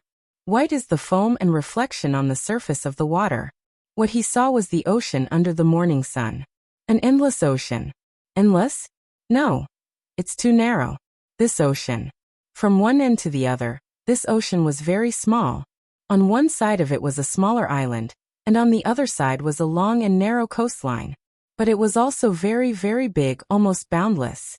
This was especially so for this long and narrow sailing ship that was like a small boat sailing in the ocean. Thales quietly looked at the flag on the ship. On the flag was a white seagull holding an anchor in its beak. Interesting. The seagull and the anchor. The sky and the bottom of the sea. The distance that seems so far away, but it's so close that it can't be separated.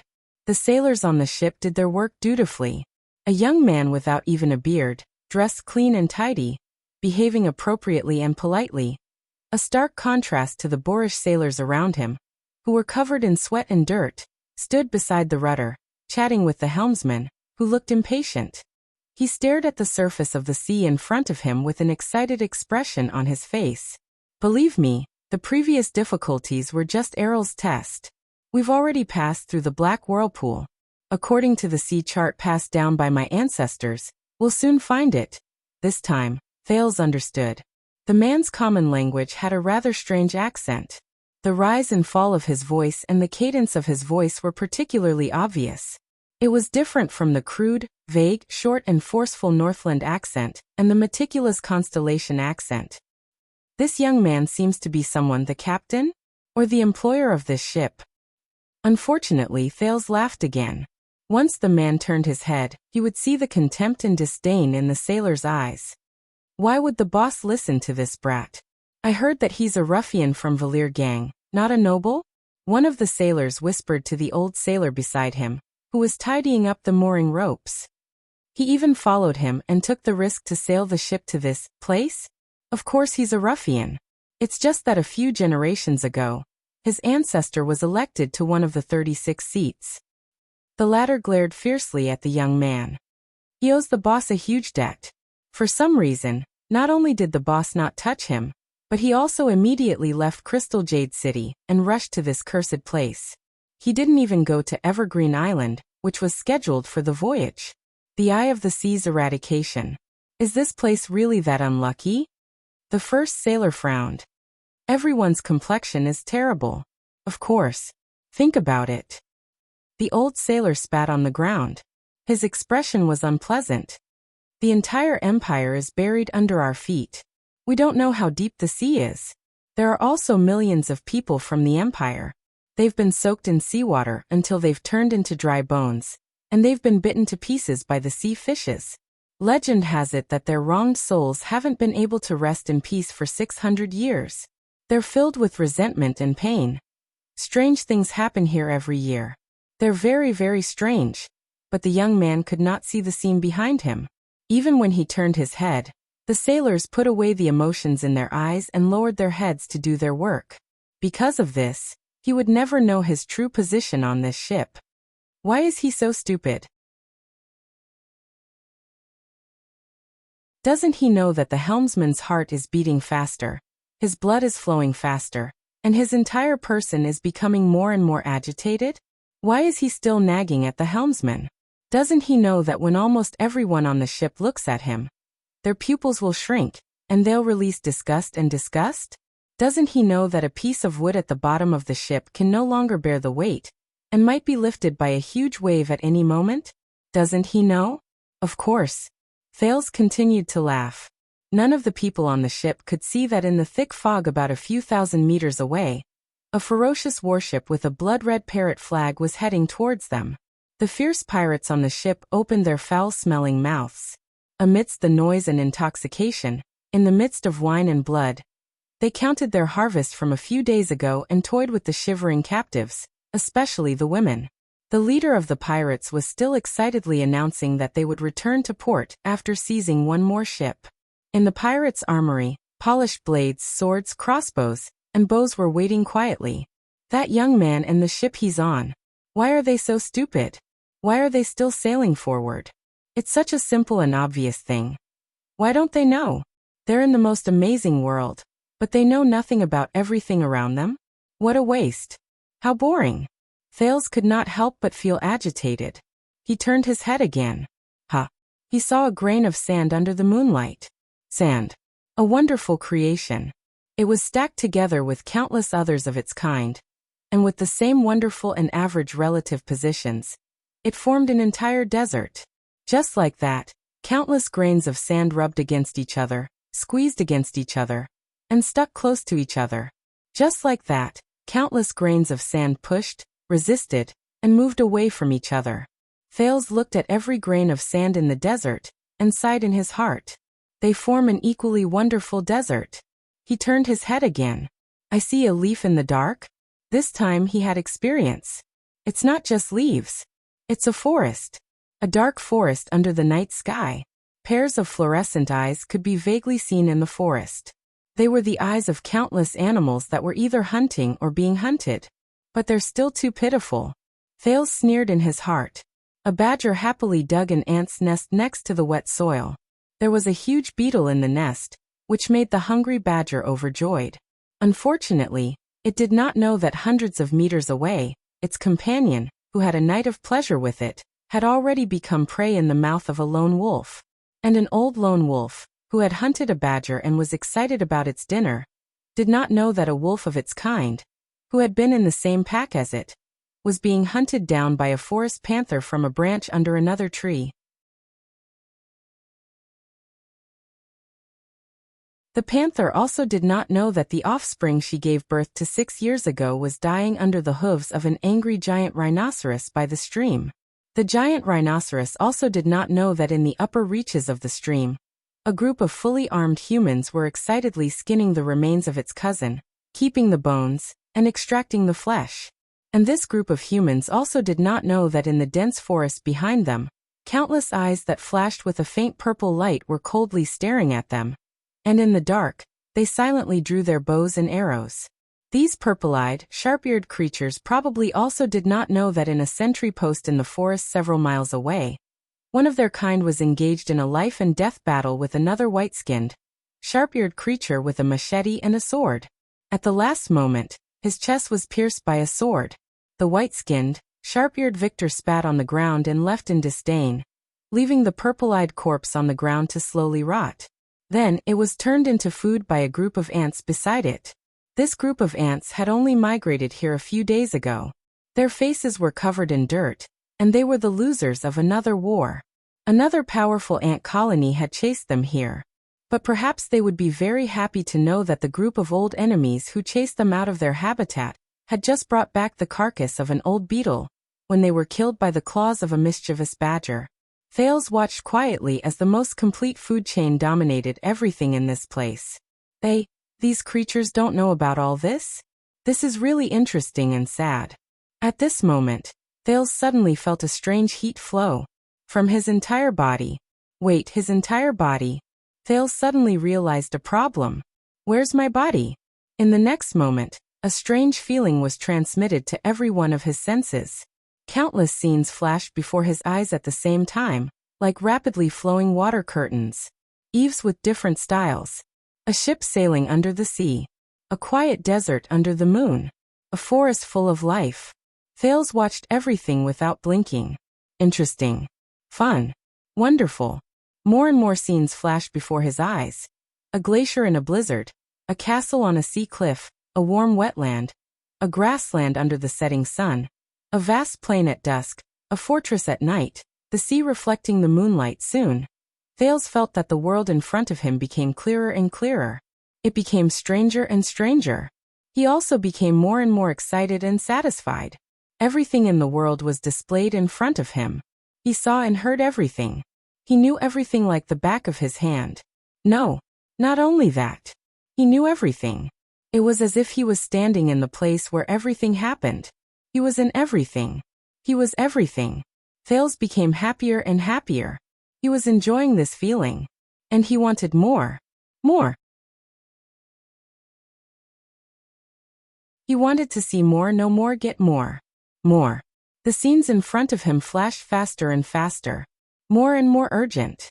The scenes became shorter and shorter. In the next moment, boom. It was as if thunder exploded in his ears. Thales only felt his vision go black. All the scenes no longer changed. Instead, they were fixed in front of him. It was as if he was watching countless movies at the same time. The movies showed everything in the world. It was as if he was standing in all corners of the world at the same time. It was more than that. It was more than that. Thales suddenly felt a heavy pressure on his senses. In the next second, all Thales could feel was a violent tremor. A dull sound reverberated in his consciousness. His consciousness seemed to have bumped into something. Thud. This sound was like someone knocking on the door. Thud. His consciousness swayed again. Thud. The third sound. Thales trembled slightly.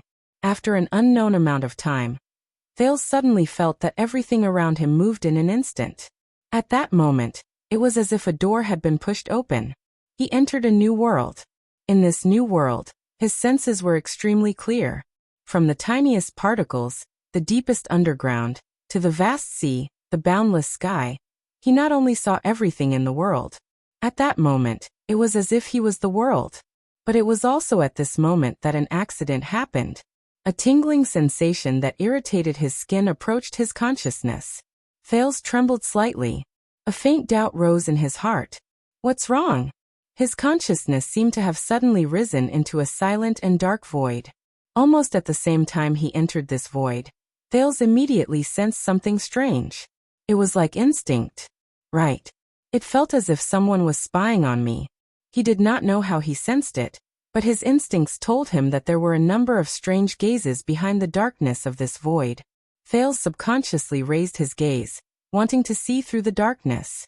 However, the moment he thought about it, he sensed the existence closest to him without warning. It was a ball of light. A colorless ball of light. Thud. There was another violent collision. In the darkness, this colorless ball of light suddenly appeared. It gave him a vague feeling as if it was shrouded by clouds and fog, as if it could not be touched. Before he could react, the ball of light moved slightly.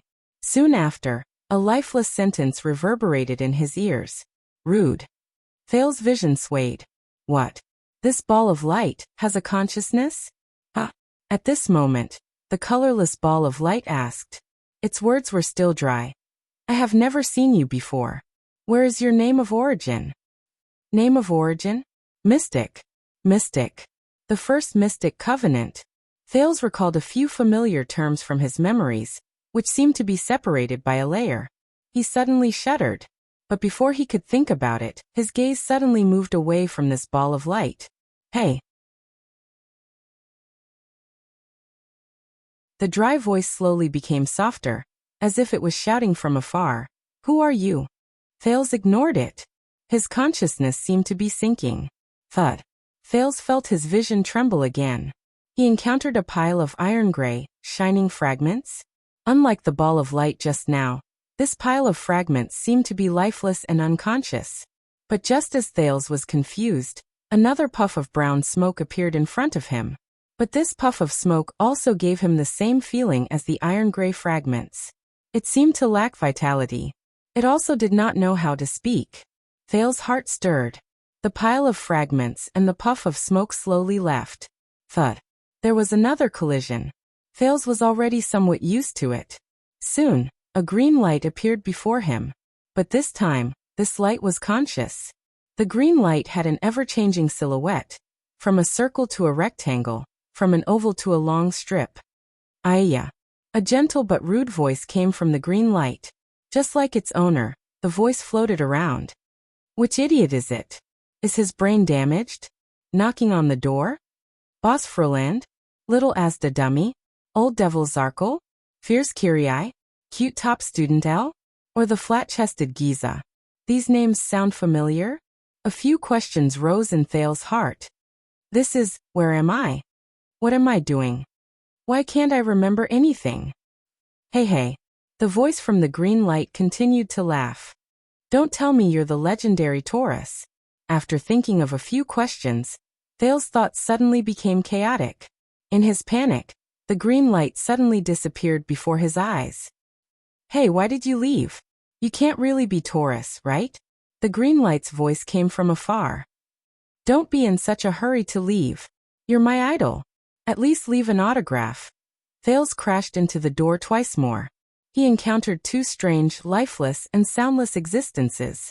One was a silver wall of light, and the other was a golden cube. While Thales was at a loss, a faint purple light appeared before his eyes. The purple light flickered slightly, but it gave him a sharp and fierce feeling. He could not look at it directly, and its reaction was very simple. Get lost. It seemed to be a bad-tempered fellow. Get lost. The fierce voice continued to travel into his ears. Immediately after, the faint purple light disappeared. Thales was slightly taken aback. A question emerged in his mind as he drifted about. What's going on? The next second, thud. After another crash. Thales arrived in front of a glowing human silhouette. A human silhouette? It flashed with a familiar blue light. Another one? This feeling. It's like it's flowing endlessly, and it's everywhere. However, a familiar voice slowly traveled into his ears from the silhouette. Stop knocking on the door. Thales. A thought appeared in Thales' mind. It knows me? This familiar voice. All of us can feel your presence. All of us? My presence? Me. At that moment, many memories seemed to suddenly return to Thales' mind. Thales thought of something. Wait a minute, you are? Thales stared at the ball of light, puzzled. A vague name emerged in his fuzzy mind. You are Asda? The blue silhouette flashed slightly. Thales confirmed his guess. I was trapped underground. I don't know what happened to you, and I don't know why you can knock on the door directly. The air mystic, Asda Sakurn's pleasant voice traveled slowly from the ball of light. It sounded calm and steady, without a hint of extra emotion. But this is too dangerous. You must immediately leave your original form. Thales revealed a puzzled expression. What? But Asda did not respond to him. He only heard the mystic say anxiously, listen. They sensed it too. They will definitely come for you. Before you are completely locked onto that, you're tuning in to the Echoes of the Heart YouTube channel. Don't forget to subscribe and join us on this journey to catch the most captivating stories.